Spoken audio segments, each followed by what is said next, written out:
A very good afternoon. We are live and breaking. I'm Shivangi Shukla, getting you the latest coming in. We have a lot lined up for you in this show as we keep getting you all the top updates, especially from Tamil Nadu. As Tamil Nadu heads to polls, more developments are coming in. But the headlines first. Let's get started.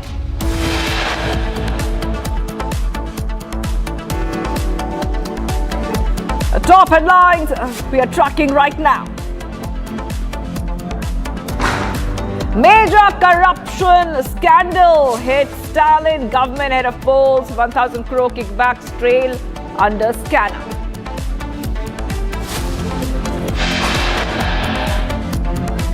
ED evidence suggests Stalin government received bribes of up to 35 lakhs from candidates selected for government jobs.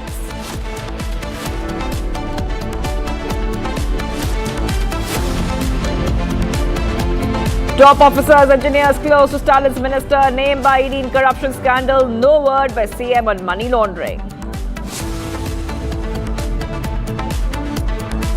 Karnataka DGP Ramachandra Rao suspended for allegedly being caught in an intimate act in office. CS Siddharamaiah says inquiry has been ordered. More documents accessed in Noida Taki death case. Evidence shows that a mole plot was turned into the pawn while authorities are clueless.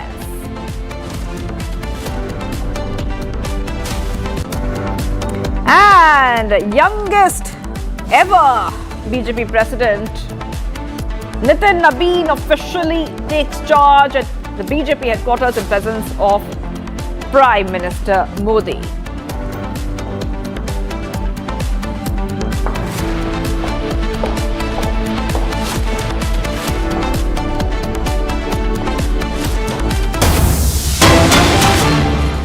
Viewers, getting breaking updates coming in. Look, Bhavan, Tamil Nadu has issued a press release explaining Governor R.N. Ravi's walkout from the assembly, citing that his mic was repeatedly switched off and he was not allowed to speak.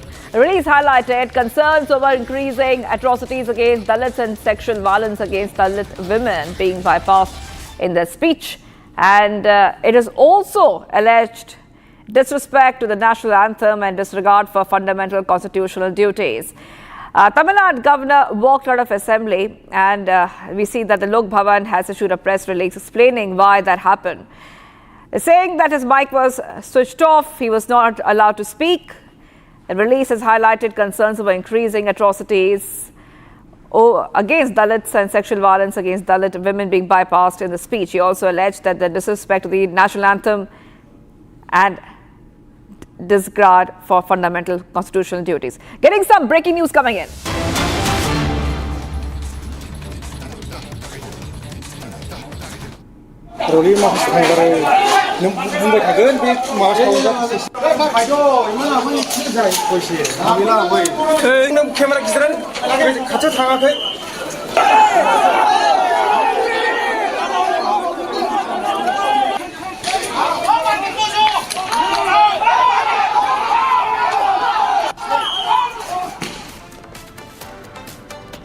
All right, protest between two groups at Assam's National Highway. What exactly is happening there? I really want to go across to Anirudh. Anirudh, what is happening there? Lot of protests. This is coming exclusive on Republic TV, first exclusive. What is happening at Assam's National Highway as we speak? Yes, as yesterday one person died in an incident related to suspected cattle smuggling and cattle theft. After that, the situation has turned volatile in Kokrazar, and it went out of control today when the two groups clashed between each other.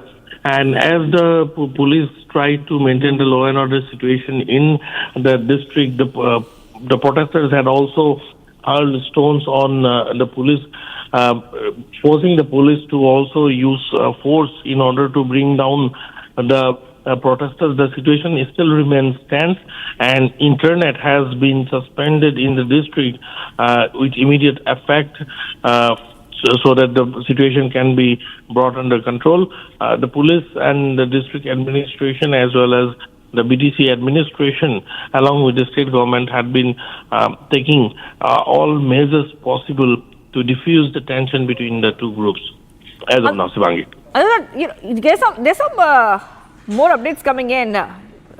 if you could help us understand what exactly happened, because this is a law and order situation which has evolved, and there is also more information as to exactly what happened there. This is a law and order situation, and we're also getting more updates because it looks like that these are clashes between two groups in Kokrajhar and Assam. What else are we learning of? Anirudh? Yes, Vangi, it's very clear that this is a law and order situation and has no such communal or ethnic angle. But yes, it is absolutely a pure law and order situation, and it has been also seen that though some different angles have emerged out in this particular incident, most of it can be attributed to large-scale rumor mongering that had actually led to such tension, and that is the reason why now immediately, with immediate effect, the internet has been put under suspension till further orders in the district, so that those indulging in rumor mongering cannot advance their agenda further. Yes, there's a rapid action force also deployed to contain the situation. Anirudh, what else is happening? Has the security been stepped up more?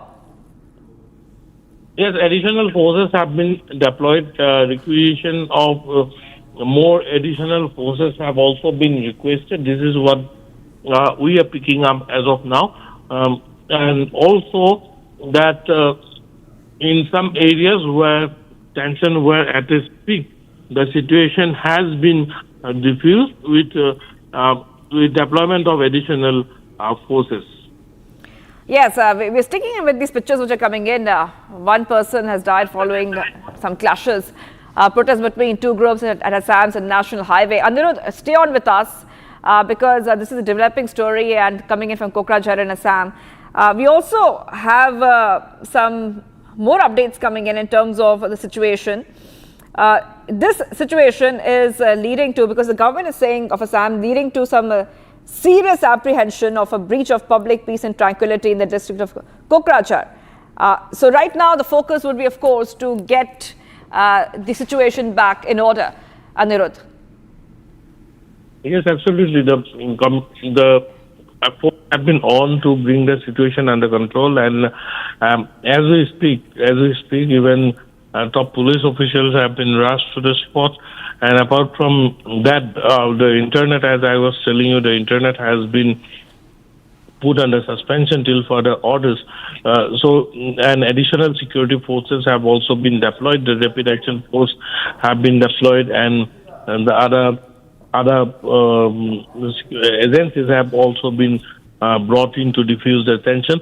You know, some elements had been there which had been trying to make a law and order situation out in the state. Though that angle also needs to be investigated if at all there is some political angle to this incident, with some vested interest in groups had been trying to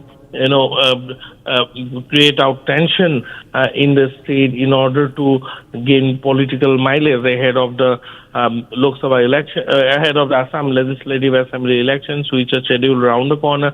So all these angles cannot be ruled out. On the larger perspective, if we talk about on the larger perspective, it can also be seen because, Kokrajhar is a place which is strategic, which is very, very significant when it comes to the Chicken Neck corridor. And this incident is very close to the Chicken Neck corridor.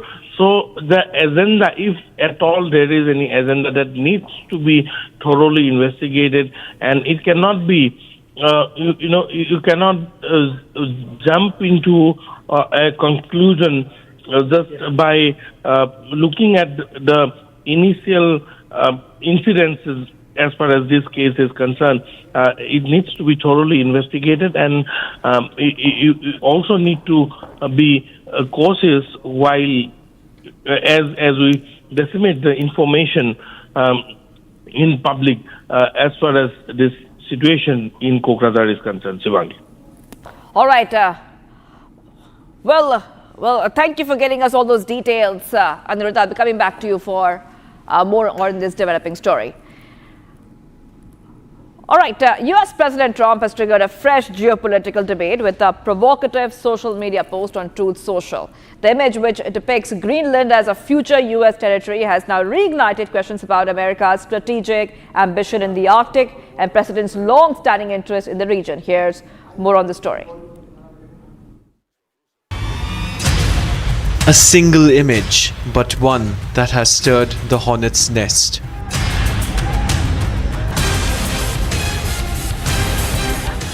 A cartoon shared by Donald Trump on Truth Social.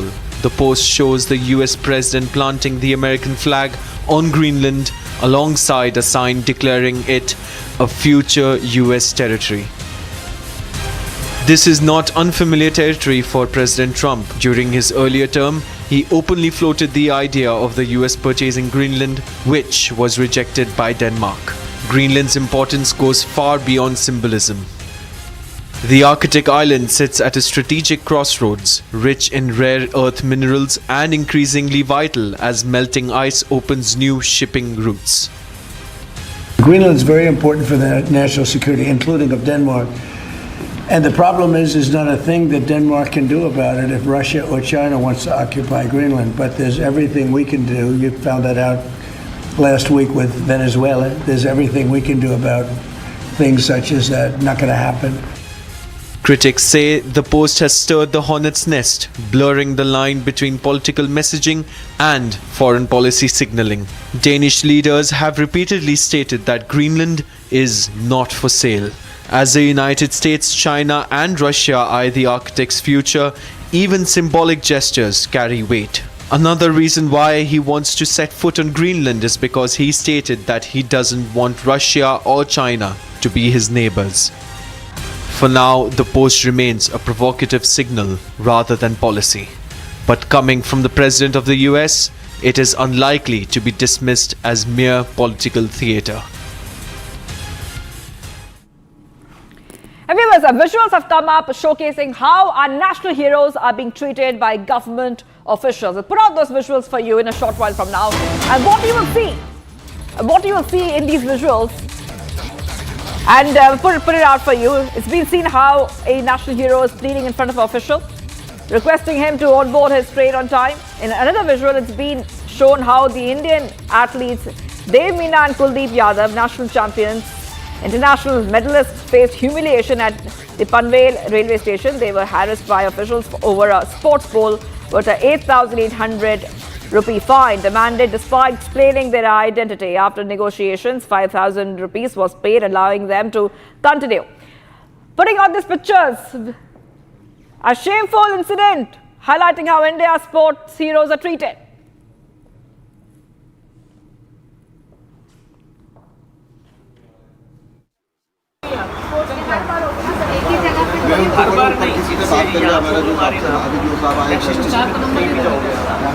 आप बात करें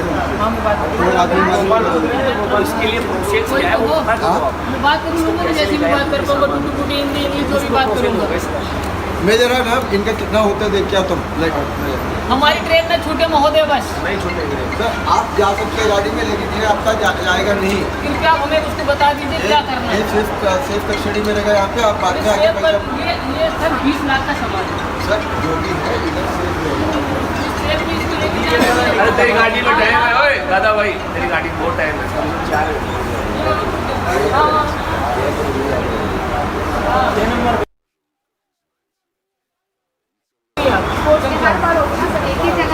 हर बार नहीं सीधे बात कर रहा मेरा जो अभी जो साहब आए आप बात करें इसके लिए प्रोसेस क्या है वो बात करूँगा जैसे भी बात कर पाऊंगा टूटी हिंदी इंग्लिश जो भी बात करूँगा मैं जरा ना इनका कितना होता है देख क्या तुम लाइक हमारी ट्रेन में छूटे महोदय बस नहीं छूटेंगे सर आप जा सकते हैं गाड़ी में लेकिन ये आपका जाएगा नहीं क्योंकि आप हमें उसको बता दीजिए क्या करना है ये सेफ कस्टडी में रहेगा यहाँ पे आप बाद में आगे ये सर 20 लाख का सामान है सर जो भी है इधर अरे तेरी गाड़ी में टाइम है ओए दादा भाई तेरी गाड़ी में बहुत टाइम है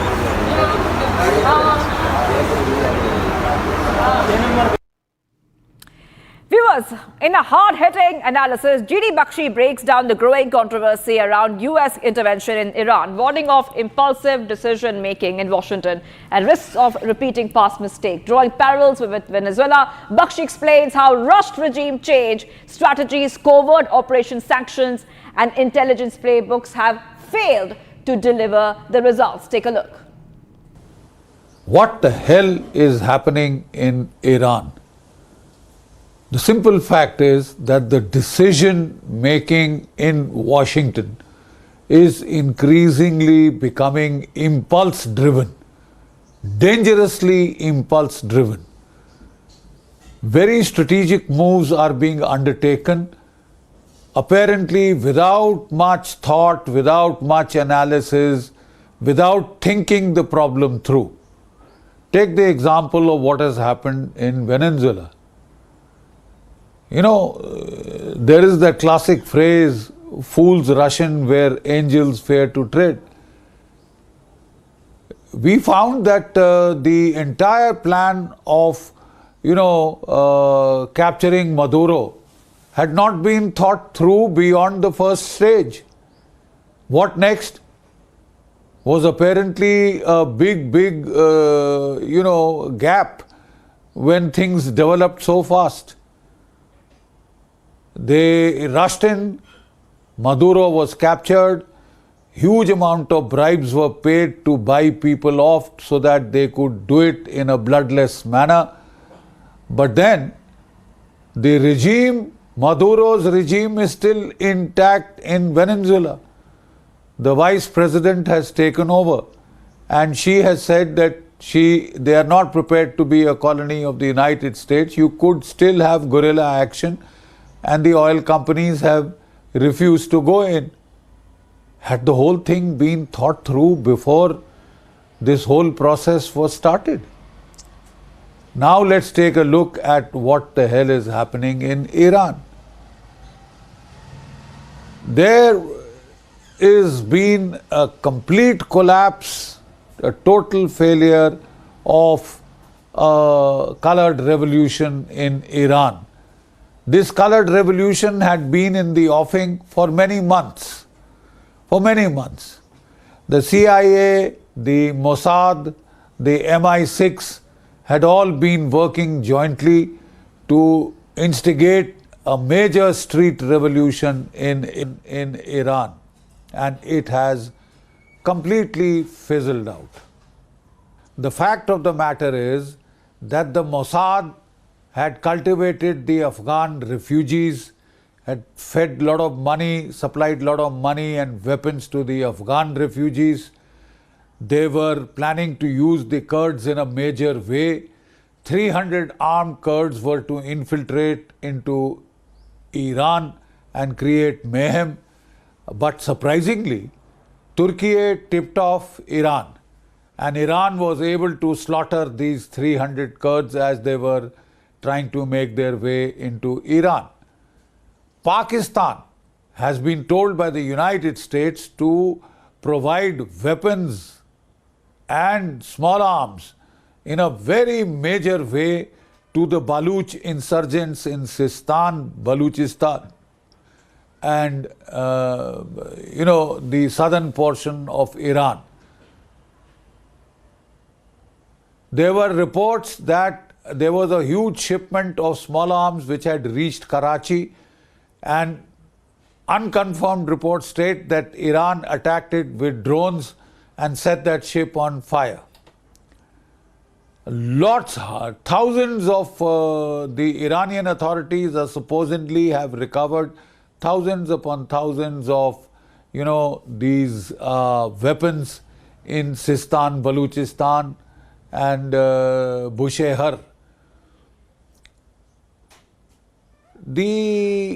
Some 40,000 to 50,000, 40,000 to 50,000 Starlink satellite terminals were smuggled into Iran so that they would be the basis of a major colored revolution. They would be helped to instigate a major colored revolution, spread propaganda and fake news, etc. to create a major crisis, generate a major crisis. The Chinese are said to have jammed the Starlink terminals.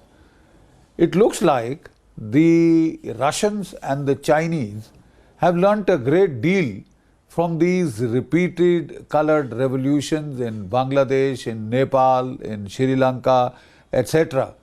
And they have understood the playbook very well.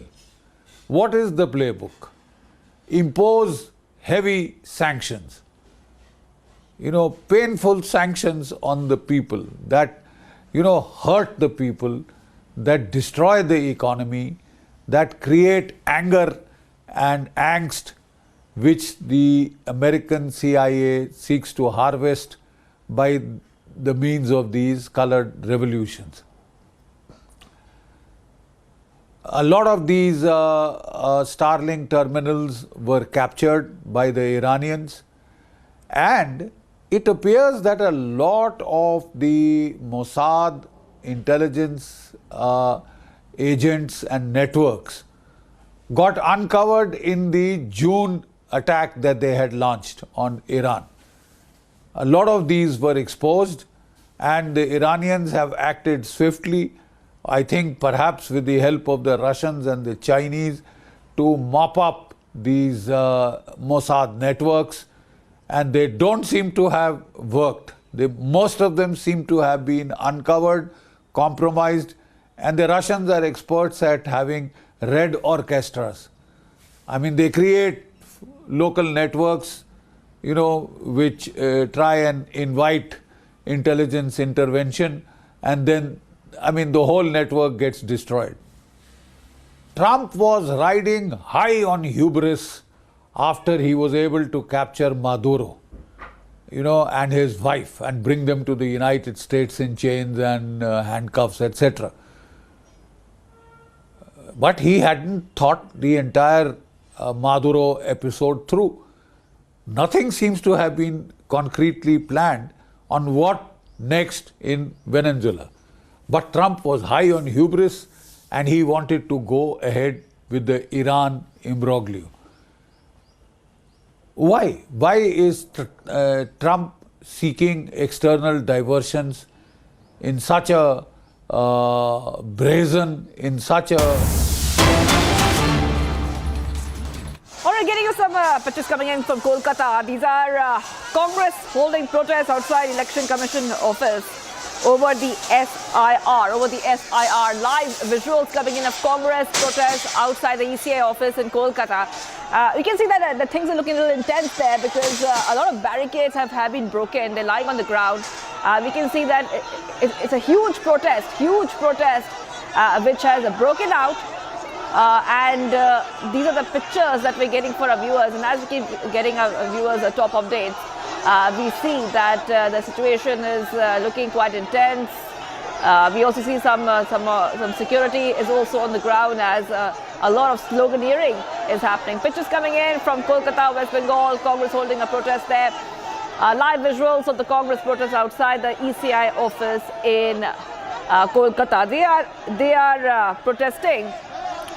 protesting outside the Election Commission office over SIR. First and exclusive on First Republic TV, pictures coming in of the situation which is evolving in West Bengal. In the backdrop of the kind of chaos we have seen over SIR in the state of West Bengal, live pictures from Kolkata as Congress workers try to break the barricades and they're trying to enter the Election Commission office in Kolkata. Kishile is joining us. Kishile, lot of chaos we can see, and the situation is looking like it's snowballing. What's the latest coming in? Kishile. These are live visuals in front of the CEO office in Kolkata, the election office in Kolkata, where Congress is protesting, and in the name of protest, we are seeing that they are also breaking barricades. They are throwing away barricades and creating a ruckus. Now, what are they demanding actually? They want to meet the CEO, they want to meet the election officer, and they want to demand that the SIR hearing process which is happening in West Bengal is not happening properly. This is what the Congress is saying. The Congress is saying that the SIR hearing is happening in a way which is helping the BJP, and hence they are protesting. We've already seen TMC workers and TMC-backed goons alleged by the BJP. As alleged by BJP, they have been vandalizing several BDO offices, SD offices across Bengal where the hearing was happening. And now we see that how the Congress workers are vandalizing, are creating a ruckus, creating a chaos in front of the CEO office in Kolkata. This is in Bibati Bagh area of Kolkata, CBD Bagh area of Kolkata near Esplanade. This is an office area. This is an area where many big MNCs and offices are there. Now this area has been completely blockaded by the Congress workers right now. They are saying that they need to meet the election officer and they need to speak to him in order to tell the chief electoral officer that the process of election, the SIR hearing is not happening in the way it should happen. That is why they are breaking barricades. The police is stopping them. Kolkata police have been deployed in that area. On the other hand, the Congress is raising slogans and saying that they need to meet the CEO, chief electoral officer, and they need to protest against everything that is happening and everything that the election commission is doing in West Bengal. So this whole interruption and chaos is mainly due to the SIR hearing right now. We will be coming back with these visuals and more breaking from Kolkata and across the nation after a short break. Keep watching Republic TV.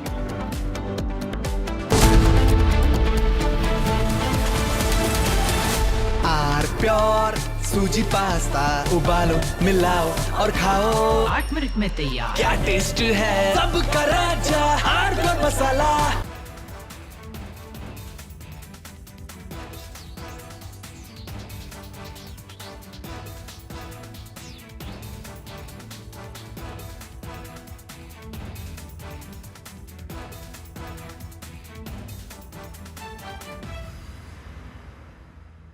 MDH की हल्दी मिर्ची धनिया करे कमाल, ये रंग दे ये खुशबू दे ये तीखा ये कम पड़े, क्या निराला MDH मसाला।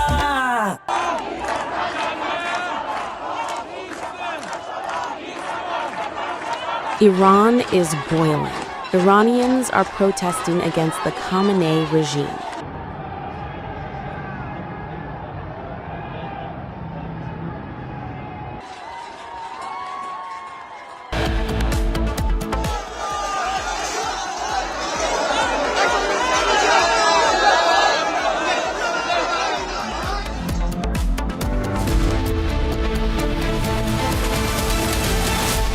दादी के हाथों का जादू और खुशबू से महकता घर, माँ की मुस्कुराहट और खाने की सुगंध। MDH गरम मसाला, क्योंकि हर रिश्ता है स्वाद से जुड़ा। केसरिया से मन जोगी हुआ रे, दिल झूमे देखो मतवारा हुआ रे। केसरिया से मन जोगी हुआ। हर पल मनाओ केसरी त्योहार। विमल, बोलो जुबान Kesari.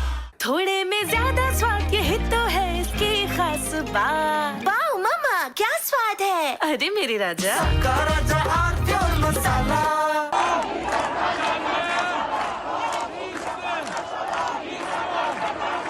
Iran is boiling. Iranians are protesting against the Khamenei regime.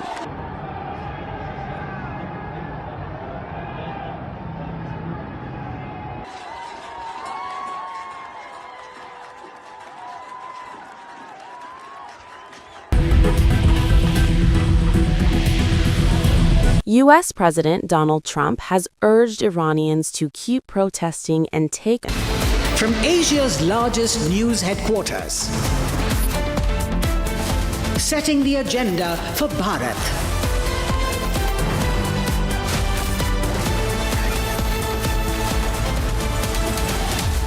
You're watching Republic.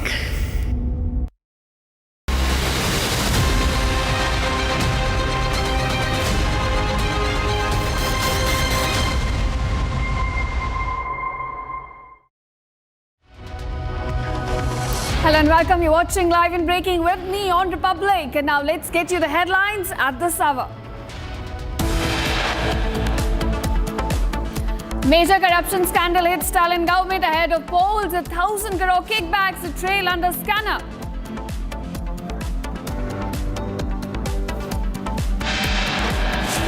ED receives suggests Stalin government received bribes of up to 35 lakhs from candidates selected for government jobs.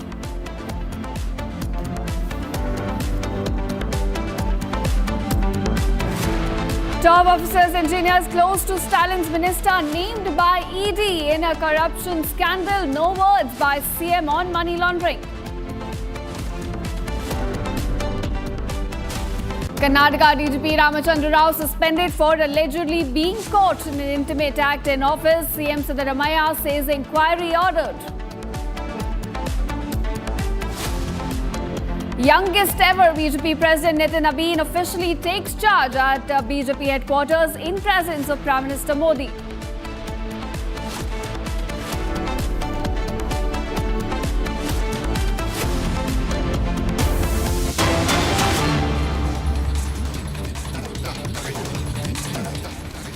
All right, viewers, starting this bulletin with a big breaking news coming in from Kolkata, West Bengal, where we can see Congress workers, in fact, are holding protests outside the Election Commission office, and this is over the SIR exercise. Now you can see on the visuals, Congress workers are trying there to go over the barricades and, in fact, even clashing with the forces present there, and all this chaos over the SIR exercise in the state. Getting you live visuals from Kolkata, where tensions are escalating on the ground in the capital city. Congress workers are there protesting, trying to climb over the barricades, as you can see on your screen. And these protests are now escalating on the ground over SIR exercise. Viewers on Republic, we're getting you live visuals of how tensions are now unfolding on the ground in the capital city. In fact, as you can see, they have crossed the barricades and entered the EC office. Remember, these are the protests taking place over SIR exercise outside the Election Commission's office, and now you can see they've tossed the barricades, they've entered the office at the moment. Yours, this is the live visuals we're getting you from Kolkata, and at this moment you can see Congress workers there clashing with the forces as they try to climb up the barricades. They've tossed some of them around and they're trying to enter the office. Those are the latest updates unfolding at this moment. In fact, coming in from Kolkata, where Congress workers, they're trying to forcibly enter the EC office in Kolkata. The live visuals we're getting you from the capital city. Live visuals on your screen where Congress workers are forcibly trying to enter the Election Commission office. And as you can see, they're chanting slogans as well and trying to enter the EC office forcibly. In fact, this as the tensions continue to mount in the state over SIR exercise.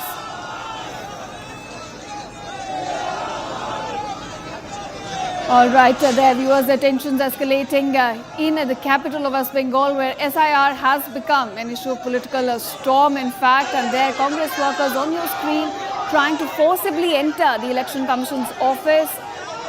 They're chanting their slogans, they're clashing with the forces present, they're climbing off the barricades. In fact, this as they try to forcibly enter the Election Commission's office, and all this over the SIR exercise. Remember, SIR has become a point of contention, a disputed, a contested issue in the state. Right now, we're getting you live visuals where you can see Congress workers have tossed some of the barricades as well on the side. Now, my colleague Hina is joining me on this with more details.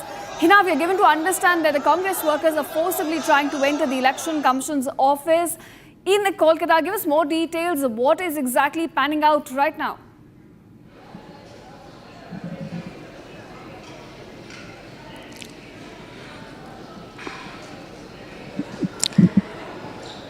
Yeah, Ishita, so massive protests are happening because of the SIR issue that's been going on in West Bengal ahead of elections. We are hearing reports that protests are taking place because residents of the state allege that documents, when they submit the documents, the receipt has not been provided by the electors which are present in the poll offices. So that is what we are getting to know at this point in time. We also hear yesterday Supreme Court asking the Election Commission of India to do away with all sorts of logical discrepancies and ensure that there is a transparency that's been provided to everyone who is submitting their documents. The receipts need to be given, and that is what we are hearing. Massive protests are happening, and we also saw protests happen earlier as well when we saw a 29-year-old peddler died because of mistreatment. Family alleged that he was mistreated and that is the reason he died. They also alleged that he was beaten to death. So SIR is a big issue, a big election issue ahead of the elections. Only 3 months are left. A complete lawlessness is what we see in the state prevailing. Ishita. All right, Hena, thank you for joining us and giving us those crucial details. Our viewers of protests continue in Kolkata over SIR as Congress workers forcibly try to enter the Election Commission's office. And now, viewers, months ahead of Tamil Nadu State Assembly elections, a major corruption scandal has hit the Stalin government.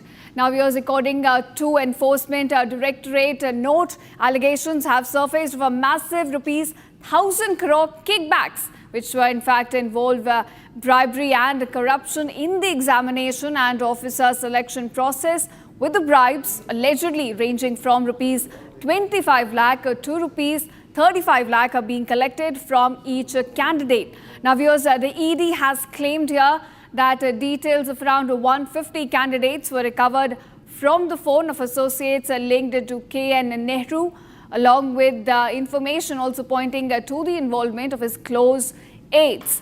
Now, the note, in fact, further seeks scrutiny into the appointments of nearly 2,500 candidates and states that the evidence related to the large-scale collection of bribes has been provided.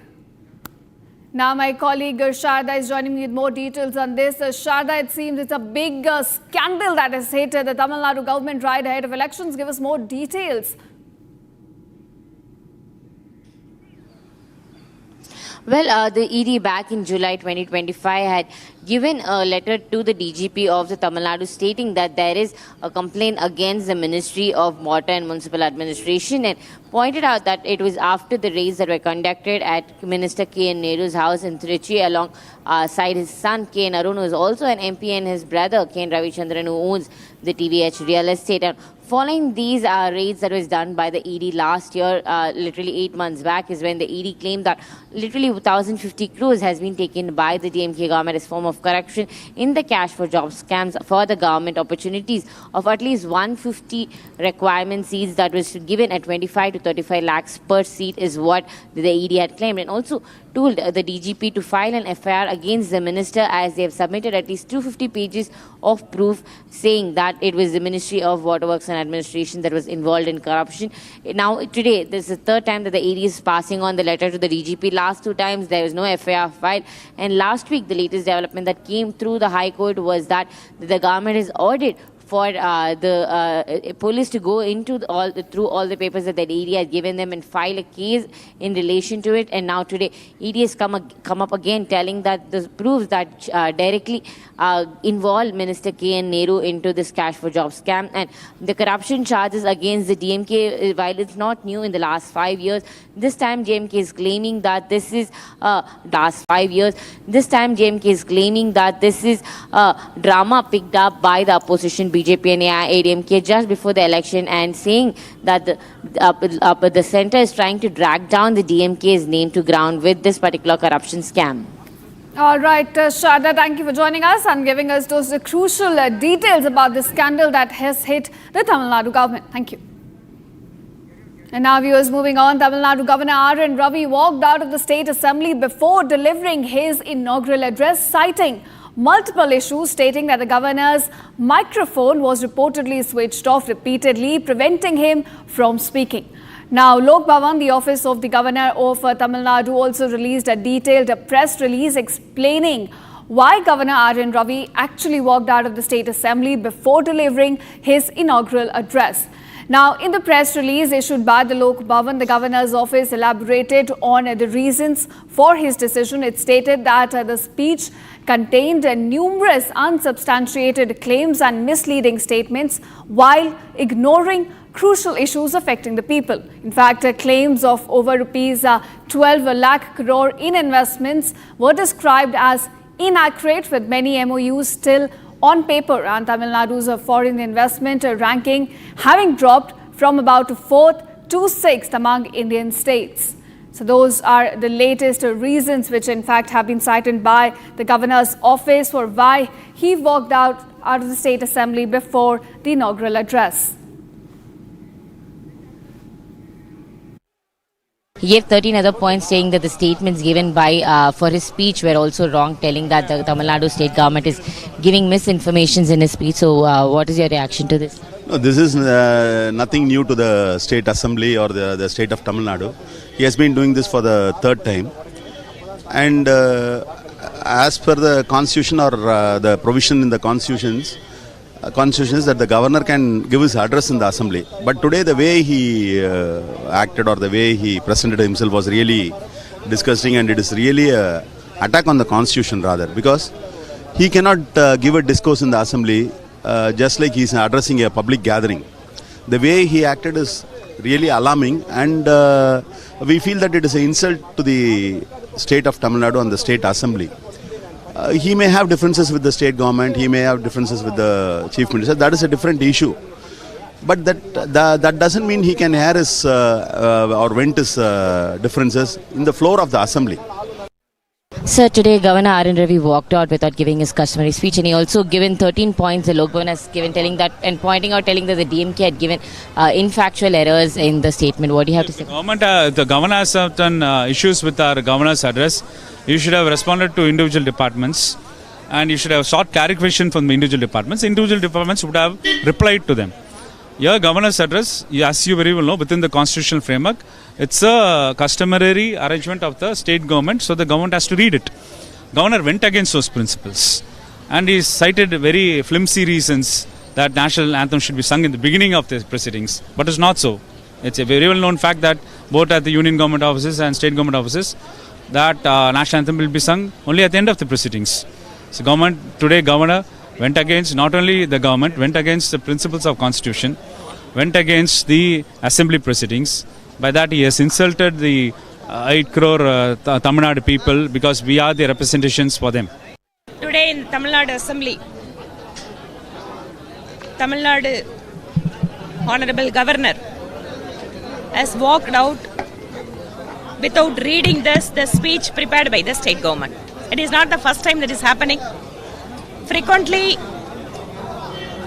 from the governor's office, they are making a request of playing national anthem while he is starting his speech. Again, the state government, with an adamant nature, they have declined that request. And not only that, while Honorable Governor was addressing the assembly, they switched off the mic. And now we would have seen that the statement has been issued from the Lok Bhavan. So in which he has elaborately mentioned about some crucial points which has been ignored in the speech prepared by the state government. The state government, what we believe, intentionally adopting this strategy of fighting with the Honorable Governor. It is not the first time it is happening. And after Governor left Assembly, our Honorable Chief Minister has set out the prepared statement by saying that the customary right of the Assembly has been broken by the Honorable Governor, and they are not accepting it. And above all, he has ridiculed the position of the governor by saying the saying of Artigadadi. What is the necessity of a bird for a goat? And now we are shifting focus. The Enforcement Directorate carried out early morning raids in Karnataka in connection with the Sabrimala gold theft case. Now the searches are linked to the disappearance of 4.5 kilograms of gold as investigators now intensify efforts to trace the missing quantity and fix responsibility. Take a look at this report. ED has conducted early morning raids in Ballari in connection with a 4.5 kilogram gold robbery at the Sabrimala Ayyappa Swami temple in Kerala. 10 ED officials carried out simultaneous searches at Rodam Jewels located on Bengaluru Road and at the residence of its owner Govardhan in the Kote area. Govardhan has already been arrested in the temple gold robbery case. The case dates back to 2019, when the temple administration had handed over 42.8 kilograms of gold-coated copper plates to a Chennai-based artisan for electroplating work. However, when the material was returned, its weight had dropped to 38.258 kilograms, triggering suspicion over the missing quantity. Officials are continuing searches and financial scrutiny to trace the remaining gold and establish accountability.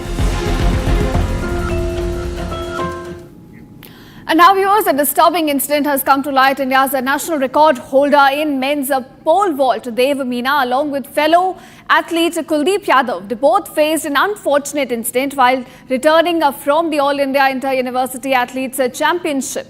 Now they were both travelling, and this is when a TTE on the train objected to them carrying their essential pole vault poles along specialized equipment which is vital for their sport, and forced the duo to in fact deboard at Panvel station in Maharashtra. Now viewers, despite the athletes' explanation and pleas that the poles were in fact necessary and therefore not prohibited items in this context, they were harassed. In fact, they were left stranded at the station for nearly 5 hours. Now, a video recorded by the athletes, in fact, detailing their ordeal, including Meena's question about what lesser-known juniors might face if top performers encounter such treatment, has now gone viral on social media. It has certainly sparked widespread controversy, highlighting logistical challenges Indian athletes have to endure during travel.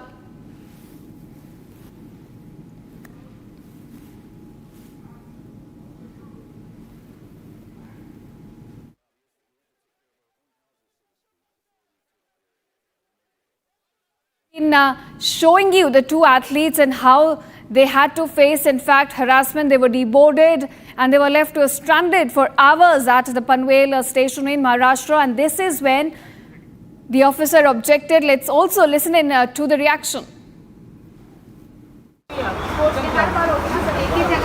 हर बार नहीं, सीधे बात करें हमारा जो अभी जो साहब आए आप बात करें इसके लिए प्रोसेस क्या है वो बात करूँगा, जैसी भी बात कर पाऊँगा, टूटी फूटी हिंदी इंग्लिश जो भी बात करूँगा। मैं जरा ना इनका कितना होता है देख क्या तुम हमारी ट्रेन में छूटे महोदय बस नहीं छूटेंगे सर, आप जा सकते हैं गाड़ी में, लेकिन ये आपका जाएगा नहीं। कृपया हमें उसको बता दीजिए क्या करना है। सेफ कस्टडी में रहेगा यहाँ पे, आप बाद में आगे ये सर 20 लाख का सामान है सर, जो भी है अरे तेरी गाड़ी में टाइम है ओए दादा भाई, तेरी गाड़ी में बहुत टाइम है।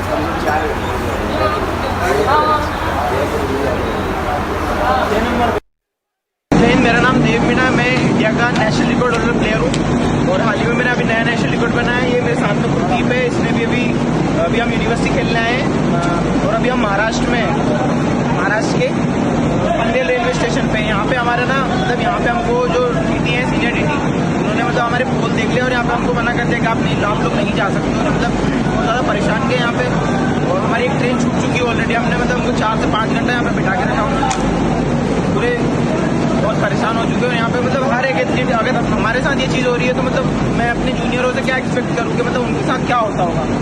अगर एक एथलीट का मतलब एक इंटरनेशनल एथलीट के साथ ये चीज़ें अभी भी हो रही है इंडिया में, तो आगे मैं क्या ही बोलूँ। और हमारे यहाँ मतलब जो यहाँ जहाँ के इंचार्ज जो सीनियर टीसी इंचार्ज है आर के वर्मा सर, और उनको सीनियर टीसीएम का ऑर्डर था कि ये लोग को 4 से 5 घंटे बैठा के रखो और ये जब तक फाइन नहीं भरते तब तक इनको जाने नहीं दिया जाए। और यहाँ हम लोग 4-5 घंटे वेट करके अभी हम लोग अपना पोल उसी ट्रेन में लाते हम लोग फाइन भर दिए। अभी 5 घंटे बाद उन्होंने बोला कि बिना फाइन के इनको मत छोड़ो, कुछ भी हो जाए इनको बैठा के रखो। और हम लोग इंडिया के खिलाफ दोनों पोल ऑल्टर रहे, तो पोल ऑल्टीमेंट लिया तो इंडियन रेलवे कुछ ऐसा मतलब व्यवस्था चालू करे जिससे हमारा। और ये कोई नई बात नहीं है, ये तो हमेशा से ऐसे ही होता आ रहा है, मतलब ये कोई नई चीज नहीं है। मैं चाहता हूँ कुछ कोई तो कुछ करो इस चीज के लिए। All right, and now my colleague Rakshita is joining me with more details on this. Rakshita, it seems that these top performers, they were carrying their essential sports equipment on the train, but they had to go through harassment. They were deboarded and then stranded for hours at the station, and this is when they were not even carrying any prohibited item. Well, yes, there is this video that is going viral where the TTE, the ticket examiner, is saying that they are not allowed to take this equipment, and this is a very expensive equipment. Let us tell you, it's very, of course, the length is something that is cumbersome to travel with. But is there any other option? We do know that there are different athletes of different sports, be it cricket or other. They all carry their equipment, and they have their own flights. They have all their special arrangements, special flights, special allowances that are made. But of course, these are pole vaulters. These are not somebody who they are not somebody who everybody knows. They are not high profile athletes, but let me tell you, they are national record holders at a time when you have athletes in pole vaulting only from the other countries, and nobody from India has made strides as these two have. And it's a shame that they had to be waited. They have to wait for 5 hours. That's what they're saying. They had to wait, and they're claiming that they also had to pay a fine for it. They had to pay a fine for what? Only to travel with their equipment. So that's of course a very, very embarrassing situation. Right now we've seen from the badminton what happened in the India Open. That again caused embarrassment for the country. And at a time when India is looking to host more and more championships, and not just championships but the games like the Commonwealth Games, and also bidding for the Olympics, at a time when the Indian athletes should be focusing on their game, focusing on their training, focusing on getting at par with the international athletes. We are so far behind just because we are struggling to get through the bureaucracy, get through just simply offering support to these athletes who come from humble and modest backgrounds. Now here you can see that the way they are not at all, you can see in their tone, they're very respectful to the TTE, but the way that he's been talked to, or either I would say talked at, it's like they are being ordered and they are being punished for carrying what is required for their training. And yes, it can be difficult. They can always provide a solution for it. If at all it's a problem to travel with those poles. Instead, they are fined. They are being punished for going with this. So this is something that the Sports Authority of India, the Athletic Federation of India should also look into. However, there is complete silence from the Federation, from the authorities who should be lending in support. In fact, they should be the one to in fact come to their rescue, to in fact speak to the railways, to let them travel with the poles because it's necessary for their championship. So there is of course a lot of outrage if you see online, but there is complete silence. There's no statement yet from the Athletics Federation of India, from the Sports Authority of India, who should be actually the first responders in this case. The fact that they had to resort to posting this video or speaking to a sports agency, a sports media outlet to reach out to the people, this clearly shows the apathy towards the athletes of the country. We talk about hosting the games, but we cannot just support our own athletes. That is the travesty.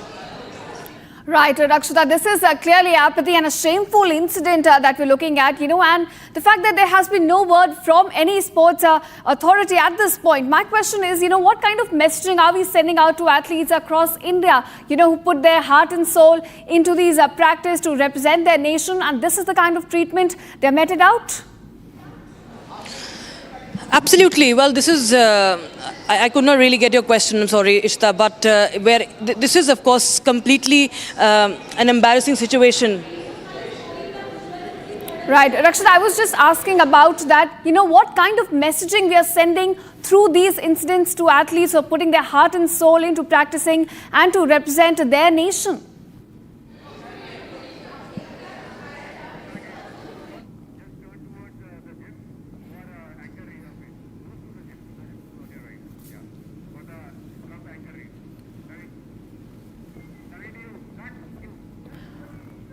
All right, we are now shifting focus. US President Donald Trump has triggered a fresh geopolitical debate with a proactive social media post on Truth Social. Now, the image of which depicts Greenland as a future US territory has again reignited questions about America's strategic ambition in the Arctic and the president's long-standing interest in the region. Here's more on this story.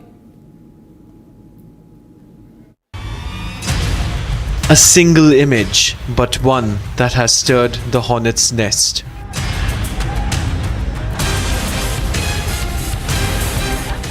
A cartoon shared by Donald Trump on Truth Social. The post shows the US president planting the American flag on Greenland alongside a sign declaring it a future US territory.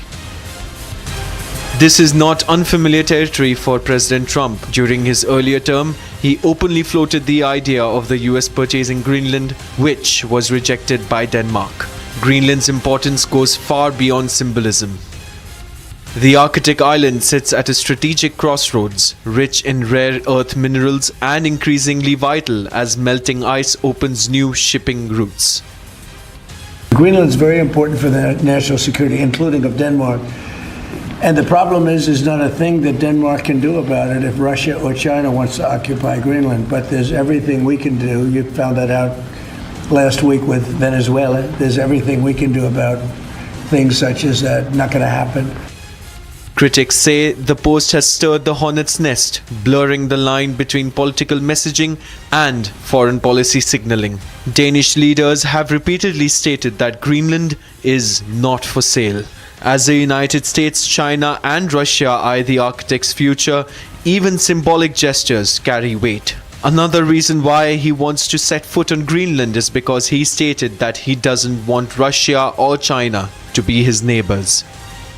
For now, the post remains a provocative signal rather than policy.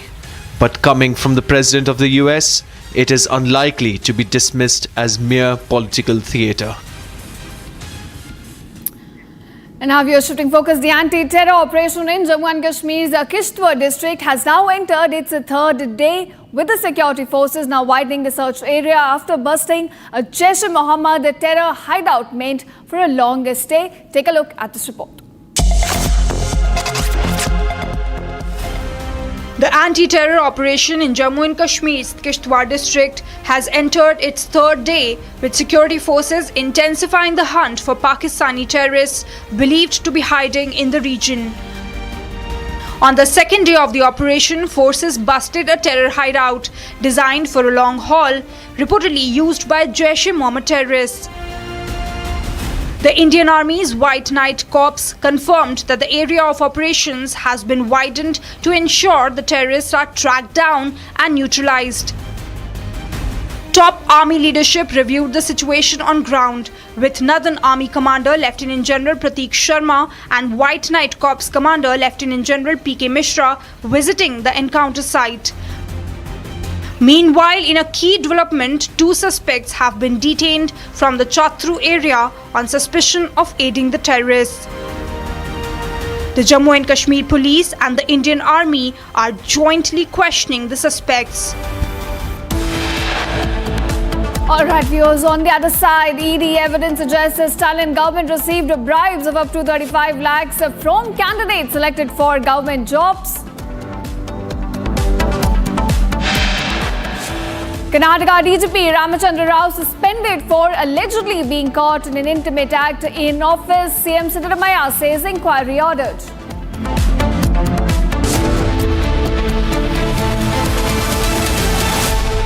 ये है secret recipe MDH का जीरा SIP जल जीरा मसाला। SIP SIP जीरा SIP MDH का जल जीरा सिप MDH का जल जीरा SIP. QSMTHE, the world's foremost university rankings organizations, have ranked Amity amongst the top 3% universities globally. making it among the very few Indian universities to be included in both rankings. Yet another top ranking for Amity University.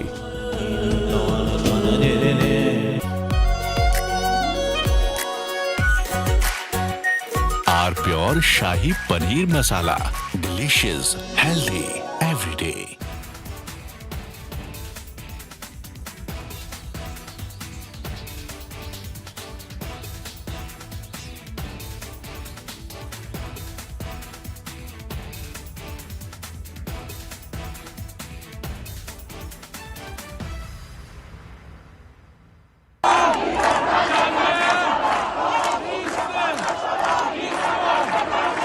Iran is boiling.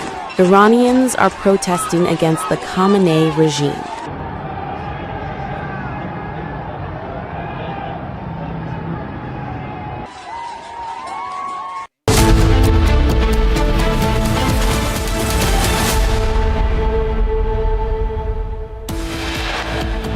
Major corruption scandal hits Stalin government ahead of polls. 1,000 crore kickbacks trail under scanner.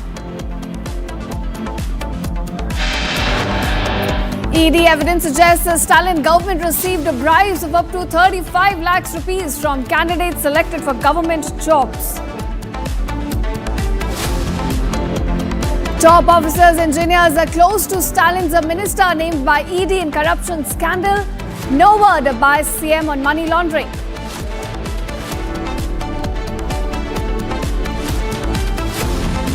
Karnataka DGP Ramachandra Rao suspended for allegedly being caught in an intimate act in office. CM Siddaramaiah says inquiry ordered.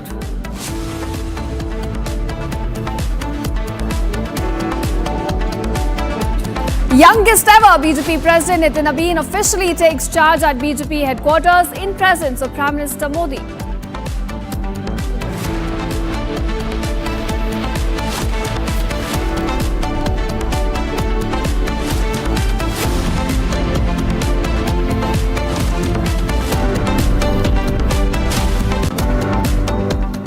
Welcome viewers. Our top focus at this hour. Months ahead of the Tamil Nadu State Assembly elections, a major corruption scandal has now hit the Stalin government. Now viewers, according to an enforcement directorate note, allegations have surfaced of a massive rupees 1,000 crore kickback scam involving bribery and corruption in the examination and officer selection process, with bribes allegedly ranging from rupees 25 lakh to rupees 35 lakh, in fact being collected from each candidate. Now, the ED has claimed that details of around 150 candidates were recovered from the phone of associates linked to K.N. Nehru, along with information pointing to the involvement of his close aides. Now, viewers, the note further seeks scrutiny into the appointment of nearly 2,500 candidates that, in fact, states that evidence related to the large-scale collection of bribes has been provided. So it seems the scandal is now widening, in fact, with ED now giving us more details on this.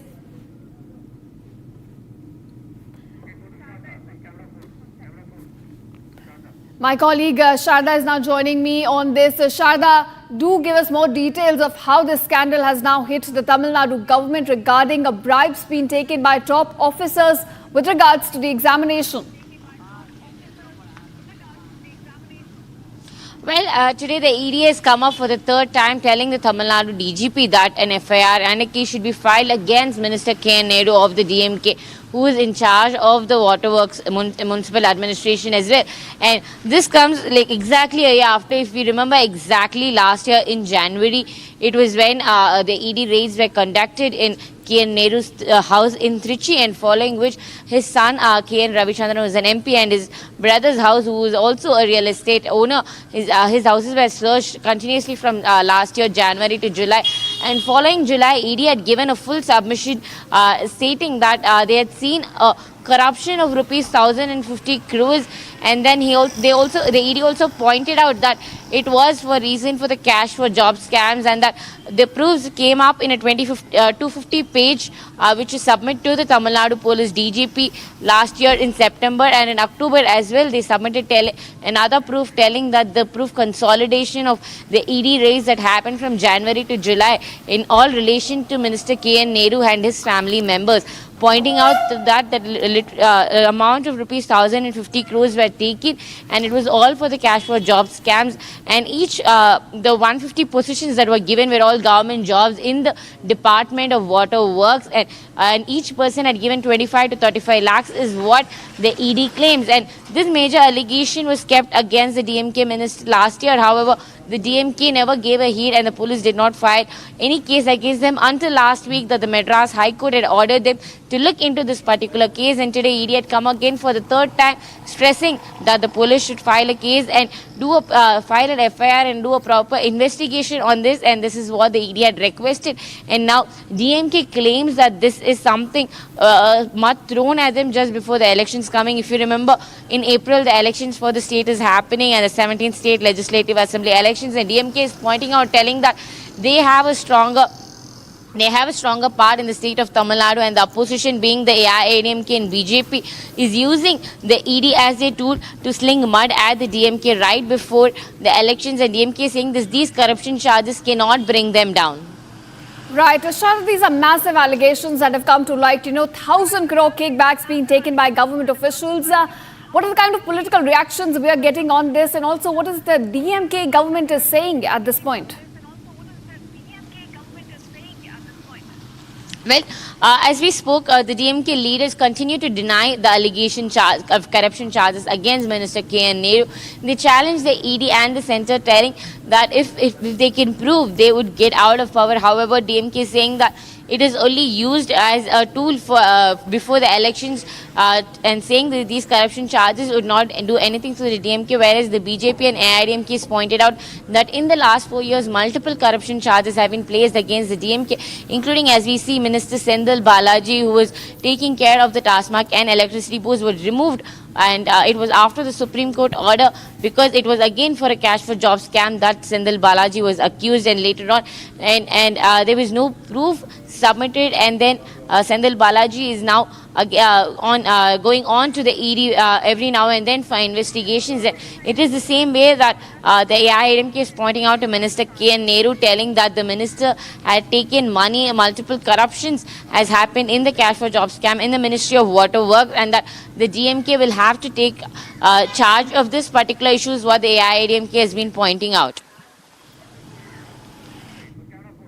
All right, Shraddha, thank you for joining us. And now we're moving on to another breaking news at this hour from, in fact, Noida. This is where Techie's death was, in fact, reported. We're given to understand at this point the SIT team, which was formed by CM Yogi Adityanath, has reached the spot. This is exactly where the incident took place. They're trying to take the car out, in fact, from that ditch. Remember, it is Yuvraj Mehta, 27-year-old techie, who lost his life after his car collided with a drainage wall and then fell into the ditch. And despite rescue teams being present on the spot, they could not save him in time.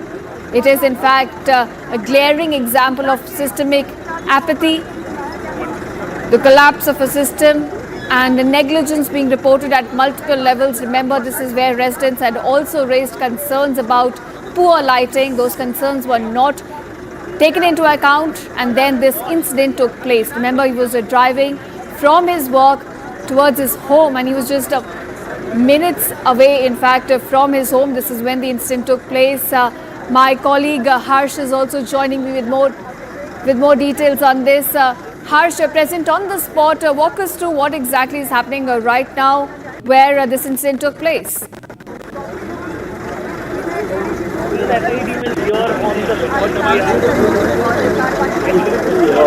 What is happening right here. Now, we also spoke to the ADG a few minutes back. We are trying to now get in touch with the chief fire officer. However, he seems to be not answering our phone calls.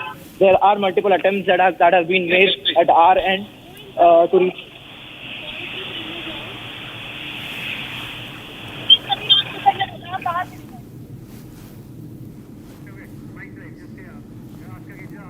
All right, my colleague Harsh continues to be present there. Harsh, you were telling us what exactly is happening on the ground. Do share more details.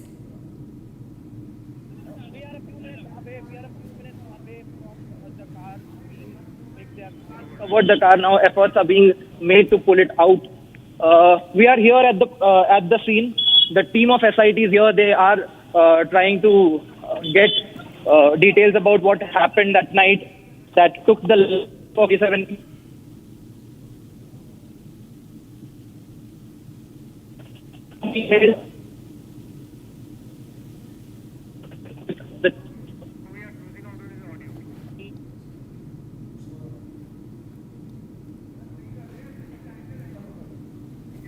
With him, no, he was not picking up our calls. We want, despite 80 officials being present on the site, now you can see ropes, now you can see cranes all around.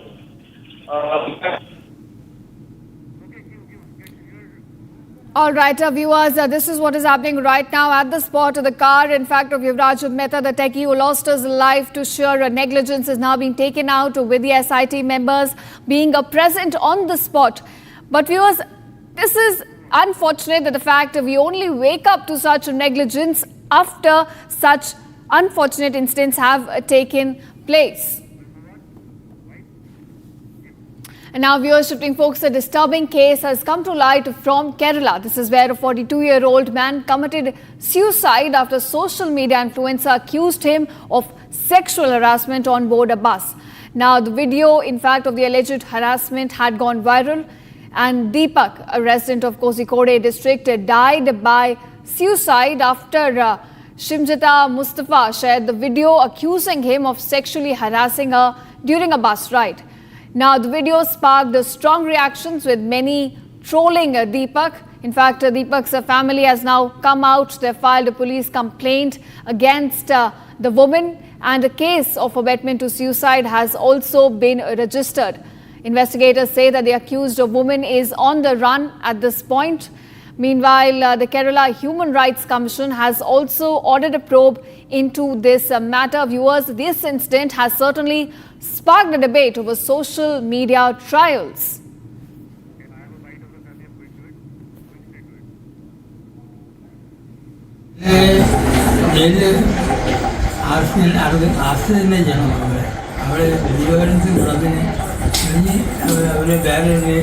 നമുക്ക് മക്കൾക്ക് ഇങ്ങനെ ഒരു അനുഭവം ഉണ്ടാവാൻ പാടില്ല. അതിൽ തക്കമായ ഒരു അവർക്ക് വേണ്ട ചെയ്യുന്നു. അത് ഞങ്ങൾ ഇതിന് അവർക്ക് ചെയ്യാനുള്ള മനസ്സിലാക്കുന്നില്ല. എന്തിനായാലും അത് നല്ല രീതിയിൽ പ്രവർത്തിച്ച എല്ലാം വാക്കുകളില്ല. എന്തായാലും കണ്ടു എനിക്ക്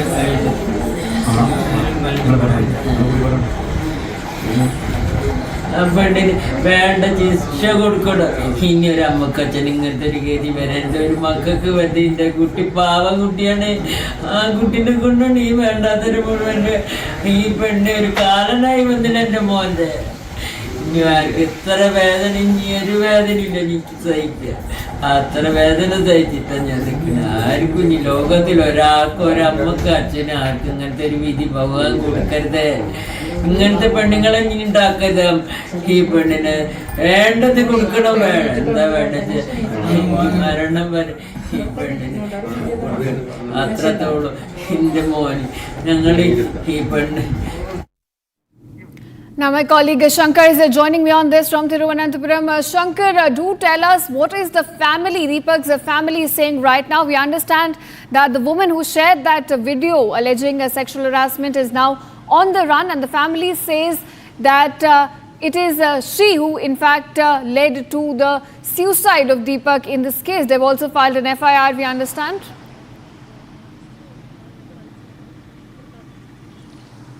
Yes, the incident took place last week while Deepak who committed suicide on Sunday morning.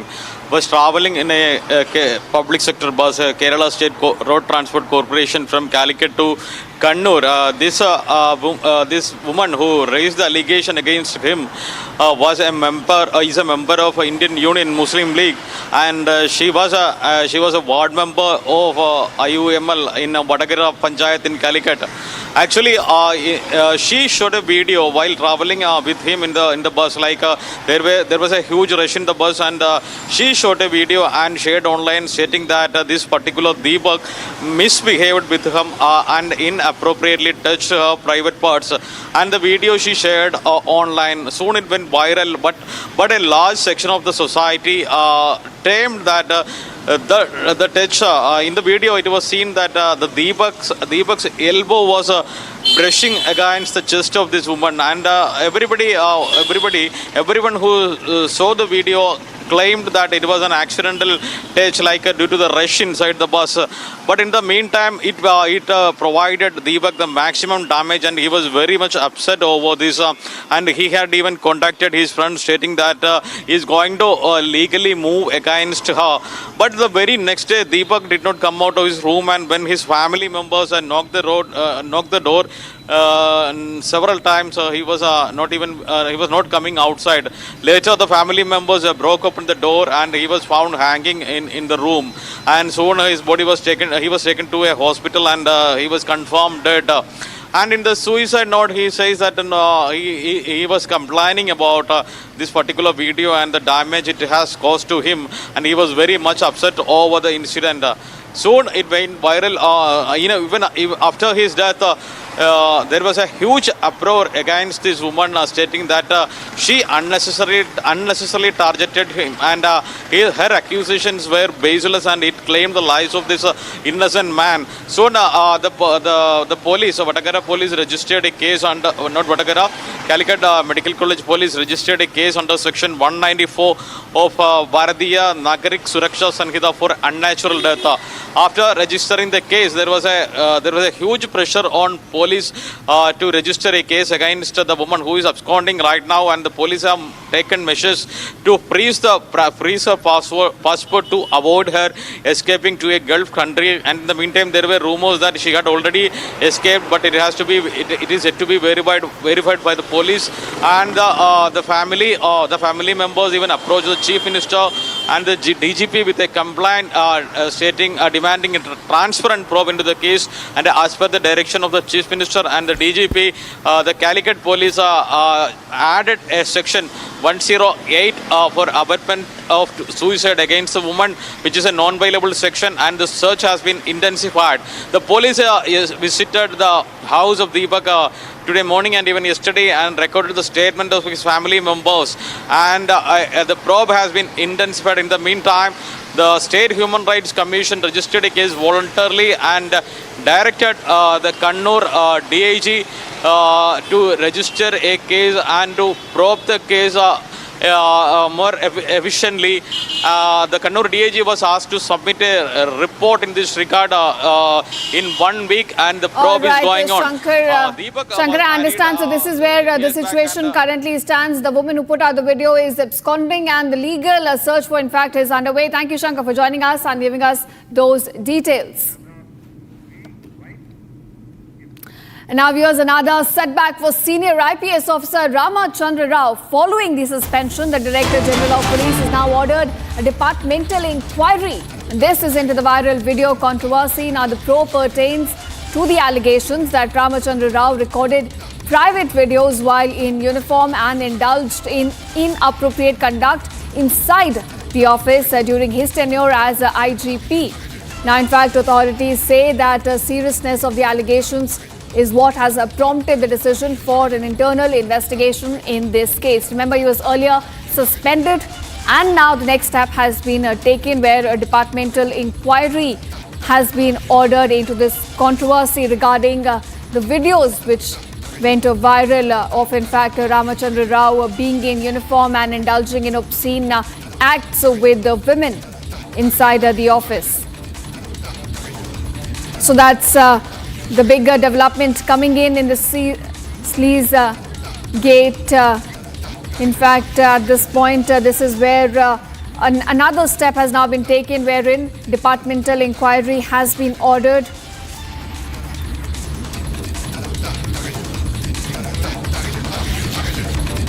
All right, my colleague Niranjan is now joining me with more on this. And Niranjan, we understand that after the suspension, now a departmental inquiry has been ordered after the videos circulated showing Ramachandra Rao in compromising positions with several women in uniform. Give us more details. Well, it's a very pathetic state of affairs. Where just imagine in a state where the DGP rank officer is the senior most police officer in any particular state. And you expect police officers, and look at the irony, we just broke a story a few seconds back of a woman who claimed harassment, posted the video on social media, and the man she accused of committed suicide. And immediately we came to the story where a police officer, so when you have a concern, when you have a story like this, when you've been harassed, you go to the police, right? In the state of Karnataka, the senior most police officer, DGP rank officer, in a sleaze gate controversy, can you imagine the senior most police officer allegedly, as per allegations, recorded videos of women in his room? And then these videos go public. Now we don't know who the victims are, but they're not one or two, there are several victims, we are told. Inside the DGP's office, there's such a huge sleazegate scandal that is hit the state of Karnataka. There is a DGP rank officer who you see in the video. In fact, the video is even worse. We can't even show these videos on television because of, obvious reasons, right? But the thing is, yesterday when the video came out, this particular officer, a DGP rank officer, first response was to allege that the video was fabricated, video was AI generated, video was fake. And then it turns out after every media house, starts running it in the state of Karnataka, right? And then the chief minister, the state government starts to take note. And then they are forced to come out and say that, yes, we are inquiring into it, there are serious problems. It does not appear to be fabricated. We don't know, it will have to be forensically examined. But the fact is, a DGP rank officer, allegation is he shot videos secretly of women inside his chamber. And if he's a senior most police officer in a state, you can just imagine the state of affairs. We were talking about progress for the people, power to the people. Look at this, the people who should be helping you and I get justice are the ones, in the middle of such a controversy. There's a video that came in. He was suspended last night. He claimed that it was fabricated, it was AI generated. Today he has been sacked. This morning he's been sacked. Now he's going to face a departmental inquiry. And I'll tell you the irony. The bigger irony is the same DGP, his daughter, his family members are being probed in the gold smuggling case. This is the state of affairs. I'll leave it at that for now. Handing it back to you. All right. Thank you, Niranjan, for joining us and giving us those crucial details. It's clearly a shameful case when such an officer of such rank is involved in such crimes. The question is, who do we actually go to when common people face such problems? With that, now shifting focus, viewers, Nitin Abeen, in fact, has now been taken charge as the new president of Bharatiya Janata Party, succeeding JP Nadda. Now, this marks a significant generational shift in the party's leadership, with, in fact, Nabeen at 45 becoming the youngest president in the BJP's history. Now, Prime Minister Narendra Modi praised Nabeen, calling him a millennial and stating that he will be his boss in party matters. Now, Prime Minister Modi also emphasized key issues, including the need to tackle infiltration and demographic imbalance, while also rejecting the urban Maoist ideology. So those are the crucial detailed points that Prime Minister Modi highlighted during his address, which took place a short while at the swearing ceremony of Nitin Abeen. Take a look at this report.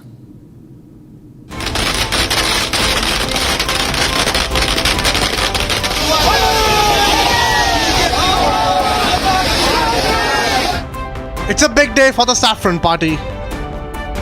A generational shift that the Bharatiya Janata Party had been waiting for. Nitin Nabeen ji, aage badho! Nitin Nabeen is the new president of the Bharatiya Janata Party, succeeding Jagat Prakash Nadda. After declaring Nabeen party president, Prime Minister Modi addressed the top leaders and party cadres, highlighting the agenda of the Saffron Party in coming years. Speaking on the key issues, Prime Minister Modi raked up the issue of infiltration and demographic imbalance and said that the youth of the country will not be looted by infiltrators. आज देश के सामने एक बहुत बड़ी चुनौती घुसपैठियों की है, आबादी के असंतुलन की है। दुनिया के धनवान देश, समर्थ देश, वे भी अपने देश में जो घुसपैठिए हैं उनकी जांच पड़ताल कर रहे हैं और दुनिया उनको पूछती नहीं है कि तुम घुसपैठियों को क्यों निकाल रहे हो, तुम तो लोकतंत्र का झंडा लेकर के घूम रहे थे। कोई अपने देश में घुसपैठियों को स्वीकार नहीं करता। Prime Minister Modi further highlighted the issue of Maoism and mentioned how the countrymen are rejecting the urban Maoist ideology. एक और बड़ी चुनौती अर्बन नक्सल की भी है। अर्बन नक्सल का दायरा इंटरनेशनल हो रहा है और यहाँ अर्बन नक्सल की बड़ी चतुराई होती है। अगर साल में एकाध बार भी अगर मोदी की किसी अच्छी चीज को उन्होंने ट्वीट कर दिया या टीवी पे बोल दिया या अखबार में लिख दिया तो उस पत्रकारी तो ऐसी फजेत कर देते, उसके पीछे ऐसे पड़ जाते हैं, उसको अछूत बना देते, भविष्य में वो कभी बोल ना सके ऐसा कर देते। ये अर्बन नक्सल की स्टाइल है। The BJP has witnessed a major generational change in picking its party president. But big challenges lie ahead for Nitin Nabin, including making inroads in poll-bound Kerala, Tamil Nadu and West Bengal, and retaining power in Assam. The big question is, will Nabin prove to be a better successor? All right, viewers, with that we come to the end of this edition of Live in Breaking. But don't go anywhere. On the other side, we talk about ED showing evidence of bribes being taken by a Stalin, a government of up to 35 lakhs from candidates selected for government jobs. Karnataka DGP Ramachandra Rao suspended and departmental inquiry now ordered after allegedly being caught in an intimate act in office while in uniform.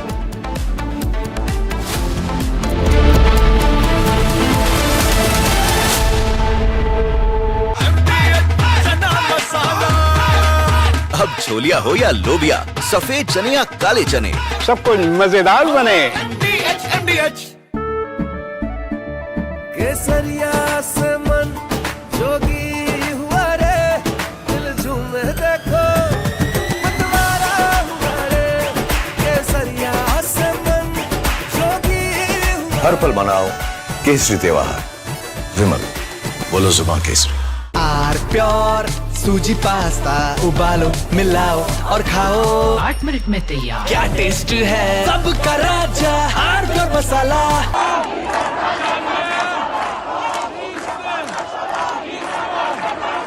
Iran is boiling. Iranians are protesting against the Khamenei regime.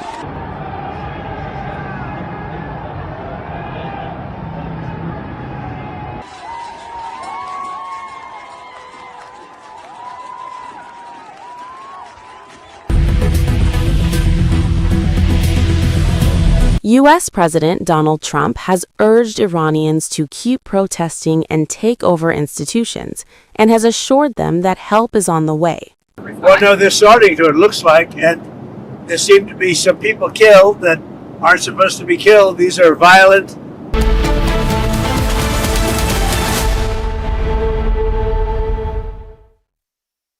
थोड़े में ज्यादा स्वाद यही तो है इसकी खास बात। वाओ मामा, क्या स्वाद है। अरे मेरे राजा, सबका राजा R pure masala.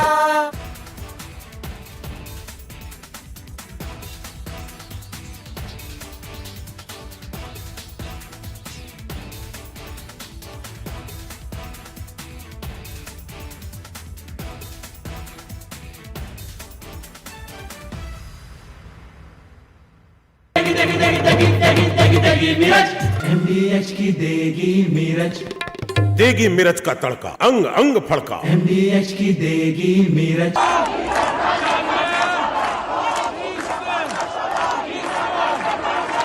Iran is boiling. Iranians are protesting against the Khamenei regime.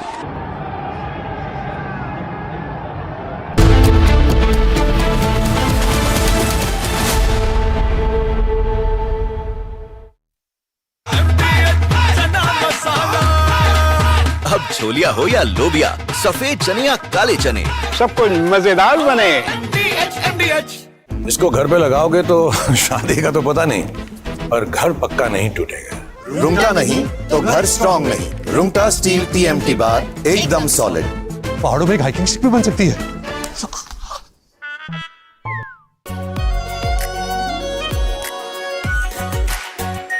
Are pure shahi paneer masala, delicious, healthy everyday. केसरिया से मन जोगी हुआ रे, दिल झूमे देखो मतवारा हुआ रे। केसरिया से मन जोगी हुआ। हर पल मनाओ केसरी त्योहार। विमल, बोलो जुबान केसरी। MDH की हल्दी मिर्ची धनिया करे कमाल, ये रंग दे, ये खुशबू दे, ये From Asia's largest news headquarters, setting the agenda for Bharat.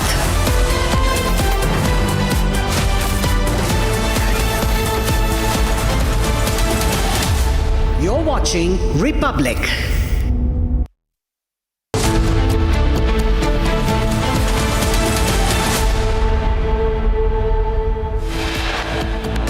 India's pole vaulter champions harassed and deboarded from train are stopped for carrying pole on the train.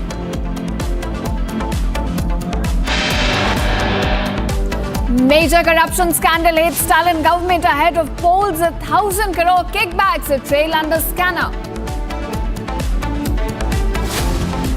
ED evidence suggests the Stalin government received bribes up to 35 lakh rupees from candidates selected for government jobs.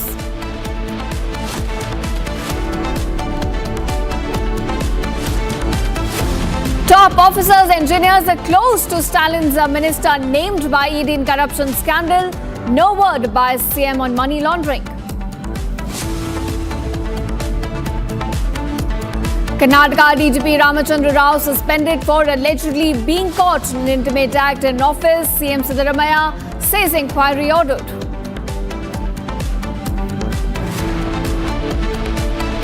Youngest ever BJP president Nitin Abeen officially takes charge at BJP headquarters in the presence of Prime Minister Modi.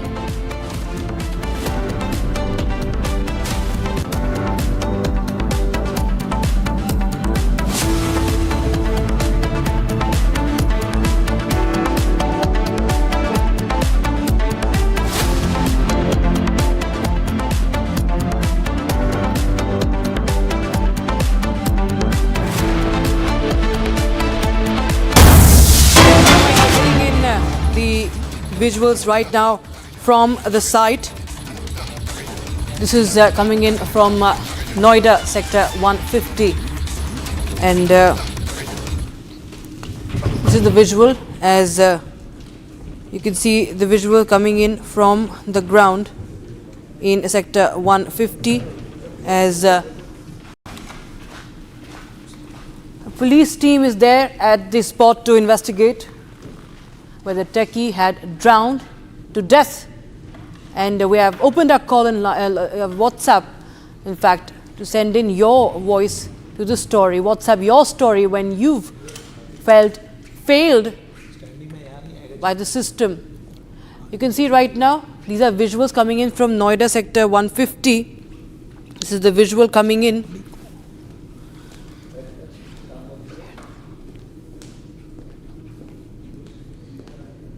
The police team has reached sector 150, and this after another arrest was made today. Abhay Singh, CEO of MZ Wiztown Planners, MZ Wiztown Planners, was arrested in engineer Yuvraj's death case by the police commissioner's team.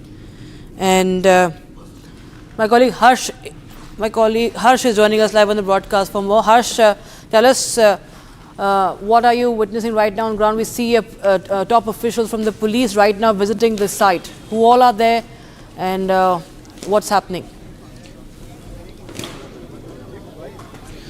Yes, right. The 3-member special investigation team has just left from the spot. What we can see is that it's been hours and hours, and efforts are still underway to pull out the car. The location of the car has been discovered. This is what we have been told. Now we even spoke to the ADG when the SIT team was here. SIT team has left just a few minutes back. Now here we are waiting. We are maybe a couple of minutes away from when the car will be pulled up, and we can actually see the visuals of the NDRF team. The efforts are constantly being made to get the car pulled out. Now what you can see, what is even more shocking, is that you can see cranes, you can see ropes, you can see all sort of equipments deployed here at the site, but the same equipments were not present at the very day when 27-year-old Yuvraj lost his life. He succumbed to a system failure. What we can see here is now a systematic arrangement after a young life was lost, after Yuvraj had to succumb to a systematic failure. But now when the SIT team is here, we even question them that now after the CEO of the Noida Authority has been sacked, we also went on to question the ADG that similar action will be taken on other top officials from the SDRF as well as from the police team that was deployed on the very day. We were told that over 80 personnel from the SDRF, from the fire department, from the police department were present at the site, but no efforts were made to get the young Yuvraj out of the situation he was in, and he had to later lose all hopes before he succumbed after 2.5 hours of constant fight. Exactly. Right behind me, if you can see, there is the NDRF team that is deployed. That is the exact location where the vehicle has been identified, where the vehicle has been spotted. Now efforts are being made to actually tie up the vehicle so that it can be pulled up by the crane that has also been deployed at the same spot. We could also see the chief fire officer earlier in the visuals. However, he's out now. He was also there with the team. We made multiple attempts to get in touch with him, but all our calls went unanswered. In fact, when the ADG was here, we asked him that will some kind of action also be taken against him, because the teams of SDRF and fire department are prepared to counter such situation. And it is very shameful when they say the equipments were not present in a city that is very close to the national capital of India. The NDRF unit that sits in Ghaziabad, not more than 30-40 minutes away from the accident spot. It is very shameful. When you see all of these equipments deployed now 3 days after the accident took place, it becomes very shameful, because none of these equipments were present on the very day when the incident took place. Absolutely. This is negligence. This is what we are trying to show, that why does the progress not reach the people of the country? And we are in fact calling in our viewers to connect with us on the WhatsApp number that is flashing right now, 782-744-1743. And it's the turn of the viewers now to share their stories, because this is one story that has come from the NCR. It's a developed region. This is coming in from in the neighborhood of the national capital. But there are several corners, several cities of the country which do witness negligence, and lives cannot be lost.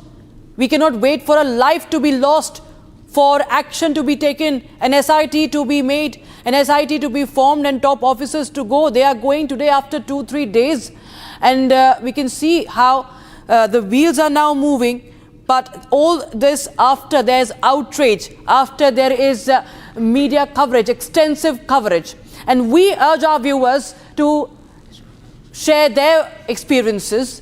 If they had to pay the price for the system, if the system has ever failed them, we ask our viewers today to put it on record. We appeal to them that they put it on record and raise their voice. Raise Their Voice is India's biggest campaign that is carried by Republic TV, and this is the number where you can share your story. Hashtag progress for the people. Saurav is also there with us. Saurav, tell us what has been the investigation so far, because because this is negligence at its peak. And in fact, we will connect with the reporters in a short while from now. I think there is more action going on the ground right now. You can see the disaster management forces on the ground, and the police team is also there. We will try and get as many reactions from the ground, and we will be getting in more breaking news. In fact, we're just getting in more breaking news right now, viewers, as we continue to get you more inputs on this story. This is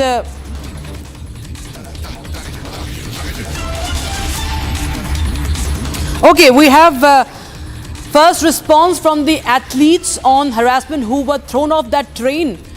Dave Meena says that we were treated unfairly. He's a national record holder, remember, in pole vaulting.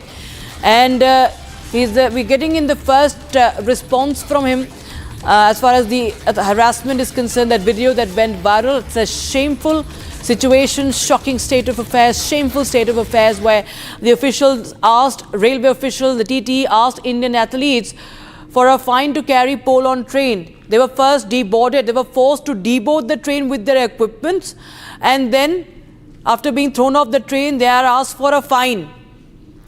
So this is what is happening with our decorated pole vaulters of the country, India's champions pole vaulters. They are stopped from carrying their pole and they are humiliated. We have this reaction on Republic. Listen in. मेरे साथ इस समय पोल world game के international खिलाड़ी हैं देव मीणा और कुलदीप यादव, साथ ही साथ उनके कोच भी हैं।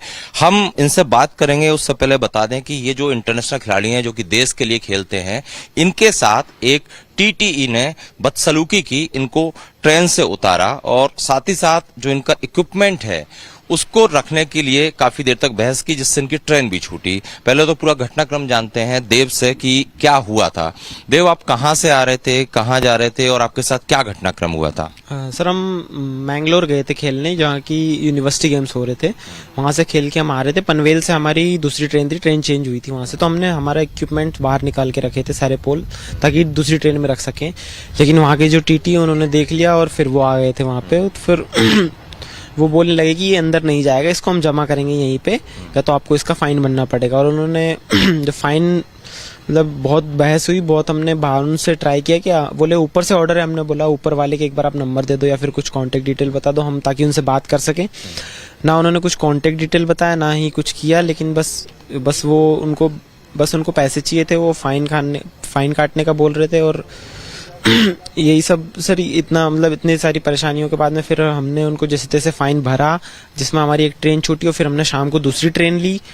और उन्होंने फाइन काटा तो ठीक है, लेकिन जो फाइन में उन्होंने लिखा 80 kg वेट, 80 kg के तो सर हमारा पोल ही नहीं होता, क्योंकि हम लेके उसको भागते हैं। वो तो मे भी 1 किलो का होता है सर पोल, ज्यादा भारी भी नहीं होता वो पोल। घंटे तक आपको जो टीटीई है उसकी वजह से कितने घंटे आपको परेशान होना पड़ा? कितनी देर आपको स्टेशन पे इधर उधर भटकना पड़ा? सर, हम सुबह 10 बजे उतर चुके थे वहां से, और हमारी ट्रेन थी सर 12-1 बजे समथिंग। तो सर हमारी वो ट्रेन छूट गई और हमको शाम को सर 7 बजे हमको ट्रेन मिली। तो मैं भी सर पूरा दिन ही खराब हो गया सर हमारा वहाँ पे।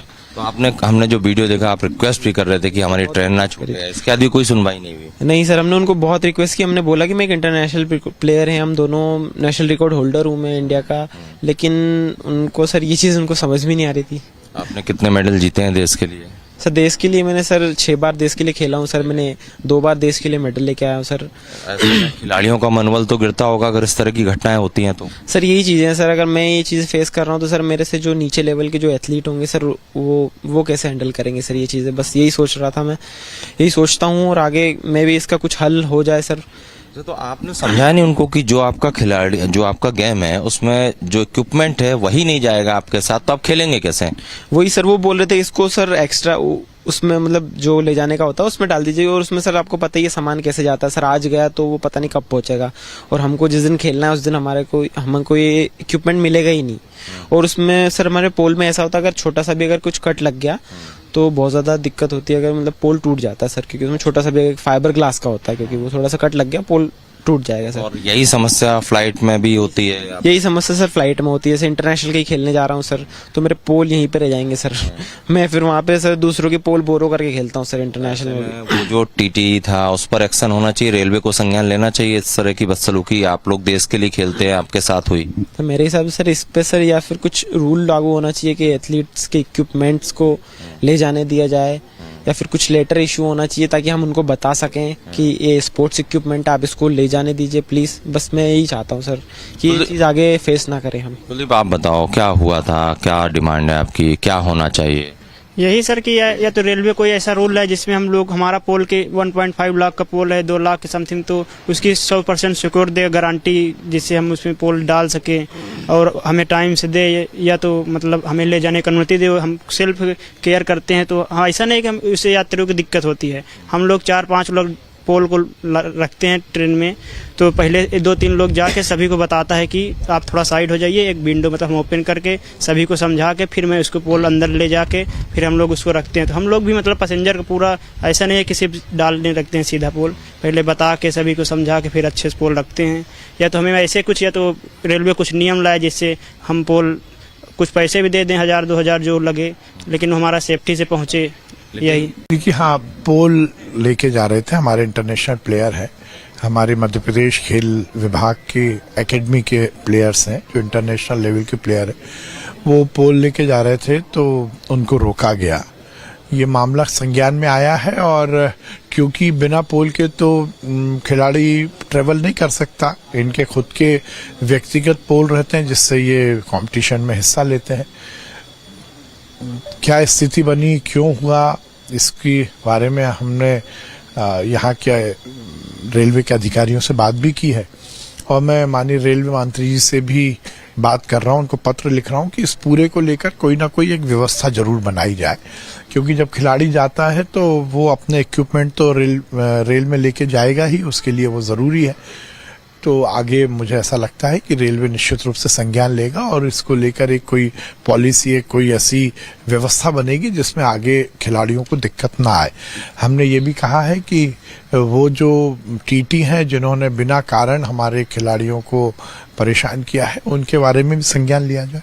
घंटों परेशान हुए खिलाड़ी, उसके बाद उनका जो वजन था इक्विपमेंट का उससे ज्यादा चार्ज किया गया। इसीलिए ये पूरा विषय में मुझे लगता है कि वो जो रेलवे के टीटी थे उन्होंने व्यक्तिगत रूप से मुझे लगता है गलती की है। तो हमने लिखा है, अधिकारियों को भी कहा है कि उनसे मालूमात की जाए और पूछताछ की जाए और ऐसी पुनरावृत्ति ना हो, इसकी व्यवस्था बनाए। आपने एक पत्र भी लिखा था 30/1/2025 को डीआरएम को, जिसमें ये सुझाव दिया था कि जो पोल प्लेयर होते हैं उनका इक्विपमेंट ले आने के लिए उन्हें सहूलियत दी जाए। इसके बाद भी इस तरह की बर्ताव महाराष्ट्र में हुआ। हम थोड़ा विस्तारित करके आज हम बात कर रहे हैं।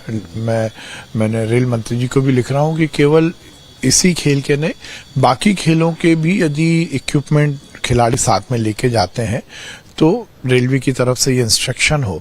हाँ, यदि किसी यात्री को दिक्कत है तो बात अलग है, इसमें किसी यात्री को दिक्कत भी नहीं थी, तो हम लिख रहे हैं, मुझे लगता है रिजॉल्व हो जाएगा। जैसे टीटी जो थे उन पर एक्शन होना चाहिए, क्योंकि उन्होंने दुर्भावनापूर्ण महाराष्ट्र में इस तरह। रेलवे को लिखा है, अब रेलवे ये निर्णय लेगा। So we'll show you viewers what really happened at the Panvel station, where they were forced to deboard despite pleading with the TTE that they cannot afford to miss their train, they cannot afford to not reach the venue.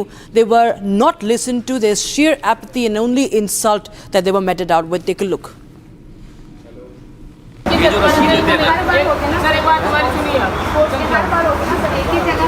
हर बार नहीं, सीधे बात करें हमारा जो अभी जो साहब आए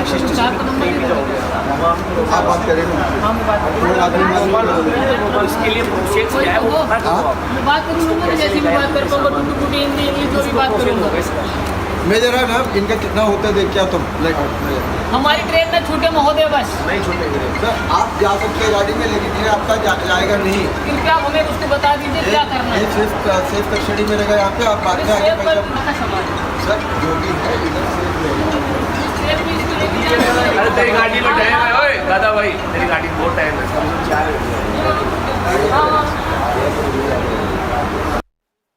मेरा नाम देव मीणा, मैं इंडिया का नेशनल रिकॉर्ड होल्डर प्लेयर हूँ और हाल ही में मैंने अभी नया नेशनल रिकॉर्ड बनाया है। ये मेरे साथ में कुलदीप है, इसने भी अभी हम यूनिवर्सिटी खेलने आए हैं और अभी हम महाराष्ट्र में महाराष्ट्र के पनवेल रेलवे स्टेशन पे। यहाँ पे हमारे ना मतलब यहाँ पे हमको जो टीटी है सीनियर टीटी, उन्होंने मतलब हमारे पोल देख लिया और यहाँ पे हमको मना कर दिया कि आप लोग नहीं जा सकते। और मतलब बहुत ज़्यादा परेशान किए यहाँ पे और हमारी एक ट्रेन छूट चुकी है ऑलरेडी। हमने मतलब हमको 4 से 5 घंटा यहाँ पे बिठा के रखा हूँ, पूरे बहुत परेशान हो चुके हैं। यहाँ पे मतलब हर एक एथलीट, अगर हमारे साथ ये चीज़ हो रही है तो मतलब मैं अपने जूनियरों से क्या एक्सपेक्ट करूँ कि मतलब उनके साथ क्या होता होगा। अगर एक एथलीट के मतलब एक इंटरनेशनल एथलीट के साथ ये चीज़ें अभी भी हो रही है इंडिया में, तो आगे मैं क्या ही बोलूँ। और हमारे यहाँ मतलब जो यहाँ के इंचार्ज जो सीनियर टीसी इंचार्ज है आर के वर्मा सर, और उनको सीनियर टीसीएम का ऑर्डर था कि ये लोग को 4 से 5 घंटे बैठा के रखो और ये जब तक फाइन नहीं भरते हैं तब तक इनको जाने नहीं दिया जाए। और यहाँ हम लोग 4-5 घंटे वेट करके अभी हम लोग अपना पोल उसी ट्रेन में लाते हम लोग फाइन भर दिए। अभी 5 घंटे बाद उन्होंने बोला कि बिना फाइन के इनको मत छोड़ो, कुछ भी हो जाए इनको बैठा के रखो। और हम लोग इंडिया के खिलाफ दोनों पोल ऑल्टर रहे, तो पोल वॉल्ट इवेंट लिया तो इंडियन रेलवे कुछ ऐसा मतलब व्यवस्था चालू करे जिससे हमारा। और ये कोई नई बात नहीं है, ये तो हमेशा से ऐसे ही होता आ रहा है, मतलब ये कोई नई चीज़ नहीं है। मैं चाहता हूँ कोई तो कुछ करो इस चीज़ के लिए। Shifting focus to a story coming in from the Maximum City. There was a collision between auto rickshaw and a vehicle. Now, this vehicle was part of Bollywood actor Akshay Kumar's security convoy, as Akshay Kumar, along with his wife Twinkle Khanna, were traveling. This happened near Juhu. Take a look at this report.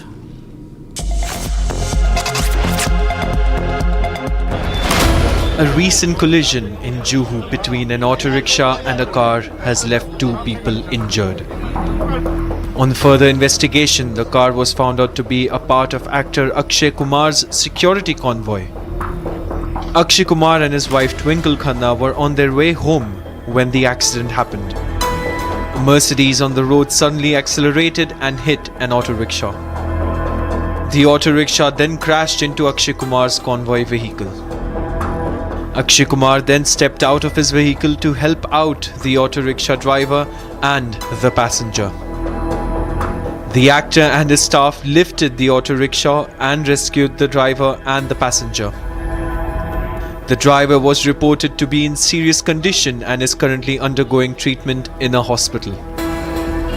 The Juhu police have registered a case of rash driving and negligence against the Mercedes driver. There was high drama in Tamil Nadu Assembly as Governor Arnab Ravi walked out of the Assembly session as he declined to deliver an address that was prepared by M.K. Stalin-led DMK government. Now, this is a fresh row that has erupted. The Lok Bhavan later gave a 13-point explanation for this walkout, saying that the national anthem was insulted and alleged that the speech contained various inaccuracies and unsubstantiated claims. Here's a look at what really happened.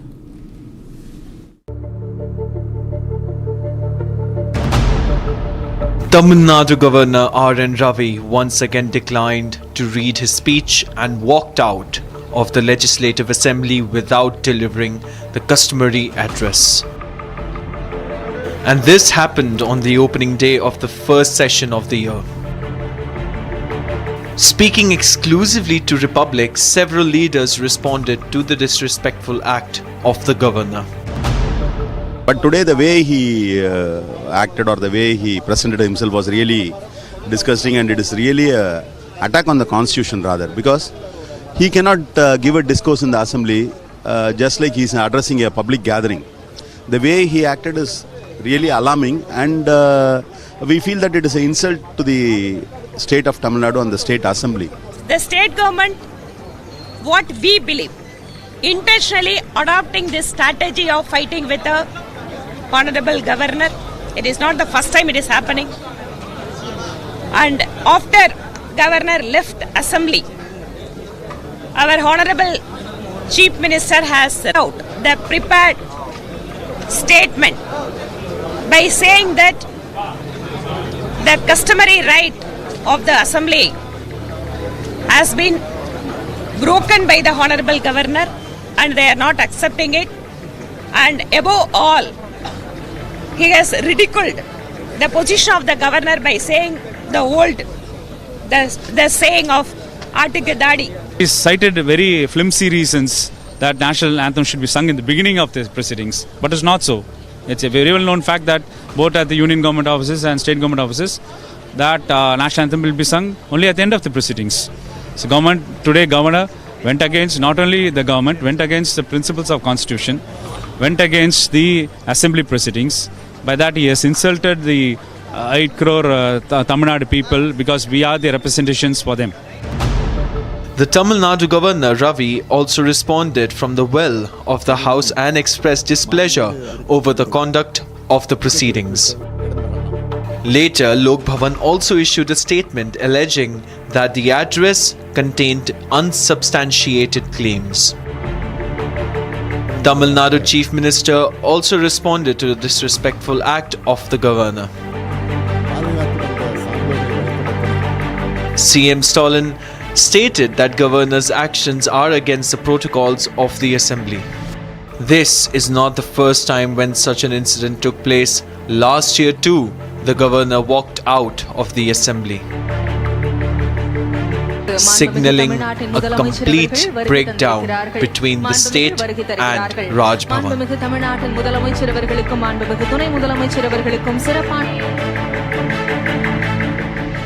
All right, time for a very, very short break, but we get you the latest controversy to hit Indian sports as the pole vaulters harassed and are demoted from train. They're stopped for carrying pole on the train. Public TV speaks to them.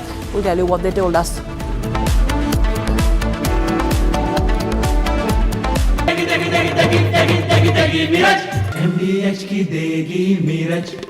देगी मिर्च का तड़का, अंग अंग फड़का। MDH की देगी मिर्च। केसरिया से मन जोगी हुआ रे, दिल झूमे देखो मतवारा हुआ रे। केसरिया से मन जोगी हुआ। हर पल मनाओ केसरी त्योहार। विमल, बोलो जुबान केसरी। आर प्योर सूजी पास्ता उबालो मिलाओ और खाओ 8 मिनट में तैयार। क्या टेस्ट है सबका राजा R pure masala.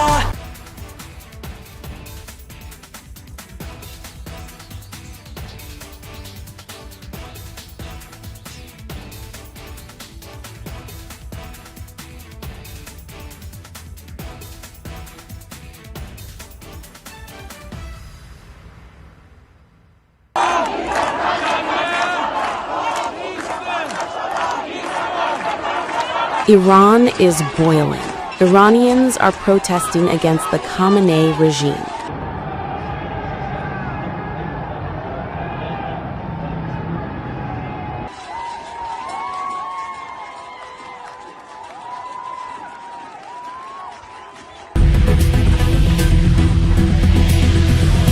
U.S. President Donald Trump has urged Iranians to keep protesting and take over institutions, and has assured them that help is on the way. Well, no, they're starting to, it looks like, and there seem to be some people killed that aren't supposed to be killed. These are violent, if you call them leaders, I don't know if they're leaders or just they rule through violence. But we're looking. You can keep talking about the numbers or you can talk about the reality. Yes, we are very happy when we are told we are going to be the world's fastest growing economy. What about us? What about Yuvraj Mehta? He was 27-year-old. He drove into a ditch and the authorities did not have any barricade around an open ditch. By the time his body was recovered, it was 4:30 in the morning and he was no more. And the moment I start talking about the reality of what is happening on the ground, the problem is some people will say, oh, you're speaking against BJP, you're speaking against government. No, I'm speaking for the people. I have no problem with statistical progress, but statistical progress has to be accompanied with progress for the people. The people of India are experiencing this. The people of India are feeling this. And everything is not compensation. You can't compensate for hurt, trauma and lives. This country has to grow, but the people of the country must have better opportunities with it. All we have to do is raise our voice a little bit more.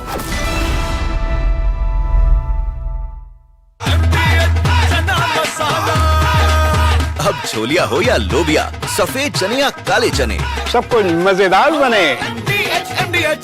इसको घर पे लगाओगे तो शादी का तो पता नहीं, पर घर पक्का नहीं टूटेगा। रूंगटा नहीं तो घर स्ट्रॉन्ग नहीं। रूंगटा स्टील TMT बार एकदम सॉलिड। पहाड़ों में एक हाइकिंग स्टिक भी बन सकती है। Are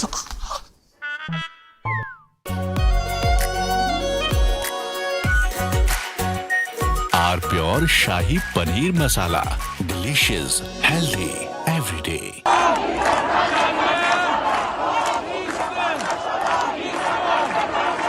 Iran is boiling. Iranians are protesting against the Khamenei regime.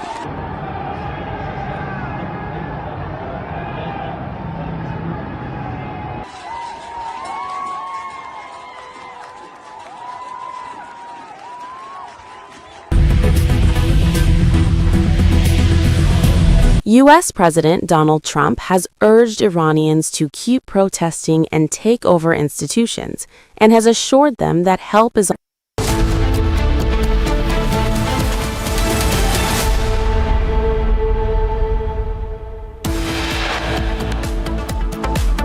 India's pole vaulter champion pole vaulters are harassed and deboarded from train. They are stopped for carrying pole on the train. Major corruption scandal hits Stalin government ahead of polls. 1,000 crore kickbacks trail under scanner. ED evidence suggests Stalin government received bribes of up to 35 lakhs from candidates selected for government jobs. Top officers, engineers close to Stalin's minister named by ED in corruption scandal. No word by the chief minister on money laundering. Karnataka DGP Ramachandra Rao suspended for allegedly being caught in an intimate act in office. CM Siddaramaiah says inquiry ordered. Youngest ever BJP President Nitin Naveen officially takes charge at the BJP headquarters in presence of Prime Minister Modi. Alright, we have breaking news coming in. Supreme Court has expressed displeasure over ex-Minister Maneka Gandhi's criticism of Apex Court orders in stray dogs case, saying she's committed contempt. Now, criticism of order on stray dogs, Supreme Court says that it was not initiating contempt against Maneka Gandhi due to its magnanimity, but it questions Maneka Gandhi on what budgetary allocation has she helped in getting for solving the stray dogs problem. Supreme Court says its remark on making dog feeders accountable was not made sarcastically but on a serious note. So, this is Supreme Court commenting on Maneka Gandhi's statement criticizing the stray dogs the observations that have been made by the Supreme Court. My colleague Arnab Bharadwaj, Executive Editor for Legal Affairs, joins us on the phone line for more. Rhythm, tell us more what the Supreme Court said on Maneka Gandhi's criticism. Well, first, the Supreme Court has now passed an order saying we've heard arguments on individuals, NGOs, etc. It's now listed for further hearing on 28th Jan at PM.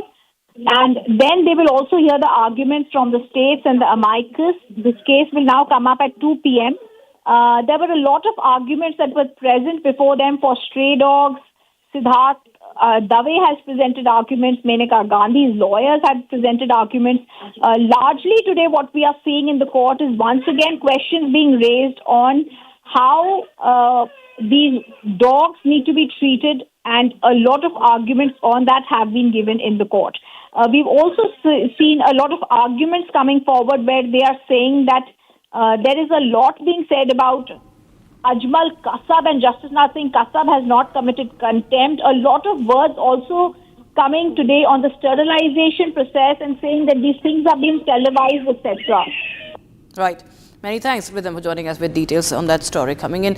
We were shifting focus to Tamil Nadu now. Months ahead of the Tamil Nadu state assembly elections, a major corruption scandal has hit the Stalin government. According to ED, an ED note, allegations have surfaced of massive 1,000 crore rupee kickback scam that involves bribery and examination and officer selection process, with bribes allegedly ranging from 25 lakh rupees to 35 lakh rupees being collected from each candidate. The ED claims the details of around 150 candidates were recovered from the phone of associates linked to KN Nehru, along with information pointing to the involvement of his close aides. The note further seeks scrutiny into the appointments of nearly 2,500 candidates and states that evidence related to the large-scale collection of bribes has been provided. Sharda, my colleague, joins us live with the broadcast from what's a big allegation on corruption, Sharda, that is being made. But what has been the stance of the government of DMK? Well, Rakshita, this started last year in January when the ED went on raids in K.N. Nehru and his brother K.N. Ravichandran and his son K.N. Arun Nehru's house. And following which in July there was a second set of raids which was also done in the party headquarters of K.N. Nehru, and also his offices where the TVS real estate business which is run by his brother. And now the ED in September last year had given a copy to the TN DGP police telling that there is a corruption of more than 1,000 crores, and in October they gave a 250-page booklet that gave the exact amount of 1,050 crores, stating that it was the cash for job scams that K.N. Nehru, the Minister of Municipality Administration and Waterworks, had asked for getting government postings in the waterworks department, and that each posting of 150 people had to pay 25 lakhs to 35 lakhs as the amount to get their seats secured in the government job facility. And also following which the ED stressed the DGP should file an FIR. However, the TN police did not take any action until last week when the Madras High Court had noted that the state should react to this particular issue, and also asked the Tamil Nadu police to do a proper investigation in this case before submitting the conclusions and the final reports to the ED back before they file the FIR. Now today, ED in the Supreme Court has again come after having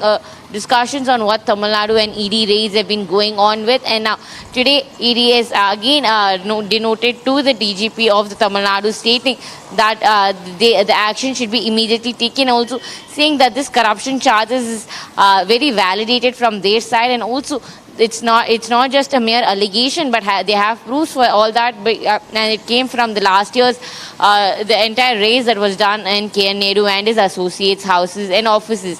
Now the TN police is expected to take an action. However, the political reaction for this from the DMK side is that the corruption charges against them is coming right before the election, and they're pointing out towards the BJP and the centre, especially the AIADMK, which is also the opposition, stating that the NDA alliance is now trying to pull down the DMK because it's just time for the elections. With corruptions, they are trying to sling mud at the DMK is what the leaders of the party are claiming.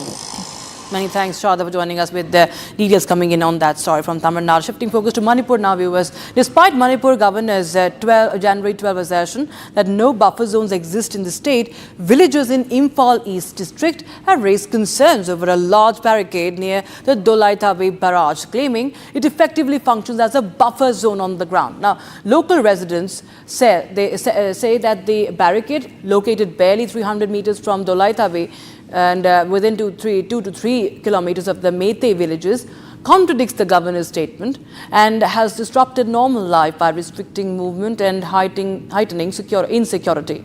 Expressing apprehension over their safety, villagers urged authorities to open the barricades, stating that its continued presence undermines confidence and peace among local communities. Take a look at Republic's ground report.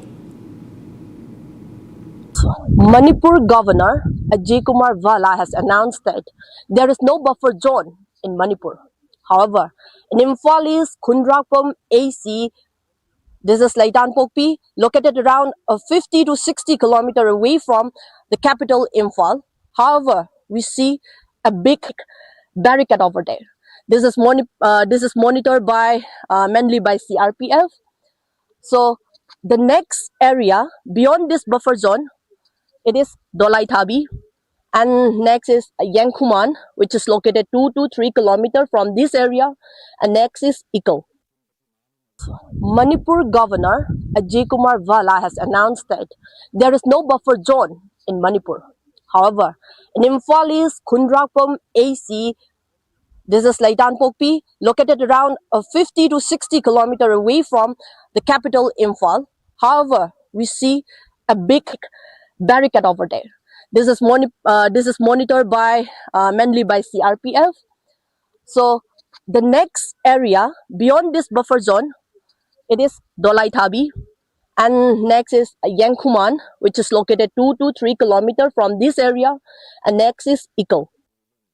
लैतान पोकपी का area में जो लड़ाई का वजह से जो जल चुका है तीनों चारों गांव, इसको अभी तक घर में जाने के लिए अपना जो पुराना वाला घर, पुराना वाला गांव, इसको देखने के लिए अभी तक चांस ही नहीं मिल रहा है। तो आप कैसा, मतलब इसका बारे में ये बफर जोन नहीं है, वो मतलब कैसा बोल रहा है आप, वो पूछना चाहूँगा मैं आपसे। जो अभी तक हमारा गांव का, लैतान पोकपी गांव का सराउंडिंग में अभी तक जो चल रहा है, जो सेंट्रल फोर्स का, सीआरपी, असम राइफल, बीएसएफ, जितना भी आपने डिप्लॉय करके रखा है, तो हमारा मैतेई का कोई भी आदमी इधर उधर हिलने नहीं दिया है। और हमारा गांव का ऊपर में जो अभी कुकी लोग ने इलीगली जो रास्ता बनाया है, इसको हटाने के लिए हमने कितना बार आपको भी रिक्वेस्ट किया है, फिर भी आप अभी तक कुछ नहीं कर पा रहा है, हमारे लिए कुछ भी नहीं कर रहा है अभी तक। तो यहाँ पे आप कैसा बोल सकता है ये बफर जोन नहीं है बोल के? ये तो क्या बोलेगा, छरा सा झूठ है बोल के मैं बोलना चाहूंगा आपको।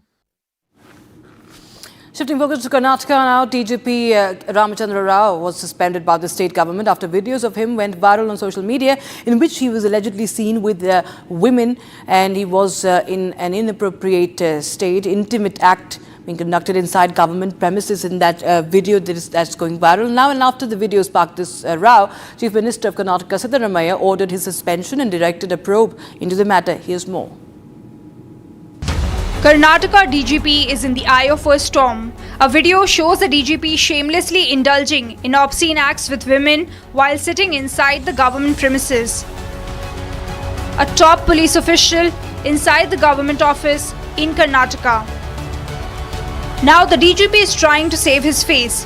He claims that the video is AI generated and is 8 years old from the time he was posted in Belagavi. He further claims that it is a conspiracy to malign his image. లేదంటే అది 8 ವರ್ಷ ಹಿಂದೆ ಇದ್ದೇನೆ ನಾನು ಅಲ್ಲಿ ಬೆಲ್ಗಾಮಲ್ಲಿ. ಅದರ ಬಗ್ಗೆ advocate ಮಾತಾಡಿ ನಾವು ಇದು ಕ್ರಮ ತಗೊಳ್ತೀವಿ. ಇದು ನಮಗೆ ಶಾಕಿಂಗ್, ಇಟ್ಸ್ ಆಲ್ ಫ್ಯಾಬ್ರಿಕೇಟೆಡ್, ಸುಳ್ಳು ಇದು. ಆ ವಿಡಿಯೋ ಎಲ್ಲ ಸುಳ್ಳು ಅಂತ ನಮ್ಗೆ ಇದ್ರ ಬಗ್ಗೆ ನಮಗೇನು ಐಡಿಯಾ ಇಲ್ಲ. ಯಾವಾಗ ಆಗಿರೋದು ಇದು, ಯಾವಾಗ ಮಾಡಿರೋದು ಗೊತ್ತಿಲ್ಲ. ಆಗಿದ್ರೆ ನನಗೆ ಗೊತ್ತಾಗಲ್ಲ. ಇದ್ರ ಬಗ್ಗೆ ತನಿಖೆ ಆಗ್ಬೇಕಂತೀರಾ? ತನಿಖೆ ಆಗ್ಬೇಕಲ್ಲ, ಈ ತರ ಸುಳ್ಳು ಮಾಹಿತಿ ಹಬ್ಸ್ತಾ ಇದ್ರು. ಅದೇ ಇದ್ರ ಬಗ್ಗೆ. Hours after, CM Siddaramaiah said that he would put an inquiry against the DGP. ನಾವು ಅದ್ರ ಬಗ್ಗೆ ವಿಚಾರಣೆ ಮಾಡಿಸ್ತೀವಿ. ನನಗೆ ಬೆಳಿಗ್ಗೆ ಗೊತ್ತಾಯ್ತು, ಆಮೇಲೆ ಅವ್ರ ಮೇಲೆ ಶಿಸ್ತಿನ ಕ್ರಮ ತಗೋತೀವಿ. ಶಿಸ್ತು ಕ್ರಮ ಜರುಗಿಸ್ತೀವಿ. ಎಷ್ಟೇ ಎತ್ತರದ ಅಧಿಕಾರಿಯಾದರೂ ಕೂಡ ಕಾನೂನಿಗಿಂತ ಯಾರು ದೊಡ್ಡವರಲ್ಲ. ಅವ್ರ ಮೇಲೆ ಶಿಸ್ತಿನ ಕ್ರಮ ತಗೊಳ್ತಕ್ಕಂಥ ಅದನ್ನು ವಿಚಾರಣೆ ಮಾಡಿ ಆಮೇಲೆ ಕ್ರಮ ತಗೊಳ್ತೀವಿ. The Karnataka government has suspended the state DGP Ramachandra Rao. A DGP level police officer's videos have surfaced in social media where he is exploiting, he is doing intimate acts with multiple women, and that too inside public police office. This is the state of affairs. Now there will be all kinds of excuses that will be made that this is AI, morphed, generated video. The fact of the matter is that in Karnataka under Congress's watch, the women's safety and security has gone to all-time low. If these things are happening inside a public office, imagine what is happening on the streets. But the DGP is not new to controversies. He is the stepfather of Kannada film actor Ranya Rao, who is in Bengaluru Central Jail in a gold smuggling case. Ranya Rao seems to have used his stepfather DGP Ramachandra Rao's connections to evade security checks at airports. The embarrassment trail for the Karnataka police does not end here. The DGP was once heading a case where the police raided a premises, seized massive amounts of money, while also allegedly colluding with a businessman. But given the controversies, what if the DGP is a frequent offender? Why should a detailed investigation into the matter not be the top priority for the Karnataka government? Shifting focus to Jammu, where anti-terror operation in Jammu and Kashmir's Kishtwar has entered its third day, with security forces widening the search area and busting a Jaish-e-Mohammed hideout that's meant for a long stay. Here's more from Ground Zero.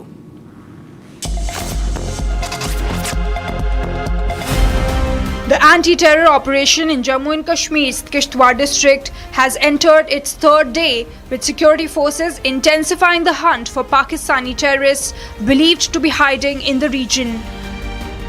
On the second day of the operation, forces busted a terror hideout designed for a long haul, reportedly used by Jaish-e-Mohammed terrorists.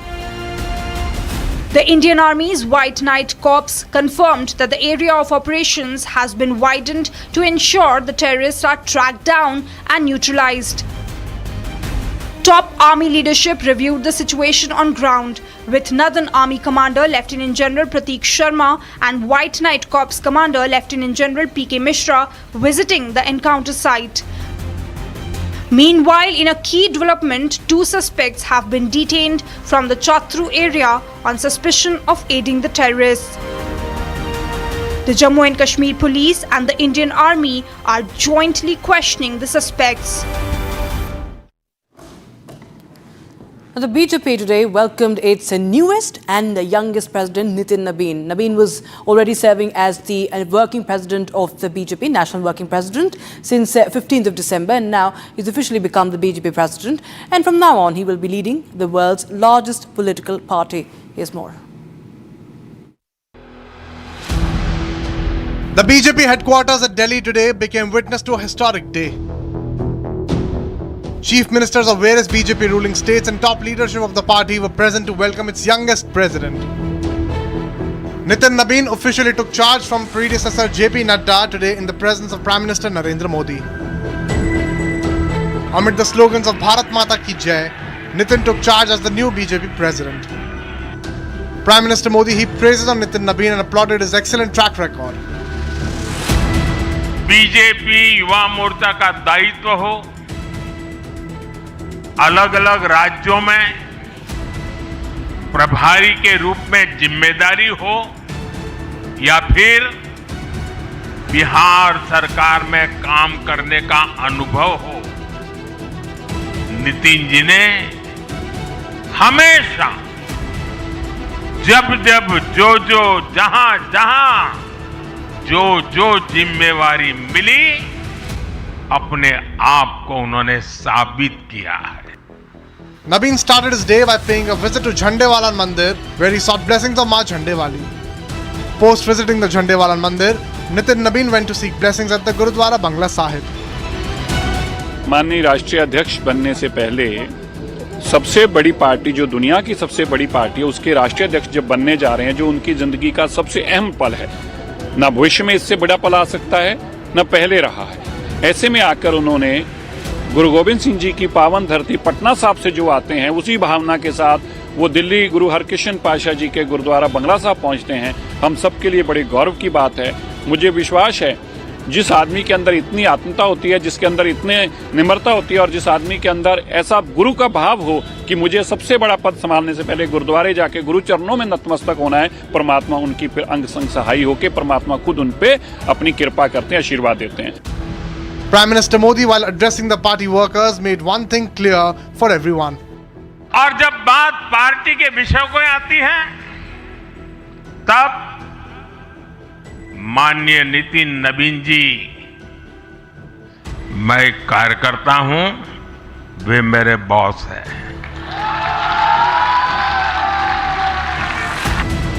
Nitin Nabin began his speech by remembering his parents. इस अवसर पे मैं अपने माता और पिता को भी निश्चित रूप से स्मरण करते हुए उनको नमन करता हूं, क्योंकि कहीं ना कहीं आज मेरे व्यक्तित्व में किसी एक शख्सियत का मैं मानता हूं तो निश्चित रूप से मेरे माता पिता का संस्कार, पार्टी का विचार और कहीं ना कहीं मेरे बड़ों का मार्गदर्शन मुझे यहां तक पहुंचाया है. Nabin thanked Prime Minister Modi for the trust. एक प्रधान सेवक के रूप में जिस प्रकार से उन्होंने सेवा की है, वो हमारे कालखंड के सभी कार्यकर्ताओं के लिए प्रेरणादायी हैं. ऐसे अपने यशस्वी प्रधानमंत्री, विश्व के लोकप्रिय नेता श्री नरेंद्र मोदी जी का मैं सबसे प्रथम अभिवादन करता हूं. During his address, he made a mention of Ram Mandir, the security challenges in Jammu Kashmir, and the abrogation of Article 370. आज का क्षण मेरे लिए संकल्प का क्षण है. आज सिर्फ एक पद को धारण नहीं कर रहा हूं, मैं पार्टी के इस विचार को परंपराओं को एक राष्ट्रवादी आंदोलन की जिम्मेदारी को स्वीकार कर रहा हूं और मैं इस अवसर पे साथ अपने सभी वरिष्ठ कार्यकर्ताओं को भी प्रणाम करता हूं। Nabeen is the youngest party president but has an excellent track record. He is a 5-time member of Bihar Legislative Assembly and former minister in the government of Bihar. Nabeen is widely recognized for his sustained organizational acumen and administrative experience. Nitin Nabeen entered electoral politics at a young age and was first elected to Bihar Legislative Assembly in 2006 from Patna West Assembly constituency. Since 2010, he has been consecutively elected from the Bankipur Assembly constituency, securing victories in 2010, 2015, 2020 and 2025. Nabeen also held key portfolios like road construction, urban development, housing and law in Bihar government as a cabinet minister. Nitin Nabeen also served as a state in charge in Sikkim elections and oversaw the organizational duties in Chhattisgarh as well. While it's a big day for Bharatiya Janata Party and Nitin Nabeen, what's even bigger is the responsibility he will be leading 14 crore workers, 12 vice presidents, 8 general secretaries and 13 secretaries and 23 party spokespersons. And now we go across to the visuals coming in from Jerusalem as the Israelis are bulldozing the Jerusalem headquarters of the UN Agency for Palestinian Refugees, pushing forward with its crackdown against the organization. Now, Israel has long accused the United Nations Relief and Works Agency, that is UNRWA, of collaborating with the Hamas, a charge which it denies. And last year, it was banned it from operating on its territory. Now the headquarters are being bulldozed. So bulldozer action, you can see right now in East Jerusalem. This is against the UNRWA by the Israeli authorities. This is a demolition marking Israel's latest and most dramatic step against the UNRWA. And it's said the UNRWA, meanwhile, posts on X that Israeli forces had confiscated staff devices and forced them out of their headquarters in the Sheikh Jarrah neighborhood. And also it goes on to say, I quote, this is an unprecedented attack not only against UNRWA and its premises, it constitutes a serious violation of international law and the privileges and the immunities of the United Nations, unquote. And remember, Israel has been long critical of the UNRWA for what it is said are pro-Palestinian leanings. It has pro-Palestinian leanings and accuses it of collaborating or being in connivance with the Hamas. Meanwhile, Israeli Foreign Ministry says that the demolition was following through on a new law banning the organization. So the ban had been announced much before. Now the action is being taken. National Security Minister Itamar Ben-Gvir says in a statement that he had accompanied crew to the headquarters and called it a historic day. Now, UNRWA provides aid and services to some 2.5 million Palestinian refugees in Gaza, the occupied West Bank and the East Jerusalem, as well as 3 million more refugees in Syria, Jordan and Lebanon. And it maintains the infrastructure in Palestinian refugee camps, also running schools and providing health care to refugees who say it is critical to ensuring people receive basic services. And throughout the war in Gaza Strip, which was triggered by the Hamas-led attack on Israel, Israel has accused the agency, UNRWA, of being infiltrated by the Hamas, saying that the Hamas terrorists used its facilities and seized aid. And it has provided little evidence for the claims, however, which UN continues to deny. UNRWA supporters have said Israel's attacks on the agency are aimed at sidelining the issue of Palestinian refugees. So you can see that the bulldozer has been run over that building after it was evacuated, and UNRWA says that the material has also been confiscated. And this is a visual coming in from East Jerusalem in Israel. So Israel demolishes the UN agency's Jerusalem office, that is the UNRWA, that is for the relief of refugees, welfare of refugees. And this is live. That is live visual coming in from East Jerusalem. So it has already banned the UNRWA and has accused UNRWA of being in cahoots with the Hamas and helping out the Hamas instead.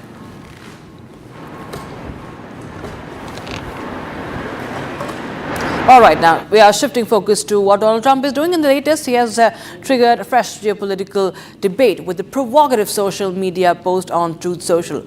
There is an image that depicts Greenland as a future US territory. Now, it has reignited questions about America's strategic ambitions in the Arctic and the president's long-standing interest in the region. Here's more on the story.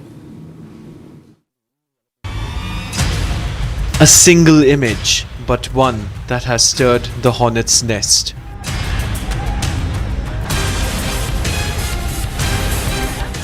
A cartoon shared by Donald Trump on Truth Social.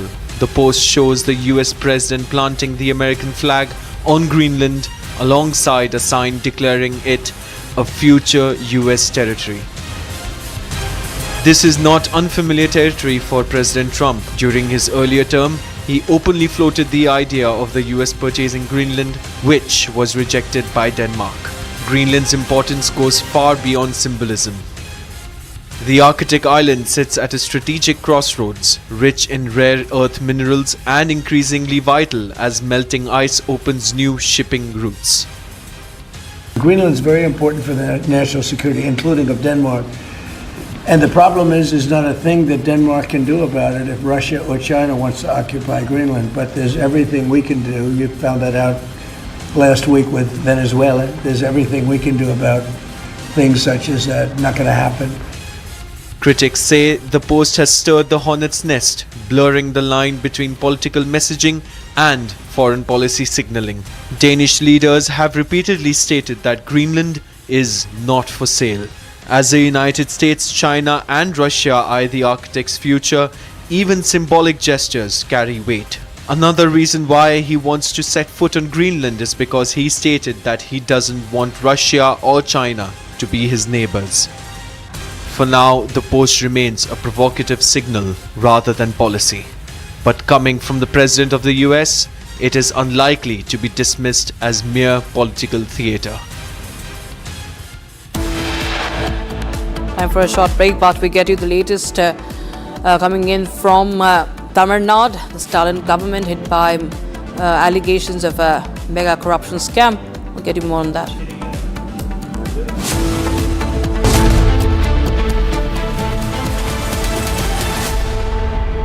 आधे bowl दही में 4 चम्मच MDH चटनी पुदीना मसाला डाला, stir करो, पुदीना चटनी तैयार। MDH चटनी पुदीना मसाला।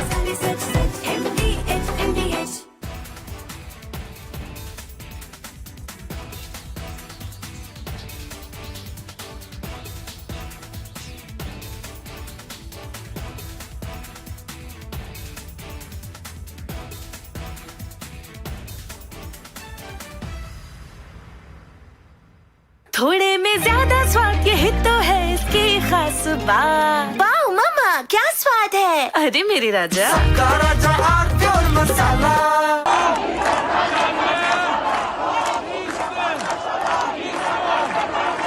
Iran is boiling. Iranians are protesting against the Khamenei regime.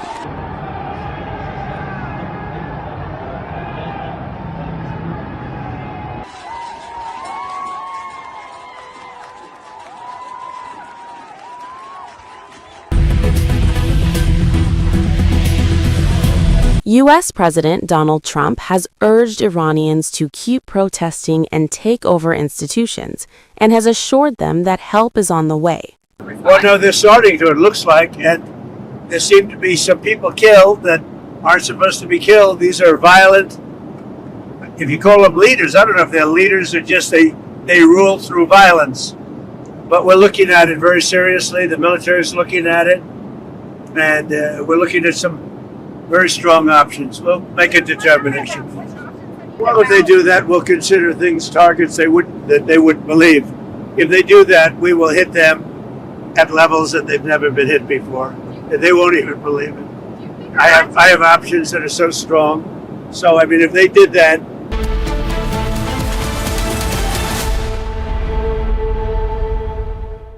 MDH की हल्दी मिर्ची धनिया करे कमाल, ये रंग दे, ये खुशबू दे, ये तीखा, ये कम पड़े, क्या निराला MDH मसाला। केसरिया से मन जोगी हुआ रे, दिल झूमे देखो, मतवारा हुआ रे, केसरिया से मन जोगी हुआ। हर पल मनाओ केसरी त्योहार। विमल, बोलो जुबान केसरी। मजेदार प्योर सूजी पास्ता उबालो मिलाओ और खाओ 8 मिनट में तैयार। क्या टेस्ट है सबका राजा hardware masala.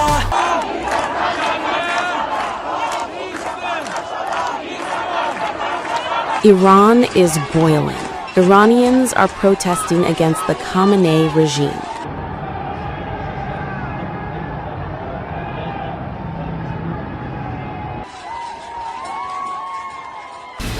From Asia's largest news headquarters, setting the agenda for Bharat.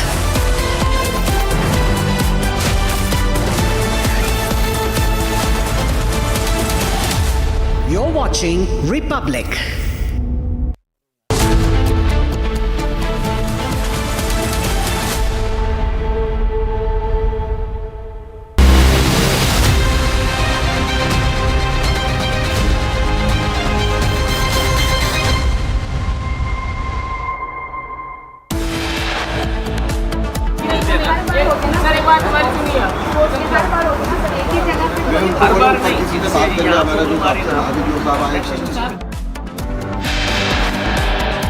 Major corruption scandal hits Stalin government ahead of polls. 1,000 crore kickbacks to trail under scanner.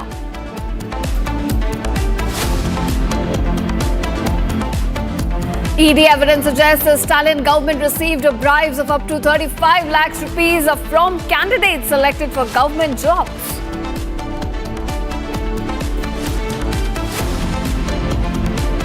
Top officers, engineers are close to Stalin's minister named by ED in corruption scandal. No word by CM on money laundering.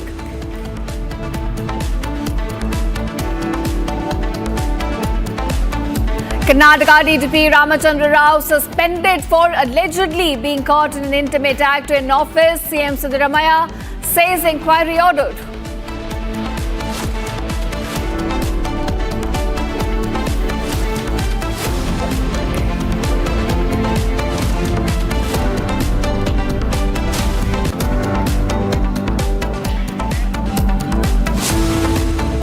Hello and welcome viewers, you're watching Republic with me Ishita Mitra. Now viewers, our top focus at this hour. Republic has spoken to the pole vaulter champions who were harassed and then asked to deboard a train for carrying their pole, their vital sports equipment. Now they say they were treated unfairly and were harassed for hours. In fact, a video recorded by the athletes detailing their ordeal, including Dev Meena's question about what lesser known juniors might face if top performers encounter such a treatment, went viral on social media. In fact, this has sparked a controversy highlighting logistical challenges that Indian athletes have to endure often during travel.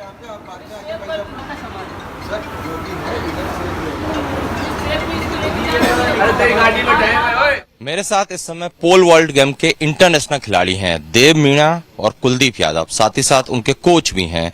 हम इनसे बात करेंगे। उससे पहले बता दें कि ये जो इंटरनेशनल खिलाड़ी हैं जो कि देश के लिए खेलते हैं, इनके साथ एक टीटीई ने बदसलूकी की, इनको ट्रेन से उतारा और साथ ही साथ जो इनका इक्विपमेंट है उसको रखने के लिए काफी देर तक बहस की, जिससे इनकी ट्रेन भी छूटी। पहले तो पूरा घटनाक्रम जानते हैं देव से कि क्या हुआ था। देव, आप कहाँ से आ रहे थे, कहाँ जा रहे थे और आपके साथ क्या घटनाक्रम हुआ था? सर, हम मैंगलोर गए थे खेलने, जहाँ की यूनिवर्सिटी गेम्स हो रहे थे। वहाँ से खेल के हम आ रहे थे। पनवेल से हमारी दूसरी ट्रेन थी, ट्रेन चेंज हुई थी वहाँ से, तो हमने हमारा इक्विपमेंट बाहर निकाल के रखे थे सारे पोल, ताकि दूसरी ट्रेन में रख सकें। लेकिन वहाँ के जो टीटी उन्होंने देख लिया और फिर वो आ गए थे वहाँ पे। फिर वो बोलने लगे कि ये अंदर नहीं जाएगा, इसको हम जमा करेंगे यहीं पे, या तो आपको इसका फाइन बनना पड़ेगा। और उन्होंने जो फाइन, मतलब बहुत बहस हुई, बहुत हमने बाहर उनसे ट्राई किया कि बोले ऊपर से ऑर्डर है। हमने बोला ऊपर वाले के एक बार आप नंबर दे दो या फिर कुछ कांटेक्ट डिटेल बता दो, हम ताकि उनसे बात कर सकें। ना उन्होंने कुछ कांटेक्ट डिटेल बताया, ना ही कुछ किया। लेकिन बस वो उनको पैसे चाहिए थे, वो फाइन काटने का बोल रहे थे। और यही सब सर, इतना मतलब इतनी सारी परेशानियों के बाद में फिर हमने उनको जैसे तैसे फाइन भरा, जिसमें हमारी एक ट्रेन छूटी और फिर हमने शाम को दूसरी ट्रेन ली। और उन्होंने फाइन काटा तो ठीक है, लेकिन जो फाइन में उन्होंने लिखा 80 kg वेट, 80 kg के तो सर हमारा पोल ही नहीं होता, क्योंकि हम लेके उसको भागते हैं। वो तो मे भी 1 किलो का होता है सर पोल, ज्यादा भारी भी नहीं होता वो पोल। घंटे तक आपको जो TTE है उसकी वजह से कितने घंटे आपको परेशान होना पड़ा, कितनी देर आपको स्टेशन पे इधर उधर भटकना पड़ा? सर हम सुबह 10 बजे उतर चुके थे वहां से, और हमारी ट्रेन थी सर 12-1 बजे समथिंग। तो सर हमारी वो ट्रेन छूट गई और हमको शाम को सर 7 बजे हमको ट्रेन मिली, तो मे भी सर पूरा दिन ही खराब हो गया सर हमारा वहाँ पे। तो हमने जो वीडियो देखा, आप रिक्वेस्ट भी कर रहे थे कि हमारी ट्रेन ना छूटे, इसके बाद भी कोई सुनवाई नहीं हुई? नहीं सर, हमने उनको बहुत रिक्वेस्ट की, हमने बोला कि मैं एक इंटरनेशनल प्लेयर है, हम दोनों नेशनल रिकॉर्ड होल्डर हूँ मैं इंडिया का, लेकिन उनको सर ये चीज़ उनको समझ में नहीं आ रही थी। आपने कितने मेडल जीते हैं देश के लिए? सर देश के लिए मैंने सर 6 बार देश के लिए खेला हूँ सर, मैंने 2 बार देश के लिए मेडल लेके आया हूँ सर। खिलाड़ियों का मनोबल तो गिरता होगा अगर इस तरह की घटनाएं होती हैं तो? सर यही चीज़ें हैं सर, अगर मैं ये चीज़ फेस कर रहा हूँ तो सर मेरे से जो नीचे लेवल के जो एथलीट होंगे सर वो कैसे हैंडल करेंगे सर ये चीज़ें? बस यही सोच रहा था मैं, यही सोचता हूँ, और आगे मैं भी इसका कुछ हल हो जाए सर। तो आपने समझाया नहीं उनको कि जो आपका खिलाड़ी, जो आपका गेम है उसमें जो इक्विपमेंट है वही नहीं जाएगा आपके साथ, तो आप खेलेंगे कैसे? वही सर वो बोल रहे थे इसको सर एक्स्ट्रा उसमें मतलब जो ले जाने का होता है उसमें डाल दीजिए, और उसमें सर आपको पता ही है सामान कैसे जाता है सर, आज गया तो वो पता नहीं कब पहुंचेगा, और हमको जिस दिन खेलना है उस दिन हमको ये इक्विपमेंट मिलेगा ही नहीं। और उसमें सर हमारे पोल में ऐसा होता है, अगर छोटा सा भी अगर कुछ कट लग गया तो बहुत ज़्यादा दिक्कत होती है, अगर मतलब पोल टूट जाता है सर, क्योंकि उसमें छोटा सा भी फाइबर ग्लास का होता है, क्योंकि वो थोड़ा सा कट लग गया पोल टूट जाएगा सर। और यही समस्या फ्लाइट में भी होती है? यही समस्या सर फ्लाइट में होती है, जैसे इंटरनेशनल के ही खेलने जा रहा हूँ सर, तो मेरे पोल यहीं पे रह जाएंगे सर। मैं फिर वहाँ पे सर दूसरों के पोल बोरो करके खेलता हूँ सर इंटरनेशनल में। वो जो TTE था उस पर एक्शन होना चाहिए, रेलवे को संज्ञान लेना चाहिए इस तरह की बदसलूकी। आप लोग देश के लिए खेलते हैं, आपके साथ हुई, तो मेरे हिसाब से सर इस पे सर या फिर कुछ रूल लागू होना चाहिए कि एथलीट्स के इक्विपमेंट्स को ले जाने दिया जाए, या फिर कुछ लेटर इशू होना चाहिए ताकि हम उनको बता सकें कि ये स्पोर्ट्स इक्विपमेंट आप इसको ले जाने दीजिए प्लीज़। बस मैं यही चाहता हूँ सर कि ये चीज़ आगे फेस ना करें हम। कुलदीप आप बताओ क्या हुआ था, क्या डिमांड है आपकी, क्या होना चाहिए? यही सर कि या तो रेलवे कोई ऐसा रूल है जिसमें हम लोग, हमारा पोल के 1.5 लाख का पोल है, 2 लाख के समथिंग, तो उसकी 100% सिक्योर दे गारंटी, जिससे हम उसमें पोल डाल सकें और हमें टाइम से दे, या तो मतलब हमें ले जाने की अनुमति दे। हम सेल्फ केयर करते हैं, तो हाँ ऐसा नहीं कि हम उससे यात्रियों की दिक्कत होती है। हम लोग 4-5 लोग पोल को रखते हैं ट्रेन में, तो पहले 2-3 लोग जाके सभी को बताता है कि आप थोड़ा साइड हो जाइए, एक विंडो मतलब हम ओपन करके सभी को समझा के फिर मैं उसको पोल अंदर ले जाके फिर हम लोग उसको रखते हैं। तो हम लोग भी मतलब पैसेंजर का पूरा ऐसा नहीं है कि सिर्फ डालने रखते हैं सीधा पोल, पहले बता के सभी को समझा के फिर अच्छे से पोल रखते हैं। या तो हमें ऐसे कुछ, या तो रेलवे कुछ नियम लाए जिससे हम पोल कुछ पैसे भी दे दें, 1000-2000 जो लगे, लेकिन हमारा सेफ्टी से पहुँचे। यही देखिए, हाँ पोल लेके जा रहे थे, हमारे इंटरनेशनल प्लेयर है, हमारे मध्य प्रदेश खेल विभाग के एकेडमी के प्लेयर्स हैं जो इंटरनेशनल लेवल के प्लेयर हैं, वो पोल लेके जा रहे थे तो उनको रोका गया। ये मामला संज्ञान में आया है, और क्योंकि बिना पोल के तो खिलाड़ी ट्रेवल नहीं कर सकता, इनके खुद के व्यक्तिगत पोल रहते हैं जिससे ये कंपटीशन में हिस्सा लेते हैं। क्या स्थिति बनी, क्यों हुआ, इसके बारे में हमने यहाँ के रेलवे के अधिकारियों से बात भी की है, और मैं माननीय रेलवे मंत्री जी से भी बात कर रहा हूँ, उनको पत्र लिख रहा हूँ कि इस पूरे को लेकर कोई ना कोई एक व्यवस्था जरूर बनाई जाए, क्योंकि जब खिलाड़ी जाता है तो वो अपने इक्विपमेंट तो रेल में लेके जाएगा ही, उसके लिए वो ज़रूरी है। तो आगे मुझे ऐसा लगता है कि रेलवे निश्चित रूप से संज्ञान लेगा और इसको लेकर एक कोई पॉलिसी, एक कोई ऐसी व्यवस्था बनेगी जिसमें आगे खिलाड़ियों को दिक्कत ना आए। हमने ये भी कहा है कि वो जो TT हैं जिन्होंने बिना कारण हमारे खिलाड़ियों को परेशान किया है, उनके बारे में भी संज्ञान लिया जाए। घंटों परेशान हुए खिलाड़ी, उसके बाद उनका जो वजन था इक्विपमेंट का उससे ज्यादा चार्ज किया गया। इसीलिए ये पूरा विषय मुझे लगता है कि वो जो रेलवे के TT थे उन्होंने व्यक्तिगत रूप से मुझे लगता है गलती की है। तो हमने लिखा है, अधिकारियों को भी कहा है कि उनसे मालूमात की जाए और पूछताछ की जाए और ऐसी पुनरावृत्ति ना हो, इसकी व्यवस्था बनाए। आपने एक पत्र भी लिखा था 30/1/2025 को DRM को, जिसमें ये सुझाव दिया था कि जो पोल प्लेयर होते हैं उनका इक्विपमेंट ले आने के लिए उन्हें सहूलियत दी जाए। इसके बाद भी इस तरह की बर्ताव महाराष्ट्र में हुआ। हम थोड़ा विस्तारित करके आज हम बात कर रहे हैं। मैंने रेल मंत्री जी को भी लिख रहा हूँ कि केवल इसी खेल के नहीं, बाकी खेलों के भी यदि इक्विपमेंट खिलाड़ी साथ में लेके जाते हैं तो रेलवे की तरफ से ये इंस्ट्रक्शन हो। हाँ, यदि किसी यात्री को दिक्कत है तो बात अलग है, इसमें किसी यात्री को दिक्कत भी नहीं थी, तो हम लिख रहे हैं, मुझे लगता है रिजॉल्व हो जाएगा। जैसे टीटी जो थे उन पर एक्शन होना चाहिए, क्योंकि उन्होंने दुर्भावनापूर्ण महाराष्ट्र में रेलवे को लिखा है, अब रेलवे ये निर्णय लेगा। Now, viewers, we also have some reactions coming in from, in fact, those top performers of India on how this sequence unfolded right at the station, where they were harassed by the officials and then deboarded off the train and stranded for hours. Take a listen.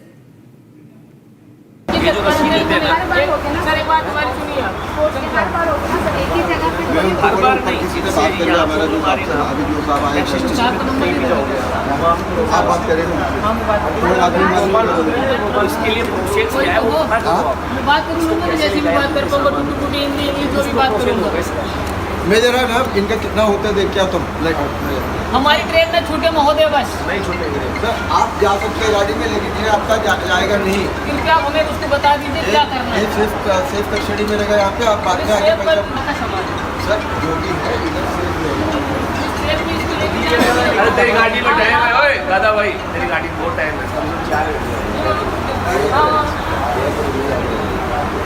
मेरा नाम देव मीणा है, मैं India का national record holder player हूँ और हाल ही में मैंने अभी नया नेशनल रिकॉर्ड बनाया है। ये मेरे साथ में कुलदीप है, इसने भी अभी हम यूनिवर्सिटी खेलने आए हैं और अभी हम महाराष्ट्र में महाराष्ट्र के पनवेल रेलवे स्टेशन पे। यहाँ पे हमारा ना मतलब यहाँ पे हमको जो टीटी है, सीनियर टीटी, उन्होंने मतलब हमारे पोल देख लिया और यहाँ पे हमको मना कर दिया कि आप लोग नहीं जा सकते हो। मतलब बहुत ज़्यादा परेशान किए यहाँ पे और हमारी एक ट्रेन छूट चुकी है ऑलरेडी। हमने मतलब हमको 4 से 5 घंटा यहाँ पे बिठा के रखा, पूरे बहुत परेशान हो चुके हैं। यहाँ पे मतलब हर एक एथलीट, अगर हमारे साथ ये चीज़ हो रही है तो मतलब मैं अपने जूनियरों से क्या एक्सपेक्ट करूँ कि मतलब उनके साथ क्या होता होगा।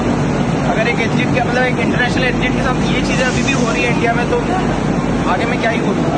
और हमारे यहाँ मतलब जो यहाँ के इंचार्ज जो सीनियर टीसी इंचार्ज है आर.के. वर्मा सर, और उनको सीनियर टीसीएम का ऑर्डर था कि ये लोग को 4 से 5 घंटे बैठा के रखो और ये जब तक फाइन नहीं भरते हैं तब तक इनको जाने नहीं दिया जाए। और यहाँ हम लोग 4-5 घंटे वेट करके अभी हम लोग अपना पोल दूसरी ट्रेन में लाते हैं। हम लोग फाइन भर दिए, अभी 5 घंटे बाद उन्होंने बोला कि बिना फाइन के इनको मत छोड़ो, कुछ भी हो जाए इनको बैठा के रखो। और हम लोग इंडिया के खिलाफ दोनों पोल ऑल्टर रहे, तो पोल ऑल्ट इवेंट लिया तो इंडियन रेलवे कुछ ऐसा मतलब व्यवस्था चालू करे जिससे हमारा। और ये कोई नई बात नहीं है, ये तो हमेशा से ऐसे ही होता आ रहा है, मतलब ये कोई नई चीज़ नहीं है। मैं चाहता हूँ कुछ कोई तो कुछ करो इस।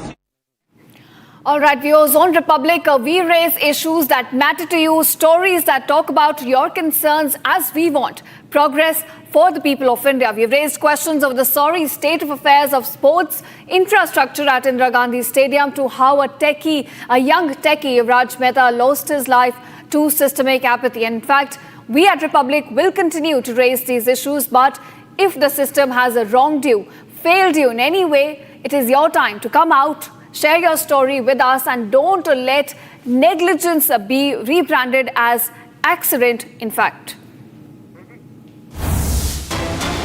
Now, viewers, shifting focus to the Noida techie story. SIT team has reached Noida sector. Car, in fact, of Raj Mehta, the young techie, we are given to understand, is now being taken out.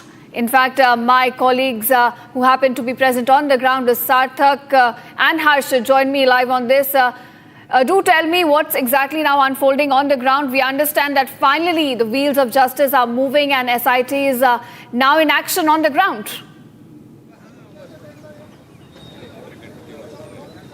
Yes, absolutely. Currently, the NDRF team is in the ditch filled with the drain water and they are trying to find the location of the car. They have already put an anchor where the car is located and the efforts are underway. 2 divers are still in the deep water under 50 feet and still they are looking for the car and they are tying with the ropes with the crane so that they can pull it out. The efforts are currently underway, but the situation of the location is pathetic. My colleague Harsh is also with me. What do you think, Harsh? Yes, right, Saurav. We have been reporting since last 3 days from here. Saurav was here for the last 2 days as well.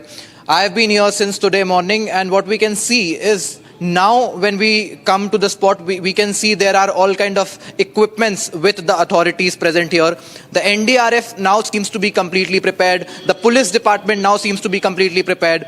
Now you can see a crane, in fact 3 cranes standing right here at the spot. You can see long ropes, you can see boats in the water. Now, but the question is why a 27-year-old Yuvraj had to lose his life to get all.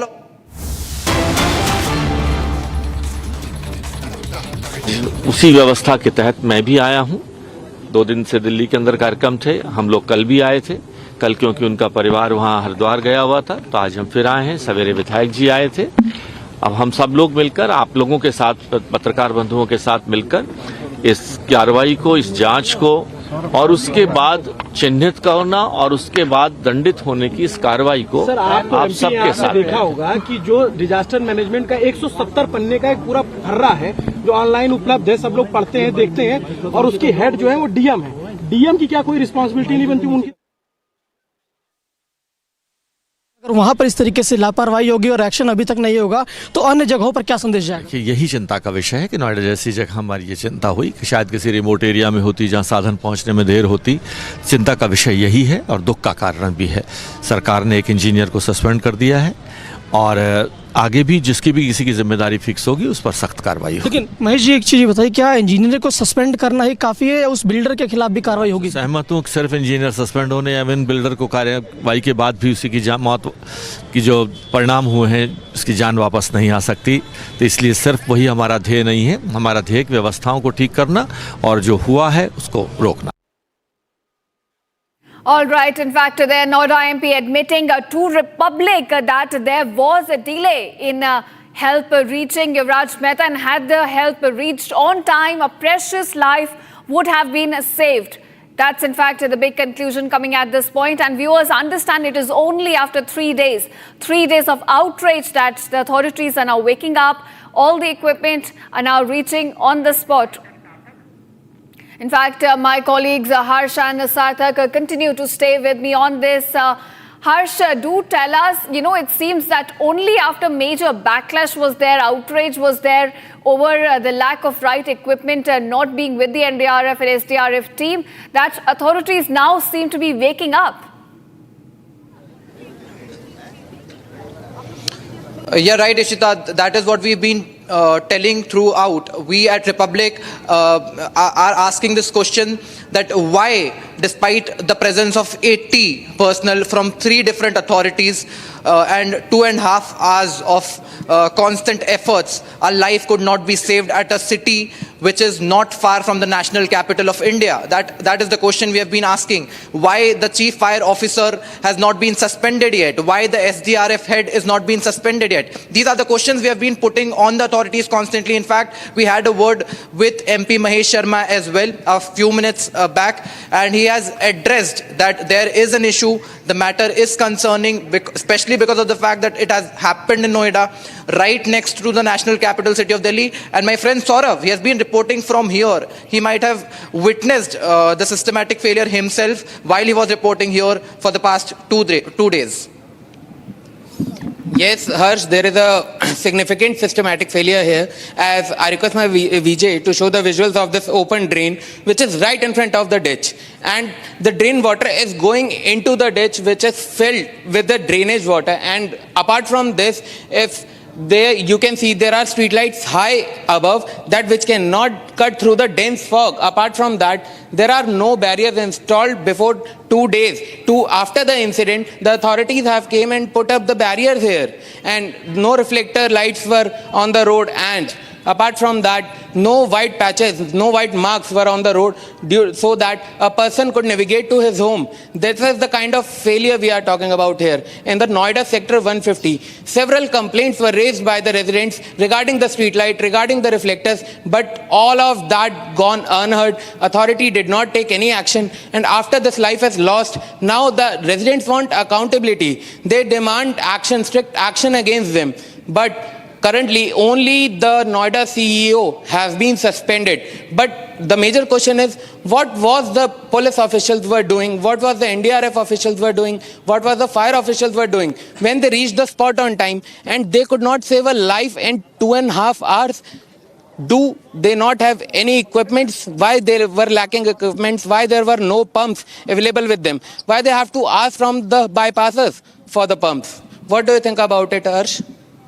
Yes, right, Saurav, this is what we have been reporting throughout, that there is a systematic failure. There is no question behind that. Now we can see the cranes deployed here. Now we can see ropes. Now we can see authorities in action. It's been hours and hours since the authorities are trying to get the car located and fetch it out from the scene. But the question remains. The question remains that why such action? Why is this level of action is only taken when a life is lost? Why does it always require All a right, young... thank you, Harsh and Sarthak, for joining us. And the big question, of course, remains that who is responsible for the death of Techie in Noida? Now, viewers are moving on to another big story we're covering at this hour. It seems a big cover-up is underway in fact, Chennai. We're talking about 11 people who died in RCB stampede, but nobody was punished. In fact, it's from Bengaluru. It is after 8 months. 11 people died, but nobody got suspended. Officers are back on duty, matches are now resuming, and it is in fact the biggest cover-up at this hour. Now, officers have been given roles and no political punishment. It is the biggest cover-up that's now unfolding. We're given to understand matches will resume at Chinnaswamy Stadium, and it's a complete cover-up that's now unraveling in Bengaluru. Remember, it was a stampede that took place right after RCB won IPL, and there has been no question of accountability, no suspension, 11 lives lost. But it seems it is a business as usual. Matches are now set to resume, and this is after 11 people lost their lives in RCB stampede. Viewers, 11 precious lives lost. Nobody gets punishment. After 8 months, it's a business as usual. Nobody gets suspended. Officers are back on duty, and matches are now set to resume at the Chinnaswamy Stadium.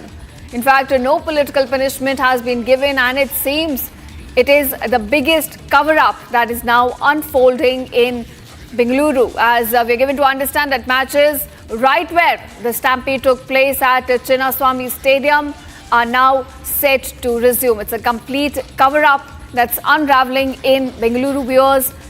Remember, we're getting you visuals, in fact, of that unfortunate incident that took place. 11 people lost their lives at that stampede at Chinnaswamy Stadium. And yet, no suspensions, no punishment. And after months, it is business as usual. All right, my colleague Abhishek is now joining me with more details on this. Abhishek, it seems that after months, we are not learning any lessons. No punishment given out, no suspensions. And it is a business as usual at the Chinnaswamy Stadium because matches are set to now resume. After the RCB's glorious win in the IPL 2025, we had clearly seen that the RCB wanted to celebrate the victorious moment in the city of Bengaluru, which claimed the lives of 11 innocent persons. And also, we had seen it was due to the deployment, under-deployment of the police personnel on the ground near the Chinnaswamy Stadium, which was taken care by the Karnataka State Cricket Association. It was the duty of the government to make sure that all the officers who were on the ground, who were not on the ground, to be facing a legal trial or the punishment for them not disposing of their duties. However, it was only a couple of suspensions and a mandatory holiday given to some of the police officers. Now, a report had been submitted by one-person commission, Justice Michael D. Kuna, to the government, and there were several suggestions which were supposed to be taken care by the Karnataka State Cricket Association in Chinnaswamy Stadium for the matches to restart in Chinnaswamy Stadium.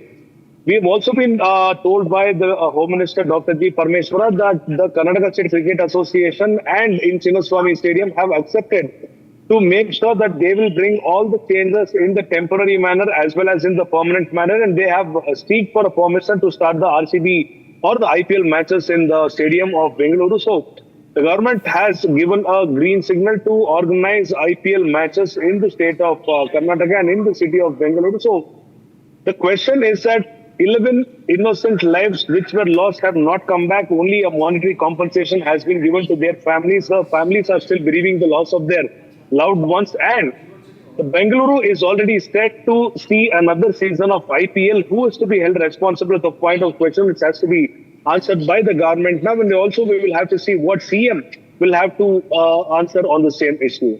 Back to you.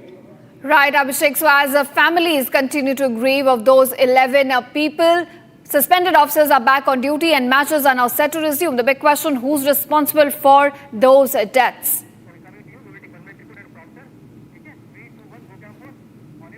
All right, viewers, now a massive fire broke out at the Unit 1 market in Bhubaneswar, which reduced 40 shops to ashes with 13 fire tenders on the site and 3 hours of constant efforts. The fires were then extinguished. There's more on this report. Take a look.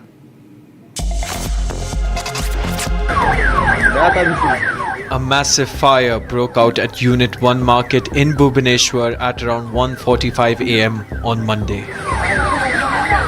This fire reduced more than 40 shops to ashes and causing extensive damage to property. The blaze first erupted at an idol shop located near the capital station. The flames soon spread to a nearby parked scooter and then rapidly spread to adjoining shops. With plastic goods kept near the shops, it fueled the blaze and making firefighting more challenging. To control the blaze, 13 fire tenders were sent to the site along with robotic monitors and striking fire force team. After nearly 3 hours of continuous efforts, the fire was finally brought under control. The Bhubaneswar Municipal Corporation was clearing the debris caused by the fire. The investigation is still underway to determine the exact cause of the fire. All right, viewers, with that we come to the end of this edition of Live and Breaking. Thank you so much for watching and don't go anywhere. On the other side, we discuss how top ministers close to Stalin have now been named by ED in a big corruption scandal, and no word has come in from the CM on money laundering.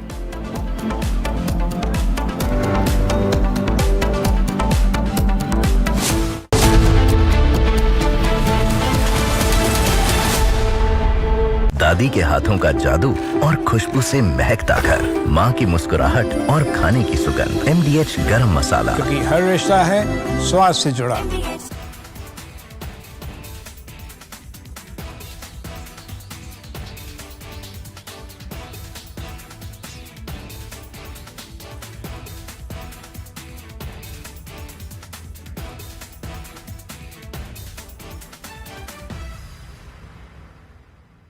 थोड़े में ज्यादा स्वाद, यही तो है इसकी खास बात। वाओ मम्मा, क्या स्वाद है? अरे मेरे राजा, राजा और pure masala.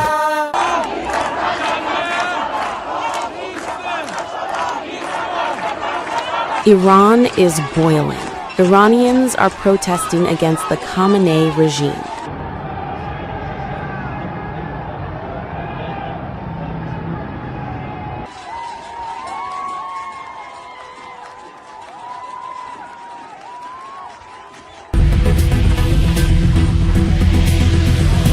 U.S. President Donald Trump has urged Iranians to keep protesting and take over institutions, and has assured them that help is on the way. Well, no, they're starting to, it looks like, and there seem to be some people killed that aren't supposed to be killed. These are violent, if you call them leaders, I don't know if they're leaders or just they rule through violence. But we're looking at it very seriously. The military is looking at it, and we're looking at some very strong options. We'll make a determination. Well, if they do that, we'll consider things targets that they wouldn't believe. If they do that, we will hit them at levels that they've never been hit before. They won't even believe it. I have options that are so strong. So, I mean, if they did that, it'll be met with a very, very powerful.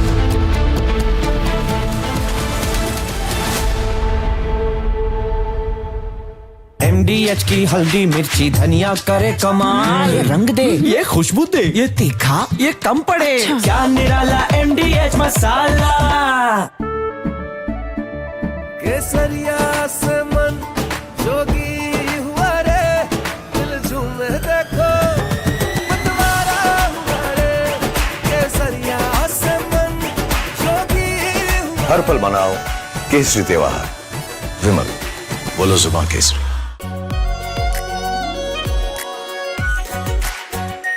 Are pure shahi paneer masala, delicious, healthy every day.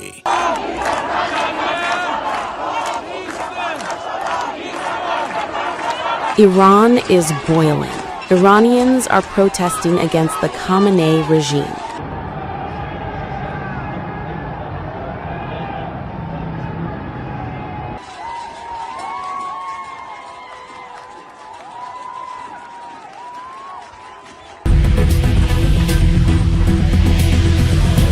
U.S. President Donald Trump has urged Iranians to keep protesting and take over institutions, and has assured them that help is on the way. Well, no, they're starting to, it looks like, and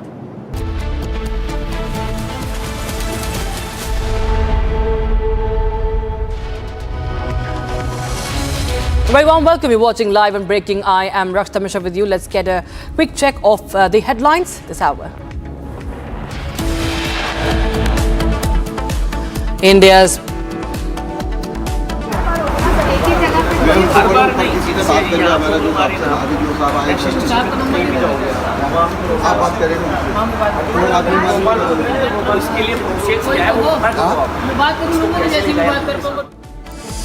India's pole vaulter champions harassed and deboarded from train, stopped for carrying poles on the train.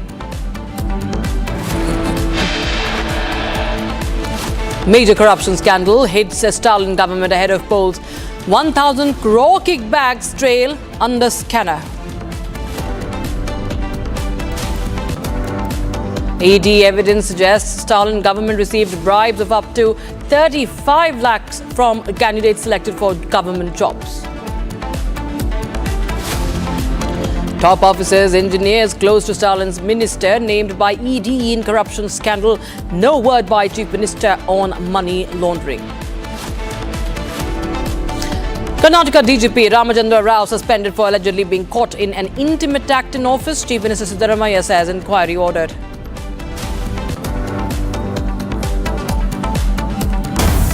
Right, we are breaking the DGCA report now. Breaking revelation from the DGCA report, slamming Indigo for the widespread airport chaos in December, pinpointing several critical lapses including mismanagement of adequate flight crew, inadequate regulatory preparedness, shortcomings in system software support, and failure to properly identify operational deficiencies and the absence of sufficient operational buffers to handle disruptions effectively. So what happened in Indigo View was unprecedented. What the mass cancellations and delays that had caused massive turbulence in our aviation sector. And now we have the DGCA report. My colleague Harsha will be getting us more details on it. Over to you, Harsha. Harsha. Yes, Akshita rightly pointed out. So on 19 January there was a review meeting which was held because back to back after the early December. In early December, what happened after that? After that continuously the meetings were held, the meetings were called, and fortnightly meetings were happened, weekly meetings were happened, and finally Indigo, after meeting with the regulatory body, has given an overall view exactly what happened in December, why there were so many flight disruptions, and what Indigo has done so far. But still, Indigo is standing by statement which Indigo stated in December month by stating that till 10th of February 2026 the operations will not be normalized. The operations will only get normalized only by 10th of February 2026. And that is the reason why this meeting was conducted, and the DGCA was also informed about the details of the meeting and what Indigo has done regarding the crew stability. The flight operation inspections were done. There was the operator control centers which Indigo had established everywhere not only in the airport with the ATC but also in its control center as well. And a proper view was done of the flight operations of Indigo. And now we can say that out of 2,400 flights are available, and there are many sectors flight which was reduced during the time of the problem and the issues which occurred in Indigo, but now slowly and gradually the things are getting back to normal, but not the fleet is intact as it was earlier. So now what we are learning is that Indigo has clearly stated that by 10th of February last 2026, all the operations will be normalized. Back to you. Many thanks, Harsha, for joining us with those details coming in on the DGCA report, slamming the Indigo after it had also leveled the 22 crore rupee fine on the airlines. And now we will shift to focus to the Nabin era in BJP that has today kick-started. BJP welcomed its newest and youngest president, Nitin Nabin. Now, he was already the national working president of the BJP since December 15th, and now he's officially become the BJP president, the national president. And from now on, he will be leading the world's largest political party. Listen into this report to know more. The BJP headquarters at Delhi today became witness to a historic day. Chief ministers of various BJP ruling states and top leadership of the party were present to welcome its youngest president. Nitin Nabin officially took charge from predecessor JP Nadda today in the presence of Prime Minister Narendra Modi. Amid the slogans of Bharat Mata Ki Jai, Nitin took charge as the new BJP president. Prime Minister Modi heaped praises on Nitin Nabin and applauded his excellent track record. BJP Yuva Morcha का दायित्व हो, अलग अलग राज्यों में प्रभारी के रूप में जिम्मेदारी हो, या फिर बिहार सरकार में काम करने का अनुभव हो, नितिन जी ने हमेशा जब जो जहां जो जिम्मेवारी मिली, अपने आप को उन्होंने साबित किया है. Nabin started his day by paying a visit to Jhandewalan Mandir, where he sought blessings of Ma Jhandewali. Post visiting the Jhandewalan Mandir, Nitin Nabin went to seek blessings at the Gurudwara Bangla Sahib. माननीय राष्ट्रीय अध्यक्ष बनने से पहले सबसे बड़ी party, जो दुनिया की सबसे बड़ी पार्टी है, उसके राष्ट्रीय अध्यक्ष जब बनने जा रहे हैं, जो उनकी जिंदगी का सबसे अहम पल है, ना भविष्य में इससे बड़ा पल आ सकता है, ना पहले रहा है.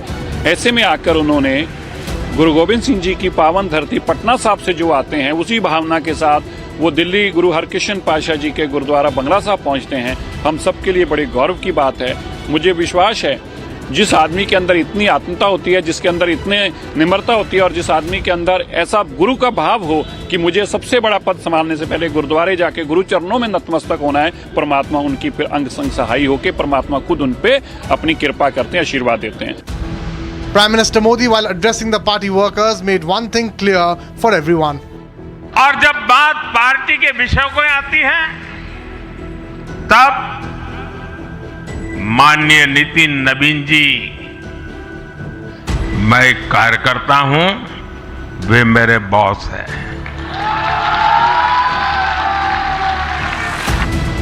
Nitin Nabin began his speech by remembering his parents. इस अवसर पे मैं अपने माता और पिता को भी निश्चित रूप से स्मरण करते हुए उनको नमन करता हूं, क्योंकि कहीं ना कहीं आज मेरे व्यक्तित्व में किसी एक शख्सियत का मैं मानता हूं तो निश्चित रूप से मेरे माता पिता का संस्कार, पार्टी का विचार और कहीं ना कहीं मेरे बड़ों का मार्गदर्शन मुझे यहां तक पहुंचाया है. Nabin thanked Prime Minister Modi for the trust. एक प्रधान सेवक के रूप में जिस प्रकार से उन्होंने सेवा की है, वो हमारे कालखंड के सभी कार्यकर्ताओं के लिए प्रेरणादायी हैं. ऐसे अपने यशस्वी प्रधानमंत्री, विश्व के लोकप्रिय नेता श्री नरेंद्र मोदी जी का मैं सबसे प्रथम अभिवादन करता हूं. During his address, he made a mention of Ram Mandir, the security challenges in Jammu Kashmir, and the abrogation of Article 370. आज का क्षण मेरे लिए संकल्प का क्षण है. आज सिर्फ एक पद को धारण नहीं कर रहा हूं, मैं पार्टी के इस विचार को, परंपराओं को, एक राष्ट्रवादी आंदोलन की जिम्मेदारी को स्वीकार कर रहा हूं. और मैं इस अवसर पे साथ अपने सभी वरिष्ठ कार्यकर्ताओं को भी प्रणाम करता हूं। Nabeen is the youngest party president but has an excellent track record. He is a 5-time member of Bihar Legislative Assembly and former minister in the government of Bihar. Nabeen is widely recognized for his sustained organizational acumen and administrative experience. Nitin Nabeen entered electoral politics at a young age and was first elected to Bihar Legislative Assembly in 2006 from Patna West Assembly constituency. Since 2010, he has been consecutively elected from the Bankipur Assembly constituency, securing victories in 2010, 2015, 2020 and 2025. Nabeen also held key portfolios like road construction, urban development, housing and law in Bihar government as a cabinet minister. Nitin Nabeen also served as a state in charge in Sikkim elections and oversaw the organizational duties in Chhattisgarh as well. While it's a big day for Bharatiya Janata Party and Nitin Nabeen, what's even bigger is the responsibility he will be leading 14 crore workers, 12 vice presidents, 8 general secretaries and 13 secretaries and 23 party spokespersons. Breaking news coming in. The European Union chief Ursula von der Leyen's statement coming in on free trade agreement with India. Now, remember, it's von der Leyen who's also coming for Republic Day as the chief guest as well to India. Now she is speaking on the FTA, saying that this is going to be a big deal. It will be the mother of all deals that will be signed with India. This coming in after Trump's tariff threats and Trump's bullying with tariffs. And European Union now is right now the European Union chief speaking at Davos says that that EU will be signing the biggest deal with India. My colleague Pranav joins us live on the broadcast from the business desk. Pranav, well, of course, this comes in as a big statement from the European Union, as EU, somewhere says that, it puts in that faith in India and says that it's going to be one of the biggest deals. The development is extremely important, not just from economic perspective, but even from political perspective.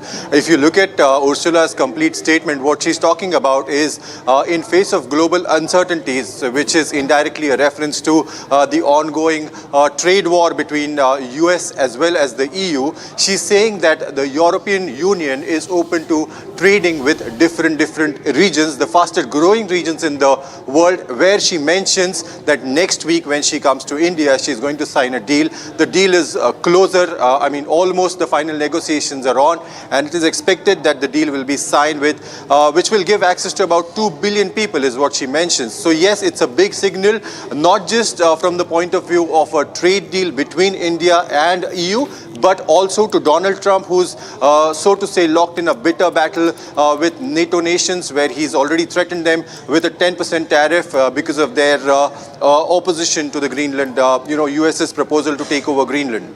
Right. To stay on with that, Pranav, we also have that reaction on camera of the European Union chief. Take a listen, and viewers. And right after Davos, the next weekend, I will travel to India. There's still work to do, but we are on the cusp of a historic trade agreement. Indeed, some call it the mother of all deals. One that would create a market of 2 billion people, accounting for almost a quarter of global GDP. And crucially, that would provide. And my colleague Pranav is back with us. So as Pranav, we can see the words that are being used by the European Union chief. Now, she says it's going to be a historic one. And there have been, of course, a lot of stop-starts as far as the European Union's deal with India is concerned. But given the geopolitical situation, as you pointed out, we see that this process is only fastening up. And this is a message being sent out from the European Union also. And in some ways advantage India. Could you just help us understand what could be in store as far as this deal is concerned, and what could be of advantage to India in this?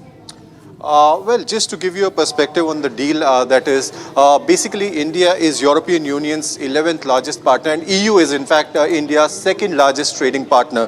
What we're looking at is primarily market access. As she mentioned, 2 billion people and the fastest growing region.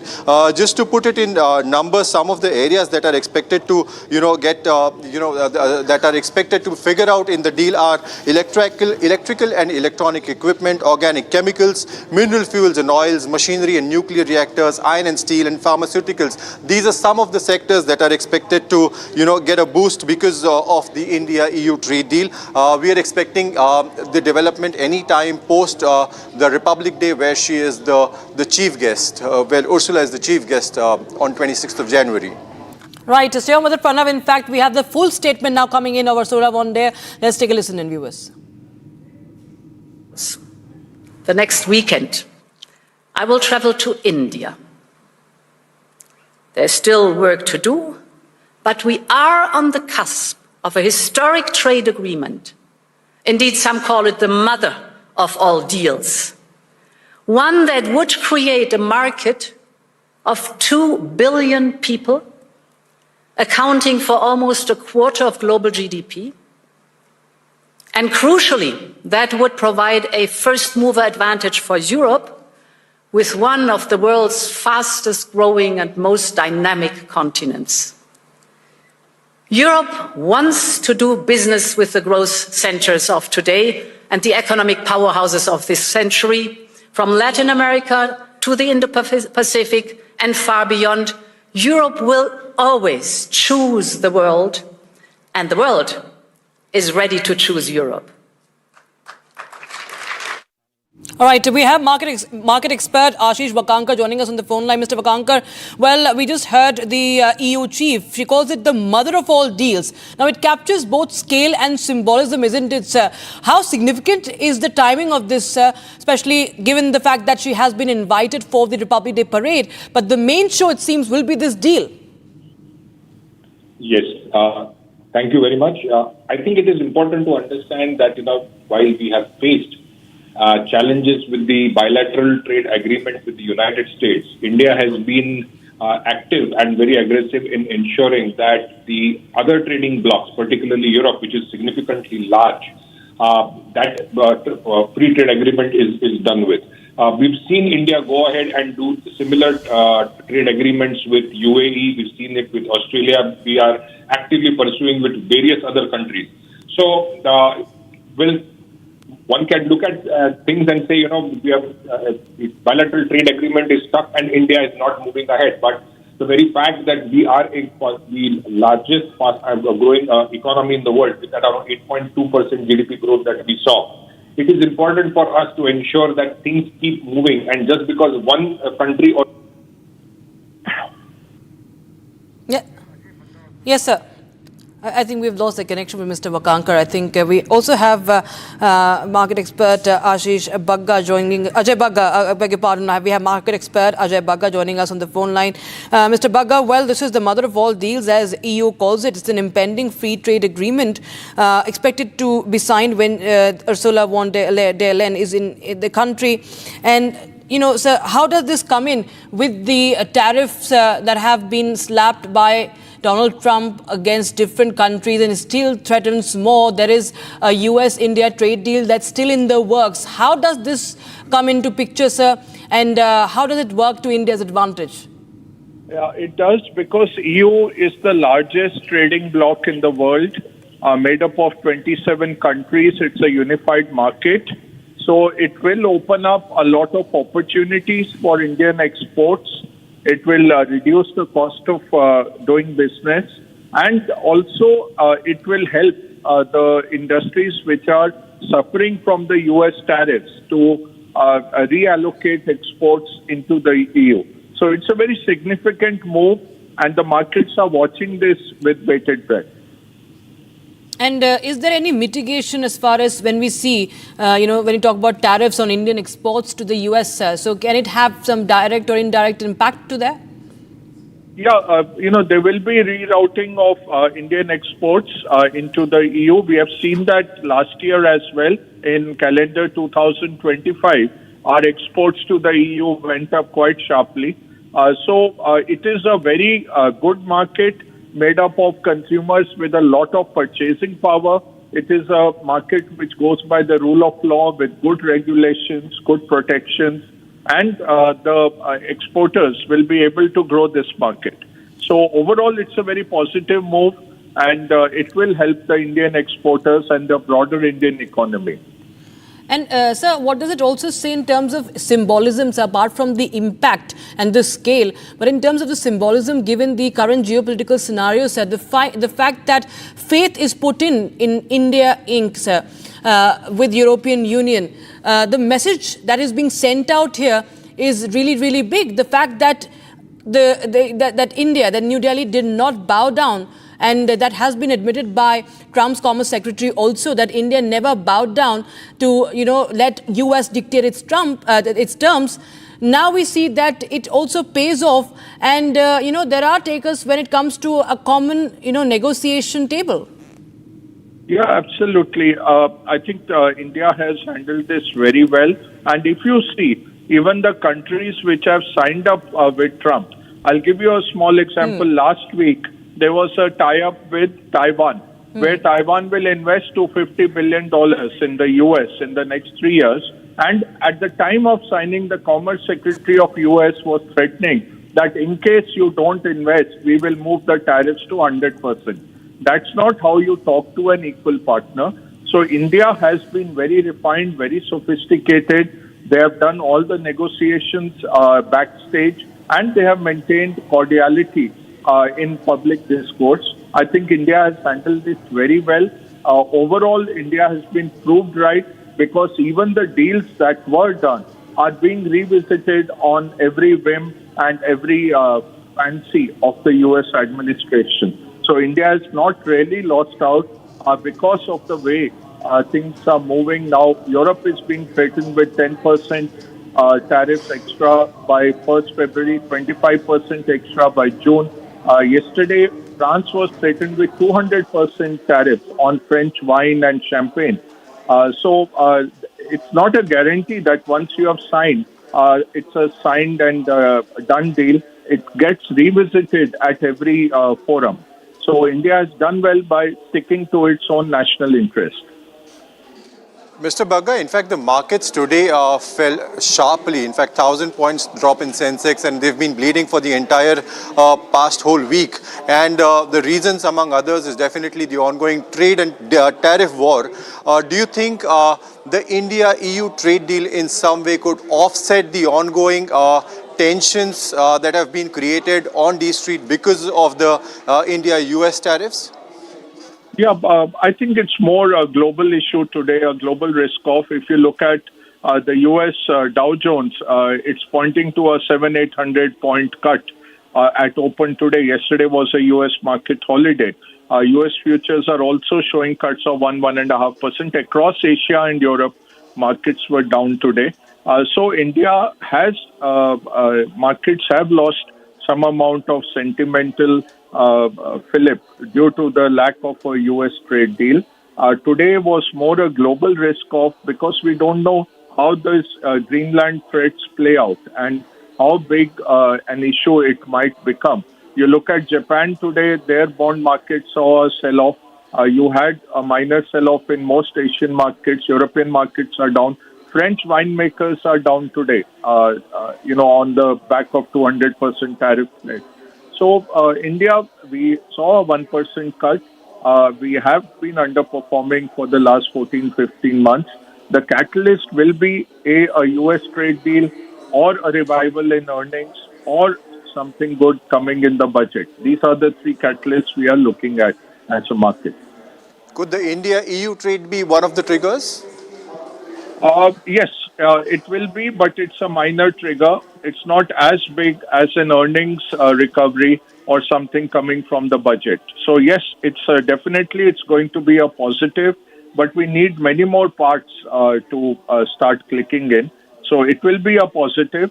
It is a move ahead, and it will help the economy a lot. So all those positives are there, but it cannot fulfill the sentimental issue of the US trade deal. That is there for the markets. Mr. Bagga, which are some of the sectors that you feel stand to benefit from the India-EU trade deal? See, all automobile or auto machinery, basic intermediate machinery, And then our consumption sectors like textile, gems, jewelry, leather, fine chemicals, specialty chemicals, all these will benefit from this deal. Also, our metal makers, because Europe has got very little metal making left on mainland Europe. So our metal companies also could export, but largely it will be consumption as well as intermediate goods, electronics, all those would benefit from a European deal. Right, Mr. Banga, thank you so much. We also have Kishore Subramaniam, financial expert, joining us on the phone line. Mr. Subramaniam, well, this is a $1 billion trade deal that will become the real deal at this Republic Day. It's being called the mother of all deals. How do you react to this statement by the EU chief? Yeah, see, the EU trade deal will offset a little bit, but let me be very honest that the two triggers for this market are going to be the earnings, because I believe that that's going to be the core factor, number one. Number two, the Indo-US trade deal is also something which we are not very sure whether it's going to happen or not. Yeah. But if earnings pick up, which is the core, I don't think so that we will have to look at any other further triggers. Yes, these minor factors, that some swaps in the budget, some EU trade deal, maybe something which softens the tariff rate between India and America may help. But the core is earnings. So if you look at the index, the large index in terms of the Sensex in the last 2 years, the returns are sub 8% now. Now, this is a very rare phase in the last 1 decade where you've got a 2-year earning less than 8%, barring that small period of COVID where, we had such low returns. So, though earnings are still not catching up, I believe that the earnings, if they are modest, anywhere between 12 and 14% this year, I think we should see a strong recovery happening in the second half. Otherwise, with the Trump mania that's going on in terms of capturing Venezuela issue, the Greenland issue, I think market is in for a rough patch. Right. Many thanks, Mr. Subramaniam. We also have market expert Sunil Shah joining us on the phone line. Mr. Shah, this is the EU-India free trade agreement, the largest one as it's touted to be, and offering preferential access to all 27 EU member states through a single framework. But what does really India stand to, really gain from this if it materializes? Well, very positive. Look, China, their trade with US has gone down by almost 19%. But overall, if you see, China is extending their record-breaking trade surplus. This year, for calendar year 25, they closed with 1.2 trillion. What it suggests and what it indicates that if US is not the market, focus on other markets, de-risk yourself, don't concentrate. So I think this is the beginning. You do not have everything on the very first day. The thing is that this after UK deal, this EU deal, and many more to come by, you will de-risk, and this will, I would say, improve the sentiment. It will correct the sentiment, and things I see as a very positive thing. Right. Mr. Sunil Shah, many thanks for joining us with your reaction on that big development that is coming in as far as the FTA between EU and India is concerned. Viewers, all right, viewers, we sip into a very, very short break, but on the other side, we get you 6 stories at 6 with my colleague Tanisha, and what's in store for 7:30, we'll tell you all on that, much more. Stay tuned, don't go anywhere. It's a shameful state of affairs as far as Indian sports are concerned, and a sorry state of affairs for our athletes. In the latest, our top pole vaulters were thrown off a train and they were not let to travel with their equipments for their own championship. In fact, we will tell you what the pole vaulters told Republic TV. Also on Trending tonight, we bring you the big revelation that has been made by Brooklyn Beckham. He has gone all guns blazing against his parents David and Victoria Beckham. He has broken his silence on the family feud. And also, we tell you about Trump's latest ambitions as far as Greenland, but also Canada is concerned. Yes, he shares an AI-generated map which shows Greenland and Canada as part of American territory. Not just that, he has also threatened tariffs on French wines, and then he goes on to leak messages from President Macron. All that and much more on Trending tonight with me, Rakshita Mishra, at 7:30 p.m.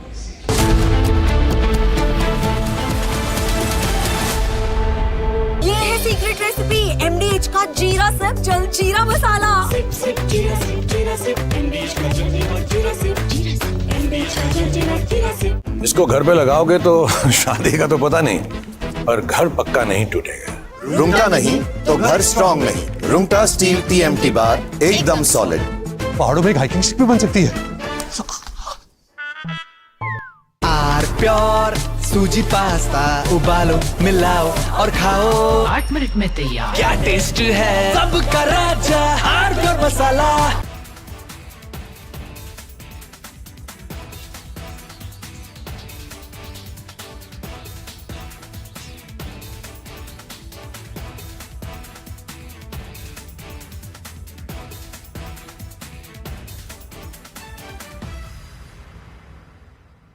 आधे bowl दही में 4 चम्मच MDH चटनी पुदीना मसाला डाला, stir करो, पुदीना चटनी तैयार। MDH चटनी पुदीना मसाला।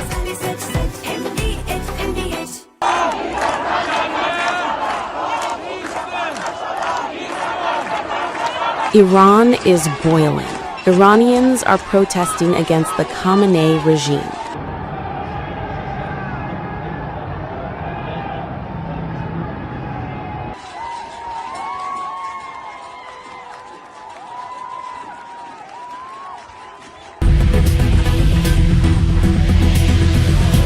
U.S. President Donald Trump has urged Iranians to keep protesting and take over institutions, and has assured them that help is on the way. Well, no, they're starting to, it looks like, and there seem to be some people killed that aren't supposed to be killed. These are violent, if you call them leaders, I don't know if they're leaders or just they rule through violence. But we're looking at it very seriously. The military is looking at it. From Asia's largest news headquarters, setting the agenda for Bharat.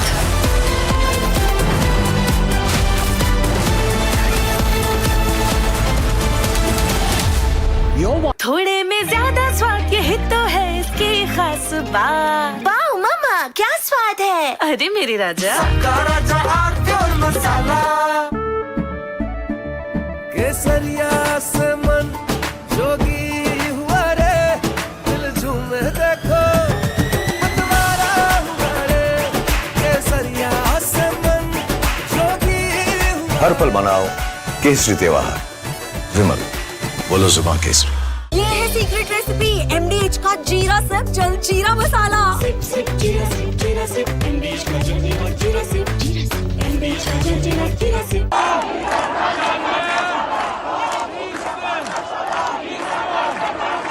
Iran is boiling. Iranians are protesting against the Khamenei regime.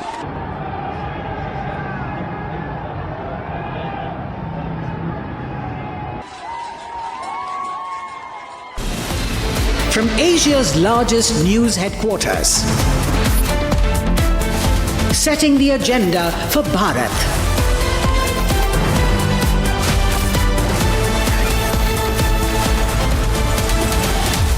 You're watching Republic.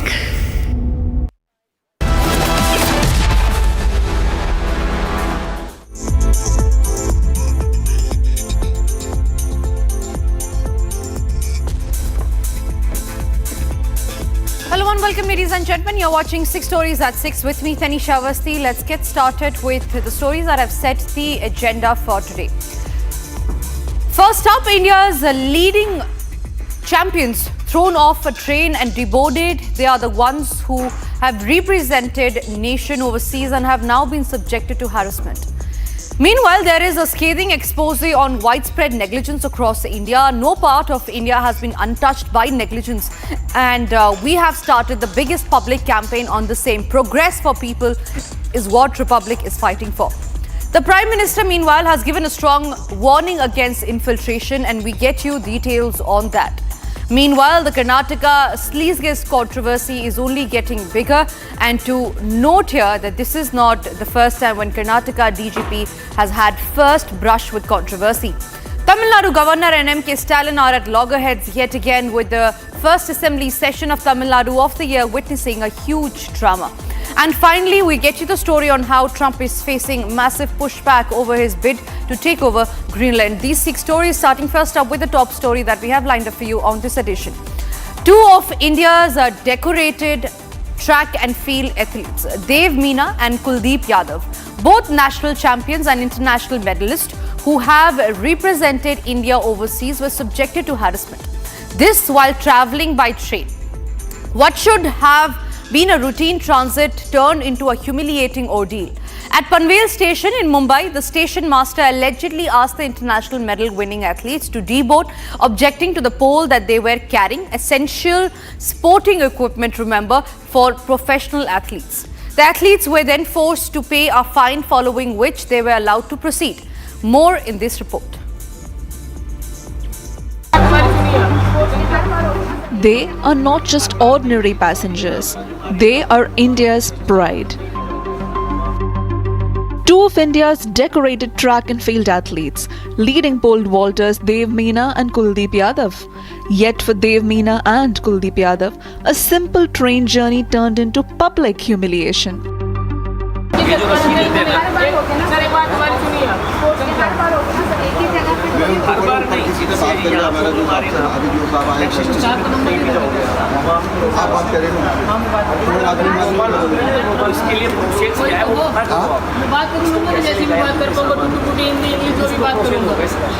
मैं जरा ना इनका कितना होता है देख क्या तुम हमारी ट्रेन में छूटे महोदय बस नहीं छूटेंगे सर आप जा सकते हैं गाड़ी में लेकिन ये आपका जाएगा नहीं फिर क्या हमें उसको बता दीजिए क्या करना है सेफ कस्टडी में रहेगा यहाँ पे आप बाद में आगे सर जो भी है इधर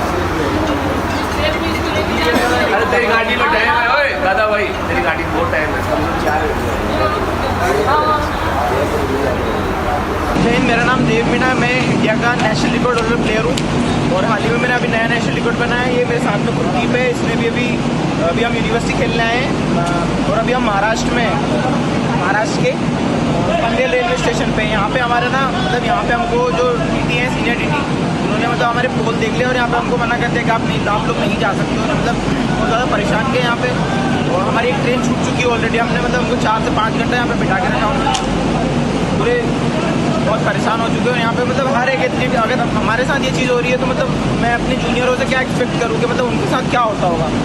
अगर एक एथलीट का मतलब एक इंटरनेशनल एथलीट के साथ ये चीज़ें अभी भी हो रही है इंडिया में तो आगे में क्या ही बोलूँ।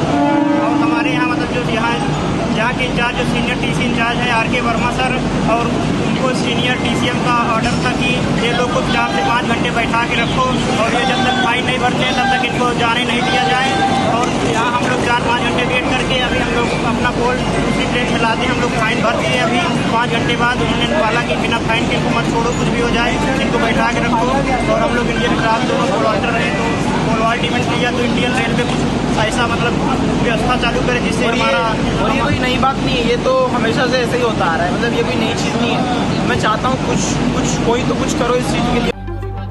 Travelling from Mangaluru to Panvel in Mumbai, en route to Bhopal, the 2 pole vault champions were forced to deboard at Panvel station.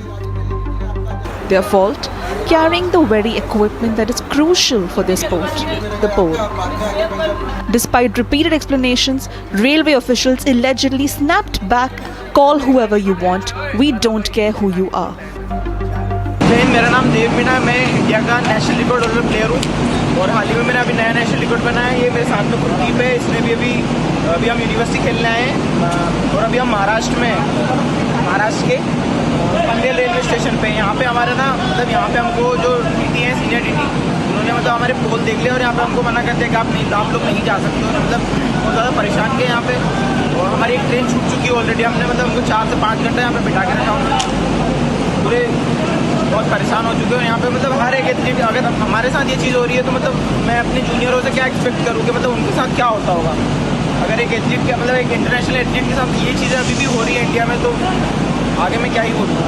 और हमारे यहाँ मतलब जो यहाँ के इंचार्ज जो सीनियर TC इंचार्ज है RK वर्मा सर और उनको सीनियर TCM का ऑर्डर था कि ये लोग को 4 से 5 घंटे बैठा के रखो और ये जब तक फाइन नहीं भरते हैं तब तक इनको जाने नहीं दिया जाए। और यहाँ हम लोग 4-5 घंटे वेट करके अभी हम लोग अपना पोल दूसरी ट्रेन में लाते हम लोग फाइन भर दिए। अभी 5 घंटे बाद उन्होंने बोला कि बिना फाइन के इनको मत छोड़ो, कुछ भी हो जाए इनको बैठा के रखो। और हम लोग इंडिया के क्राफ्ट दोनों पोल ऑल्टर रहे तो पोल वॉल्टिमेंट किया तो इंडियन रेलवे कुछ ऐसा मतलब व्यवस्था चालू करे जिससे हमारा, और ये कोई नई बात नहीं है, ये तो हमेशा से ऐसे ही होता आ रहा है, मतलब ये कोई नई चीज़ नहीं है। मैं चाहता हूँ कुछ कोई तो कुछ करो इस चीज़ के लिए। Officials allegedly demanded an rupees 8,800 fine, saying the poll was oversized. But after prolonged arguments and negotiations, rupees 5,000 was finally paid. मतलब बहुत बहस हुई, बहुत हमने बाहर उनसे ट्राई किया कि बोले ऊपर से ऑर्डर है, हमने बोला ऊपर वाले के एक बार आप नंबर दे दो या फिर कुछ कांटेक्ट डिटेल बता दो हम, ताकि उनसे बात कर सकें। ना उन्होंने कुछ कांटेक्ट डिटेल बताया, ना ही कुछ किया, लेकिन बस वो उनको पैसे चाहिए थे, वो फाइन काटने का बोल रहे थे। और यही सब सर, इतनी सारी परेशानियों के बाद में फिर हमने उनको जैसे तैसे फाइन भरा, जिसमें हमारी एक ट्रेन छूटी और फिर हमने शाम को दूसरी ट्रेन ली। और उन्होंने फाइन काटा तो ठीक है, लेकिन जो फाइन में उन्होंने लिखा 80 kg वेट, 80 kg के तो सर हमारा पोल ही नहीं होता, क्योंकि हम लेके उसको भागते हैं। वो तो मे भी 1 किलो का होता है सर पोल, ज़्यादा भारी भी नहीं होता वो। Athletes who bring medals for the nation left pleading at a railway station, bargaining for dignity.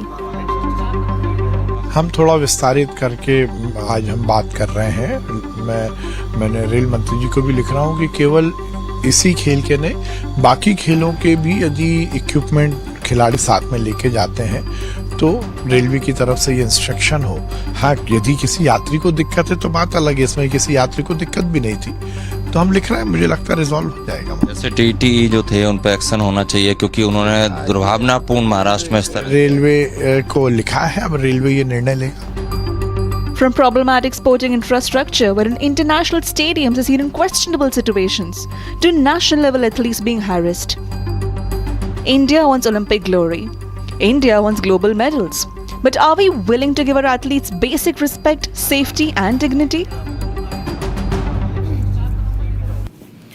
And in a scathing expose on widespread negligence across India, recent incidents highlight systematic failures in infrastructure and public safety, from contaminated water in Indore causing distress among families to the collapse of sports facilities like Delhi's Indira Gandhi International Stadium, the roof caving in an IGI airport and a newly built bridge crumbling in Bihar, potholes plaguing Bengaluru roads and rats infesting a hospital ward in Gonda. No region has remained untouched by such lapses, as underscored by the tragic death of a 27-year-old techie, Yuvraj Mehta, in Noida, where a special investigation team today arrived to extract his car from the ditch for forensic analysis amid the ongoing probe. The builder has been arrested, ladies and gentlemen. However, these developments spotlight unchecked hazards that turn warnings into fatal traps, urging a rejection of labeling negligence as mere accidents. Water contaminated in Indore. Collapsing sports infrastructure in the national capital. IGI airport's roof collapses. Newly constructed bridges collapse in Bihar. Pothole menace in Bengaluru. Rats inside hospital wards in Uttar Pradesh's Gonda. No part of India is untouched by negligence. And now, a 27-year-old techie in Greater Noida killed by negligence. Right behind me, if you can see, there is the NDRF team that is deployed. That is the exact location where the vehicle has been identified, where the vehicle has been spotted. Now efforts are being made to actually tie up the vehicle so that it can be pulled up by the crane that has also been deployed at the same spot. The SIT team today reached Noida, where the car involved in the accident is now being taken out for forensic examination. As the probes intensify, action has taken place with the builder named in the case. Abhay Kumar, owner of MZ Wish Town, has been arrested by the police. Even as the focus remains on accountability, a new twist has emerged from the ground. Video from earlier shows how a truck had rammed in the same spot. Watch this video.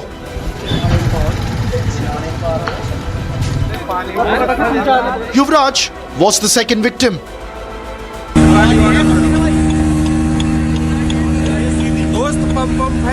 The developments have once again turned the spotlight on systemic negligence. Despite clear warning signs, the hazard was left unattended, turning the location into a deadly trap.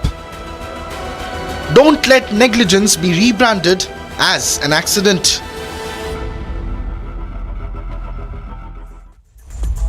And moving on to a story that's making headlines in Karnataka. Karnataka's Director General of Police K. Ramachandra Rao finds himself at a center of a major scandal after a video surfaced allegedly showing him engaging in obscene acts with women inside government premises. This has prompted widespread outrage and his immediate suspension by the state government.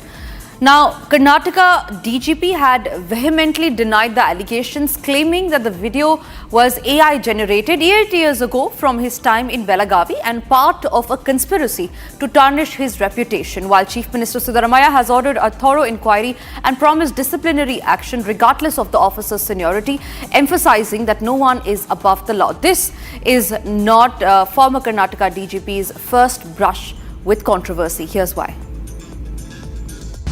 Karnataka DGP is in the eye of a storm. A video shows the DGP shamelessly indulging in obscene acts with women while sitting inside the government premises. A top police official inside the government office in Karnataka.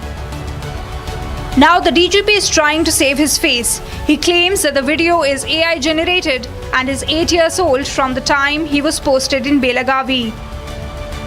He further claims that it is a conspiracy to malign his image. ಹಳೆಯದಂದ್ರೆ ಈಗ ಅದು 8 ವರ್ಷ ಹಿಂದೆ ಇದ್ದೇನೆ ನಾನು ಅಲ್ಲಿ ಬೆಲ್ಗಾಮಲ್ಲಿ. ಅದರ ಬಗ್ಗೆ ನಾವು ಅಡ್ವೊಕೇಟ್ ಮಾತಾಡಿ ನಾವು ಇದು ಕ್ರಮ ತಗೊಳ್ತೀವಿ. ಇದು ನಮಗೆ ಶಾಕಿಂಗ್, ಇಟ್ಸ್ ಆಲ್ ಫ್ಯಾಬ್ರಿಕೇಟೆಡ್, ಸುಳ್ಳು ಇದು. ಆ ವಿಡಿಯೋ ಎಲ್ಲ ಸುಳ್ಳು ಅಂತ ನಮ್ಗೆ ಇದ್ರ ಬಗ್ಗೆ ನಮಗೇನು ಐಡಿಯಾ ಇಲ್ಲ. ಯಾವಾಗ ಆಗಿರೋದು ಇದು, ಯಾವಾಗ ಮಾಡಿರೋದು ಗೊತ್ತಿಲ್ಲ. ಆಗಿದ್ರೆ ನನಗೆ ಗೊತ್ತಾಗಲ್ಲ. ಇದ್ರ ಬಗ್ಗೆ ತನಿಖೆ ಆಗ್ಬೇಕಂತೀರಾ? ತನಿಖೆ ಆಗ್ಬೇಕಲ್ಲ, ಈ ತರ ಸುಳ್ಳು ಮಾಹಿತಿ ಹಬ್ಸ್ತಾ ಇದ್ರು. ಅದೇ ಇದ್ರ ಬಗ್ಗೆ. Hours after, CM Siddaramaiah said that he would put an inquiry against the DGP. ವಿಚಾರಣೆ ಮಾಡಿಸ್ತೀವಿ. ನನಗೆ ಬೆಳಿಗ್ಗೆ ಗೊತ್ತಾಯ್ತು, ಆಮೇಲೆ ಅವ್ರ ಮೇಲೆ ಶಿಸ್ತು ಕ್ರಮ ತಗೋತೀವಿ. ಶಿಸ್ತು ಕ್ರಮ ಜರುಗಿಸ್ತೀವಿ. ಎಷ್ಟೇ ಎತ್ತರದ ಅಧಿಕಾರಿಯಾದರೂ ಕೂಡ ಕಾನೂನಿಗಿಂತ ಯಾರು ದೊಡ್ಡವರು, ಅವ್ರ ಮೇಲೆ ಶಿಸ್ತು ಕ್ರಮ ತಗೊಳ್ತಕ್ಕಂಥ ಅದನ್ನು ವಿಚಾರಣೆ ಮಾಡಿ ಆಮೇಲೆ ಕ್ರಮ ತಗೊಳ್ತೀವಿ. The Karnataka government has suspended the state DGP Ramachandra Rao. A DGP level police officer's videos have surfaced in social media where he is exploiting, he is doing intimate acts with multiple women, and that too inside public police office. This is the state of affairs.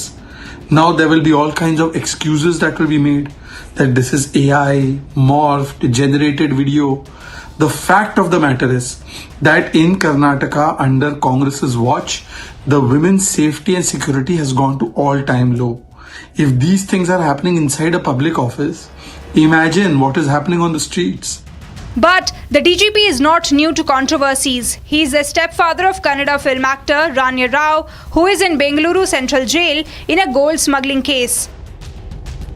Ranya Rao seems to have used his stepfather DGP Ramachandra Rao's connections to evade security checks at airports. The embarrassment trail for the Karnataka police does not end here.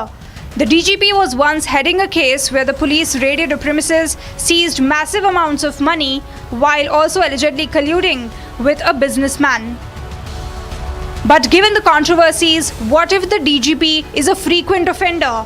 Why should a detailed investigation into the matter not be the top priority for the Karnataka government? Tamil Nadu Governor R.N. Ravi today walked out of the assembly session as he declined to deliver an inaugural and opening address prepared by the MK Stalin-led DMK government in a fresh row. The Lok Bhavan late had given a 13-point note and the walkout saying that the national anthem was insulted and alleged that the speech contained various inaccuracies and unsubstantiated claims. Here is a look at all that happened during the assembly session today.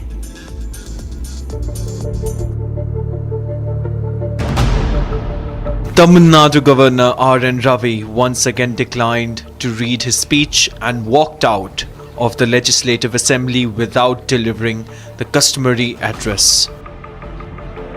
And this happened on the opening day of the first session of the year. Speaking exclusively to Republic, several leaders responded to the disrespectful act of the governor. But today the way he acted or the way he presented himself was really disgusting, and it is really an attack on the constitution rather, because he cannot give a discourse in the assembly just like he is addressing a public gathering. The way he acted is really alarming, and we feel that it is an insult to the state of Tamil Nadu and the state assembly. The state government, what we believe, intentionally adopting this strategy of fighting with the honorable governor. It is not the first time it is happening. And after governor left assembly, our honorable chief minister has out the prepared statement by saying that the customary right of the assembly has been broken by the honorable governor and they are not accepting it.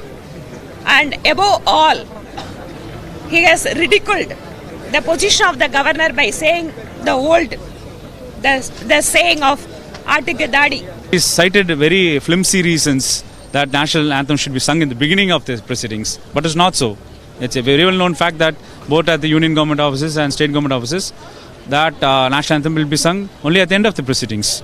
So governor went against, not only the government, went against the principles of constitution, went against the assembly proceedings. By that he has insulted the 8 crore Tamil Nadu people, because we are the representations for them. The Tamil Nadu Governor Ravi also responded from the well of the House and expressed displeasure over the conduct of the proceedings. Later, Lok Bhavan also issued a statement alleging that the address contained unsubstantiated claims. Tamil Nadu Chief Minister also responded to the disrespectful act of the governor. CM Stalin stated that governor's actions are against the protocols of the assembly. This is not the first time when such an incident took place. Last year too, the governor walked out of the assembly, signaling a complete breakdown between the state and Raj Bhavan.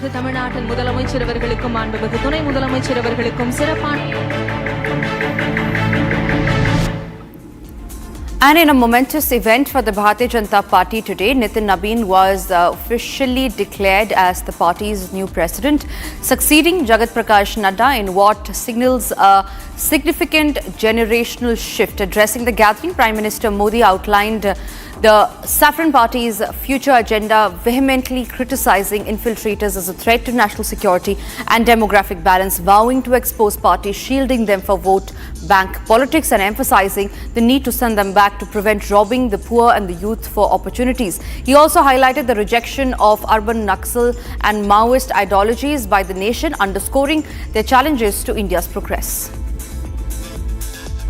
It's a big day for the Saffron Party. A generational shift that the Bharatiya Janata Party had been waiting for. Nitin Nabin ji, aage badho! Nitin Nabin is the new president of the Bharatiya Janata Party, succeeding Jagat Prakash Nadda. After declaring Nabin party president, Prime Minister Modi addressed the top leaders and party cadres, highlighting the agenda of the Saffron Party in coming years. Speaking on the key issues, Prime Minister Modi raked up the issue of infiltration and demographic imbalance and said that the youth of the country will not be looted by infiltrators. आज देश के सामने एक बहुत बड़ी चुनौती घुसपैठियों की है, आबादी के असंतुलन की है।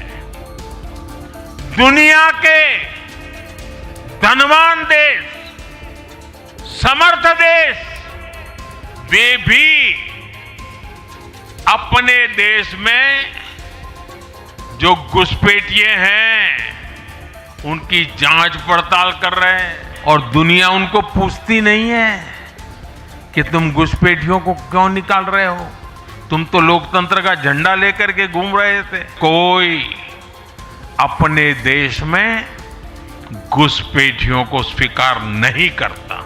Prime Minister Modi further highlighted the issue of Maoism and mentioned how the countrymen are rejecting the urban Maoist ideology. एक और बड़ी चुनौती अर्बन नक्सल की भी है।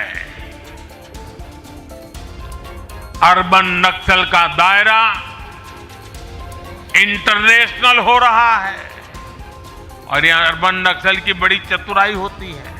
अगर साल में एकाध बार भी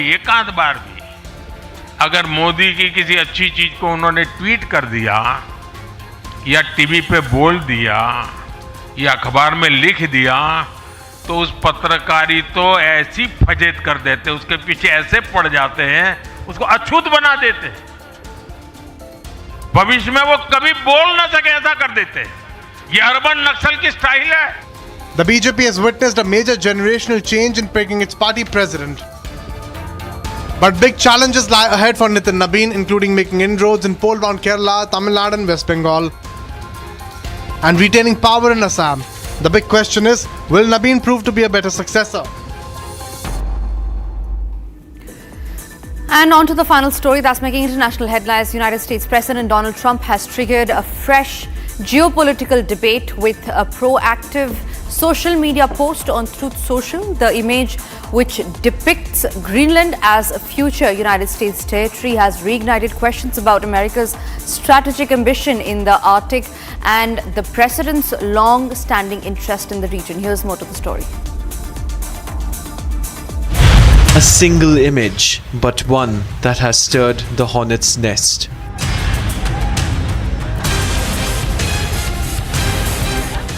A cartoon shared by Donald Trump on Truth Social. The post shows the US president planting the American flag on Greenland alongside a sign declaring it a future US territory. This is not unfamiliar territory for President Trump. During his earlier term, he openly floated the idea of the US purchasing Greenland, which was rejected by Denmark. Greenland's importance goes far beyond symbolism. The Arctic island sits at a strategic crossroads, rich in rare earth minerals and increasingly vital as melting ice opens new shipping routes. Greenland is very important for the national security, including of Denmark. And the problem is not a thing that Denmark can do about it if Russia or China wants to occupy Greenland. But there's everything we can do. You found that out last week with Venezuela. There's everything we can do about things such as that. Not going to happen. Critics say the post has stirred the hornet's nest, blurring the line between political messaging and foreign policy signaling. Danish leaders have repeatedly stated that Greenland is not for sale. As the United States, China and Russia eye the Arctic's future, even symbolic gestures carry weight. Another reason why he wants to set foot on Greenland is because he stated that he doesn't want Russia or China to be his neighbors. For now, the post remains a provocative signal rather than policy. But coming from the President of the US, it is unlikely to be dismissed as mere political theatre. And that's all that we could pack in this edition of 6 Stories at 6. We will be back tomorrow, same time. Keep watching Republic. Coming up next after the break is Live and Breaking.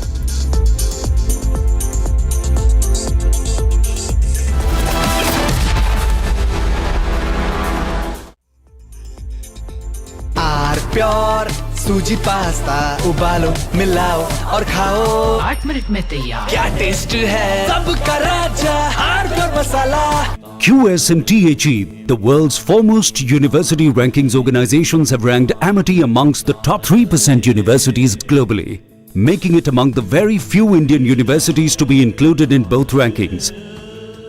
Yet another top ranking for Amity University.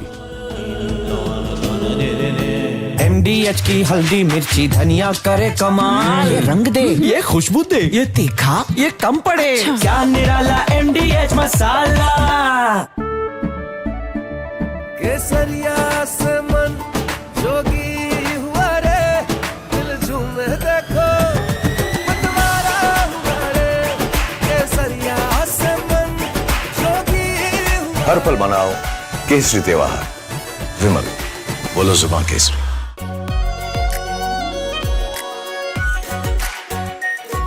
Pure shahi paneer masala, delicious, healthy every day.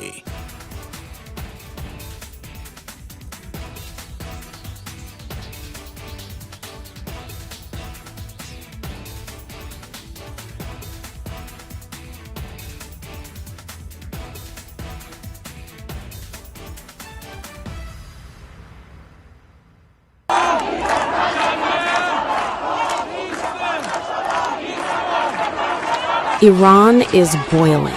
Iranians are protesting against the Khamenei regime.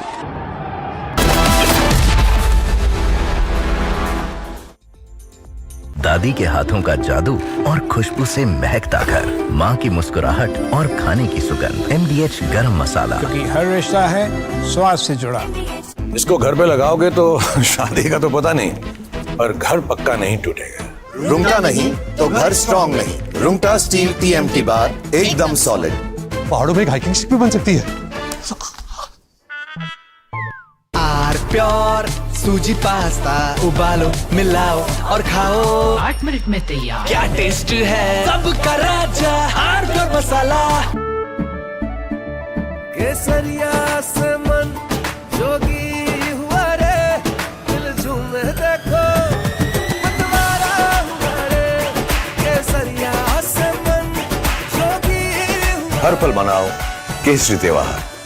विमल, बोलो जुबान Kesari.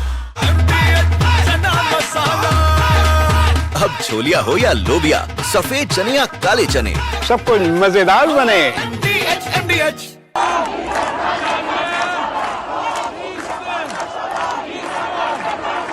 Iran is boiling. Iranians are protesting against the Khamenei regime.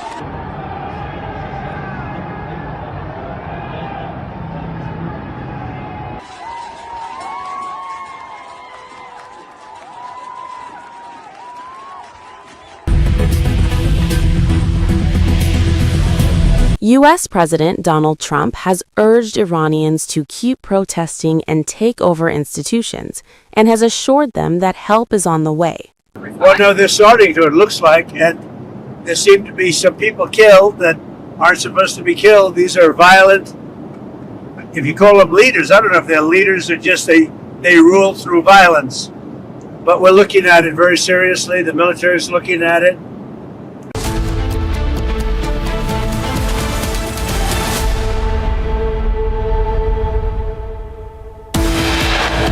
I will travel to India. There's still work to do, but we are on the cusp of a historic trade agreement.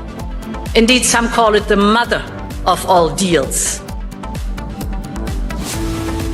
European Union chief's big statement on the free trade agreement with India says both the sides on the cusp of historic trade pact, calls it mother of all deals.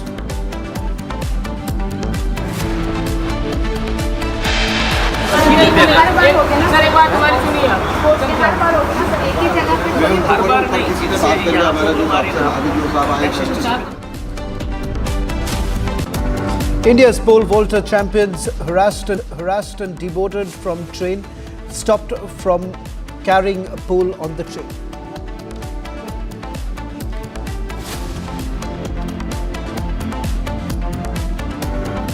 Major corruption scandal hits Stalin government ahead of the polls. 1,000 crore rupees kickbacks trail under scandal.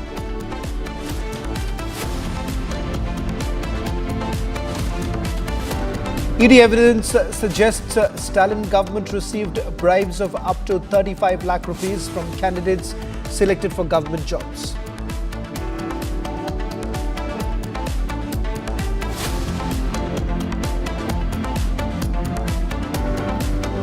Top officers, engineers close to Stalin's minister named by Enforcement Directorate in corruption scandal. No word by the Chief Minister on money laundering.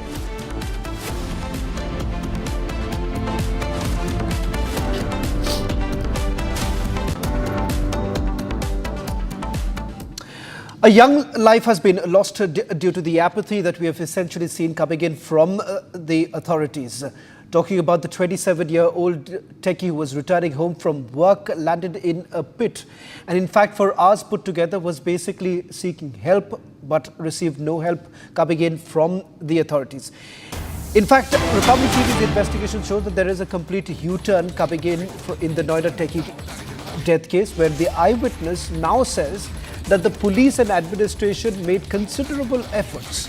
Everyone arrived on time, and however, due to the darkness, no one could do anything. Now, reminder, he is also the same person who had previously said that no one had entered the water. He himself went in without hesitation, but by then it was too late. Now, in this new statement, he says that the police as well as the fire department were continuously trying to rescue the victim.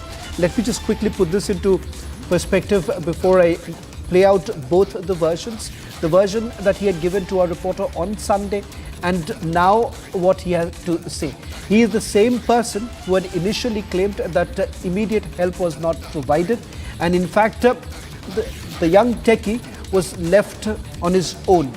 In fact, for several hours put together, he was essentially crying for help, and some basically refused to jump in because of freezing water. Now it seems there are some visuals now coming in. Let's go across to our reporters on the ground. This is the latest images of the vehicle that is now being taken out from the pit after the NDRF, SDRF and the local authorities are part of this entire operation, where you can see the crane that is being used to take out the vehicle, which is also going to be part of the investigation that is now being carried out. An SIT, a 3-member team, is basically looking into this entire matter. It is clear from the evidence that has come to light that it is death by negligence. The very fact that the young techie had made his first call to his father when he sought help, saying that he wanted some help to be provided so that he could come out of this pit that you can see, which is completely filled with water. It seems that proper barricading wasn't really done. No signages were there, and when he was driving, there was dense fog, leading to a situation where they were unable to see anything. On your screens right now, these are the latest images coming in. Let me go across to Harsh as well as Saurav. Take us through the details. Yeah, Shravan, as you can see, the car is finally out here. And the police officials are segregating the crowd here, as the car is hanging from the crane, and we are sending you the live visuals from the spot where the 27-year-old techie died. This is the car of the same 27-year-old techie, which is out now after the 8-hour relentless work by the NDRF and the police authorities. Now they are successful in taking the car out from the ditch.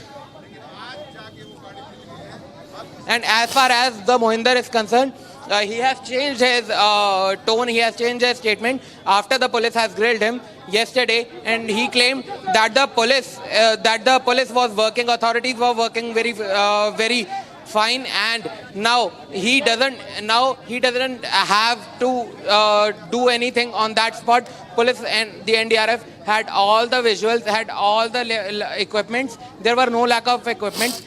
This is the thing that the Moninder changed in the eyewitness changed in his statement. As you can see, in our VJ is showing that the car is being taken by the crane here, and the 27-year-old techie was in this car only. Now the car is finally out, which jumped into the ditch on Saturday early morning, and the techie was on the roof of this car only, and he could not be saved. He could not be saved by the authorities. Even after 2 hours, he was standing at the roof of this car. He was not saved by the authorities, as the authorities did not have anything. There were lack of equipments. There were no rope. The rope was small. They could not send the rope to the techie. That is why the boy drowned in front of his father. You can see the visuals. I'm sharing the live visuals here. The car is now being put in the truck, and from here the police will take the car. The Republic is live from the spot. This is the car of the techie, which was being brought out by the NDRF team and the other police officials. After a relentless work of 8 hours, the car is finally out. Back to you. Well, Saurav, I'll just request you to stay on with us while you gather more details. Let me just quickly take you through what we know so far. This was the Grand Vitara vehicle that was being driven by Yuvraj as he basically was trying to navigate his home through the darkness and thick fog that was past midnight on Sunday. In fact, his car that you see right now on your screens, which have now been finally taken out by the authorities, plunged into a water-filled pit. It was almost about 20 feet deep, and that is the reason why, in fact, it has taken some considerable amount of time for the authorities to take the vehicle out. Yuvraj, in fact, the moment his car plunged into the water, he called his father for help. That was the first call that he made. In fact, it turns out from some of the videos that have been accessed by Republic TV, he in fact flashed his phone's flashlight to indicate his location. It does appear from the preliminary investigation that he did everything he could. Now, it was essentially a rescue operation that actually failed him. Ultimately, it was pitch dark. It was January's cold water that essentially swallowed a helpless Yuvraj, who was barely a kilometer away from his home. The shocking aspect is also the first responder's statement, who had first spoken to Republic TV on Sunday evening, where he said that there was an immediate rescue operation that was carried out. In fact, this incident happened a little after midnight. Until about 2:30 or 3:30 is when this entire operation failed completely. In fact, they did not even reach the spot with the necessary equipments. Now, that was the first statement that was given by the responder at that point in time, Mohinder, with whom we spoke on Sunday. Today, it seems that following questioning that has been done by the Noida police, it seems that he has now changed his version by saying that all possible help was actually provided. Now, the locals have said that the pit, which was basically dug up for the construction of a mall, has been lying unattended for over 3 years. Now, after the project was essentially abandoned, and since then, rainwater, sewage from nearby residential societies have all been accumulating in that particular area. In fact, if you look at these images that have been accessed, we're going to put that out in a short while from now. But before that, let me also go across to my colleague Harsh, who's joining us on this broadcast. Harsh, walk us through the details that you're picking up. It has taken some considerable amount of time for the authorities to take the vehicle out. Well, we'll try and reconnect with Harsh in a short while from now. As we speak right now, this is the Noida authorities now finally being able to take out the vehicle that was being driven by Yuvraj, 27-year-old Yuvraj, who was on his way back from work. He was barely about a kilometer away from his home when this tragic incident actually took place. Now, it is quite clear that this unattended pit, without much barricading, and more importantly, where rainwater, sewage, all had been accumulating for years put together. Now, despite multiple complaints that were actually filed, it seems that there was no action that was taken by the authorities. In fact, Harsh, my colleague, is joining us on this broadcast. Harsh, walk us through the details that you're picking up.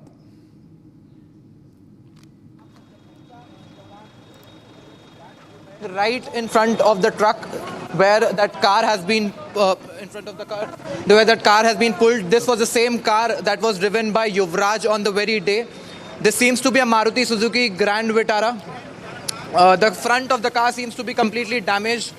The sunroof of the car is damaged. The windshield of the car is damaged. This might be probably because of the frontal impact that car might have witnessed on the very day. This car has been pulled out after nearly 8-9 hours of constant efforts by the teams of the NDRF. It's now finally put on the truck and it's been taken away from here. Now, this is the same car that Yuvraj was driving on that day. Yuvraj might have made all efforts possible to get out of the car. That is probably why, because the car's windshield seems to be completely damaged. The car's sunroof seems to be open and damaged. The front part of the car is also damaged. The truck is now taking away the vehicle. these are the visuals we are getting right here from the accident spot at Noida Sector 150. Well, in fact, that's my colleague Saurav reporting live from Sector 150, where the tragic incident took place on Sunday.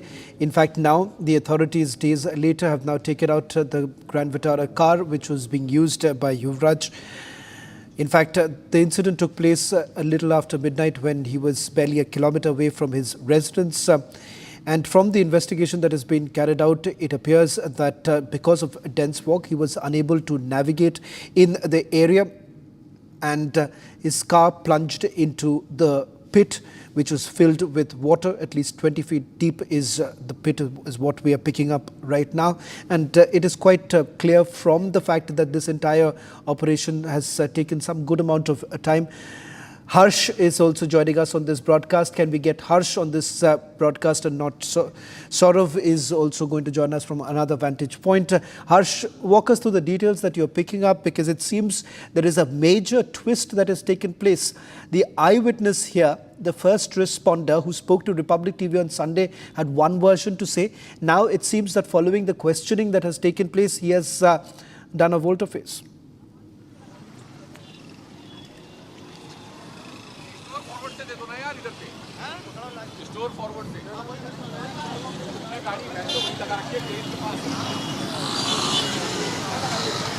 Shravan, can you please repeat your question?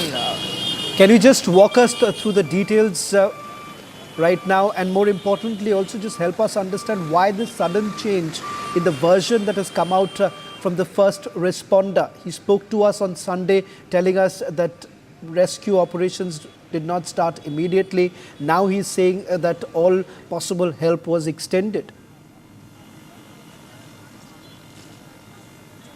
Well, right, Shravan, we have been reporting, the team of Republic has been reporting from the accident spot continuously for the past 3 days. It's been the third day we were here at the spot. You just saw the car being taken away by the authorities after nearly 9 hours of efforts to pull it out. Now coming up to the witness account that has now seemed to be changed. It might be probably because of the constant authoritative action that has now come into play, the political action that can now be seen on the accident spot, right from the MP to the teams of the NDRF to the top cops from the Uttar Pradesh police. Everyone seems to be very hyperly active after media started to report it quite actively. Now this can be a primary reason why the witness has changed his account.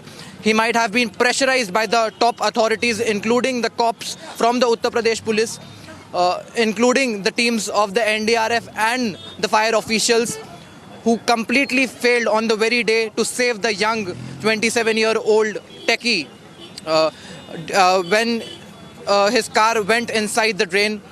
This might be the reason why now the witness, the eyewitnesses are being pressurized to change their account, because now the situation is completely under the media scanner. Everyone is watching, the world is watching that what level of incompetency happens right next to the national capital city of New Delhi. Right. When in fact, we're just going to stay with these images now coming in from Sector 150. Now the vehicle has been taken out.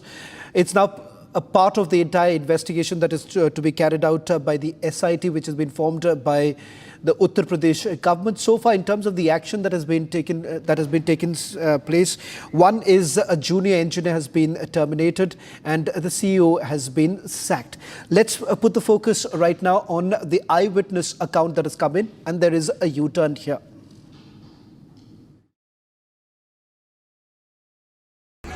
मेरा नाम मोनिंदर, मैं Noida sector 150 के रहने वाला हूँ।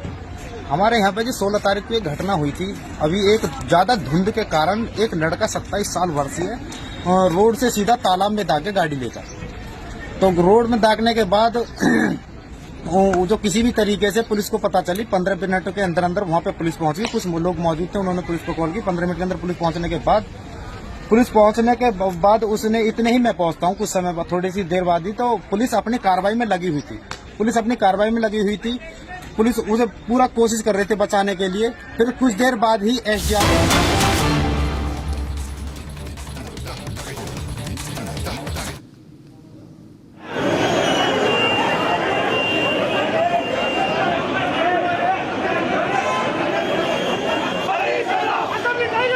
Well, in fact, this is coming in from Hyderabad right now. BRS leader Harish has left after questioning. This is in the phone tapping scandal. A probe that is now being carried out by a team in Telangana. Charges that have been leveled against the then BRS government, that they were basically tapping the phone lines of several opposition leaders as well as police officers. In fact, from the initial report that was basically filed by the police, there's an indication coming in that the top echelons of the BRS government were basically involved in this entire operation that was basically carried out. The phone tapping case in which several BRS leaders have also been named. In fact, BRS has rejected the claims that have been made. BRS leader Harish Rao had also spoken a while back where he says the SIT notice in the phone tapping case was political harassment by the Congress government. In fact, he has now made his appearance before the SIT, which is basically looking into some of the charges that have been leveled. Well, in fact, the Telangana Police's SIT is probing the alleged phone tapping during the previous BRS regime. And on your screens right now, that's the former minister, Harish Rao, who has made an appearance before the SIT. In fact, he was issued a notice. He was, after all, the former IT minister who's made an appearance today. He is also the nephew of BRS President K. Chandrasekhar Rao. The it's a nine-member SIT team which is being headed by the Hyderabad Police Commissioner, which is looking into all the allegations that have been leveled here, alleging that the police machinery was basically dancing to the tunes of the Congress government, is what Harish Rao had to say before he actually entered for the questioning. BRS's MLC Naveen Rao has also been questioned by the SIT, and the former Telangana Intelligence Chief T. Prabhakar Rao, who happens to be one of the prime accused in the case, has also been questioned by the SIT. Along with it, a suspended DSP of Telangana Special Intelligence Bureau was among the 4 police officials who were arrested by the Hyderabad police for allegedly erasing the intelligence information from various electronic gadgets, as well as for alleged phone tapping during the previous BRS regime. Now, this happens to be yet another flashpoint between the Congress government and the BRS in the state of Telangana, where a direct allegation has now been leveled by the Congress government that the BRS, when they were basically in power, had misused the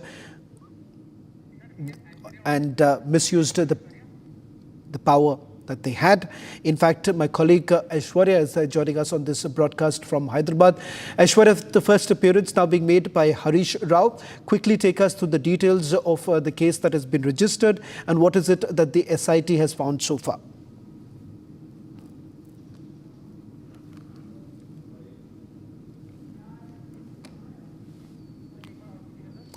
Aishwarya, if you can hear me, just walk us through the details of the case that has been registered. The phone tapping case happens to be the latest flashpoint between the Congress and the BRS. Yes, exactly. Today, Harish Rao was summoned for the first time in the phone tapping case after almost the case went on more than a year, and he's been summoned for the first time today. And the BRS is claiming political vendetta behind it because he has been summoned urgently then someone was issued at 9 p.m. yesterday night, and he was asked to appear before the SIT urgently today morning at 11 a.m. And after almost more than 7 hours of the questioning was over. Aishwarya, I'll just request you to stay on with us. Krishank Mane, BRS leaders joining us. Krishank, charges that have been leveled against the BRS government are serious in nature, but Harish Rao says that this is an attempt to harass the leaders. First, I want to ask you about some of the direct charges that have been leveled, that BRS members, they were basically aware of what was happening. Specific instructions were given by top leaders of the BRS to carry on phone tapping in the state. Well, if that was the case, why would Honorable Supreme Court not entertain this case? Let me tell you that just 10 days ago, Supreme Court in this particular case has given a clean sheet to BRS leader Harish Rao. why did this sit notice come up suddenly just when Harish Rao held a press meet? Day before yesterday, Harish Rao held a press meet on the coal scam here in Telangana, where two news channels have come out fighting out in open. They've accused the Deputy Chief Minister. One news channel, which is very close to Chief Minister Revanth Reddy, has accused Deputy Chief Minister of doing a coal scam. And the Deputy Chief Minister has openly in media accused of Chief Minister behind the story to attack the Deputy Chief Minister. So there is a infighting, just like how in Karnataka, Deputy CM versus Chief Minister. Here, for contracts, there are fights out in open between two news channels, a Deputy Chief Minister and the Minister. And when Harish Rao has demanded a CBI inquiry on this, overnight, in a case which already Supreme Court has given a clean chit, night 9 o'clock they send a notice, say that you should arrive in the morning. So it clearly looked a political, and this was same thing which was termed by the Honorable Supreme Court also. Supreme Court said that, look, this phone tapping looks like a political case, we are not going to entertain it. And now they are using this. I mean, see, when there are allegations, when there is a coal scam, shouldn't the government actually, come up and inquire on this coal scam rather than the opposition leaders who are questioning them, you try to bring sit on that. So this looks that absolute diversion tactic to protect the Deputy Chief Minister and the Chief Minister. Sit again, which is run by the state government, and since 2 years the same thing is going on like a web series. Not even an official statement till now by the SIT or anyone from the government that so and so this is the case, what is there in that, what facts are there in that. So whenever anyone raises against the ruling government, brings out a scam of theirs, bring out a corruption for theirs, immediately the SIT comes and gives a notice. We are not worried about this grilling at all. 8 hours, they've tried to ask questions, but Harish Rao, who's a seasoned politician, who has handled all these Congress cabinet ministers single-handed in assembly, has definitely taken care of this SIT officers questioning also. We will continue to fight, but one thing, law should not be selective. Today when you have called Harish Rao for the SIT, we will continue to demand that when the Deputy Chief Minister in media has said... Krishank, if I may ask you, the Supreme Court has basically allowed for the custodial interrogation of T. Prabhakar Rao. So the question is that while the Supreme Court also makes a reference about the fact that the intent of the government, that has certainly been questioned by the Supreme Court, but it has also allowed the custodial interrogation of T. Prabhakar Rao.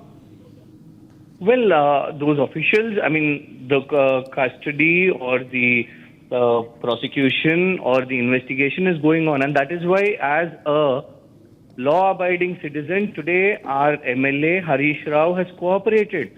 Though we know that this is politically motivated, though we understand that the Congress government is trying to divert their issues, though we understand that the Congress doesn't want people here in Telangana or the media across India should talk about their scams, their corruption. They are trying to divert this issue, but nevertheless, we are cooperating. I mean, you see, midnight you send a notice to an elected representative. He is not a bank fraud running away from this nation. He is not a terrorist. He is an elected representative, 7 times undefeated MLA.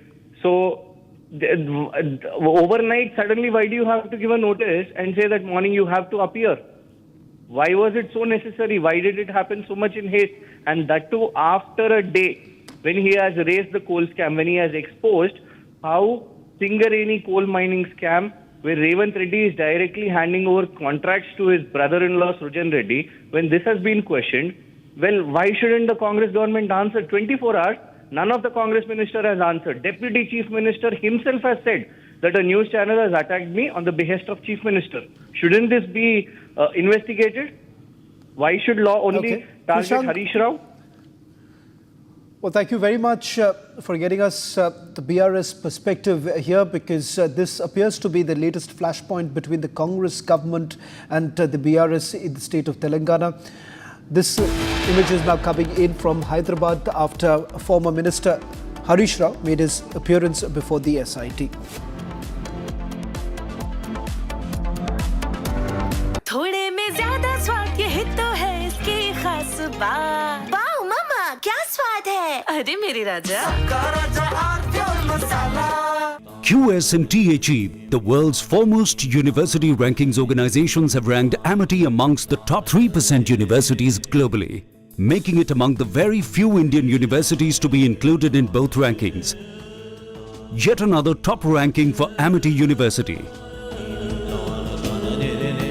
दादी के हाथों का जादू और खुशबू से महकता घर, माँ की मुस्कुराहट और खाने की सुगंध। MDH गरम मसाला, क्योंकि हर रिश्ता है स्वाद से जुड़ा। केसरिया से मन जोगी हुआ रे, दिल झूमे देखो मतवारा हुआ रे। केसरिया से मन जोगी हुआ। हर पल मनाओ केसरी त्योहार। विमल, बोलो जुबान केसरी। आर प्योर सूजी पास्ता उबालो मिलाओ और खाओ 8 मिनट में तैयार। क्या टेस्ट है सबका राजा hardcore masala.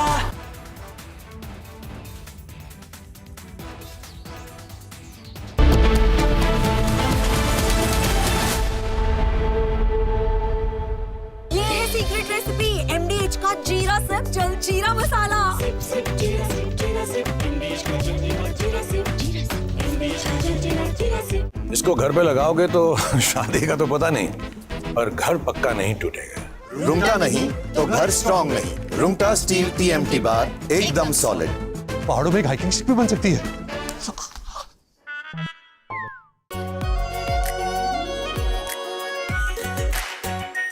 Are pure shahi paneer masala, delicious, healthy everyday. केसरिया से मन जोगी हुआ रे, दिल झूमे देखो मतवारा हुआ रे। केसरिया से मन जोगी हुआ। हर पल मनाओ केसरी त्योहार। विमल, बोलो जुबान केसरी। MDH की देगी मिर्च, देगी मिर्च का तड़का, अंग अंग फड़का। MDH की देगी मिर्च।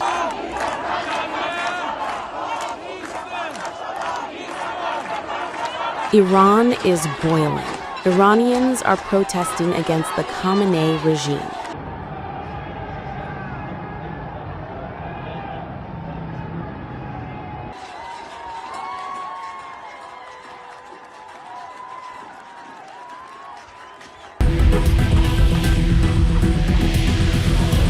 U.S. President Donald Trump has urged Iranians to keep protesting and take over institutions, and has assured them that help is on the way. Well, no, they're starting to, it looks like, and there seem to be some people killed that aren't supposed to be killed. These are violent, if you call them leaders, I don't know if they're leaders or just they rule through violence.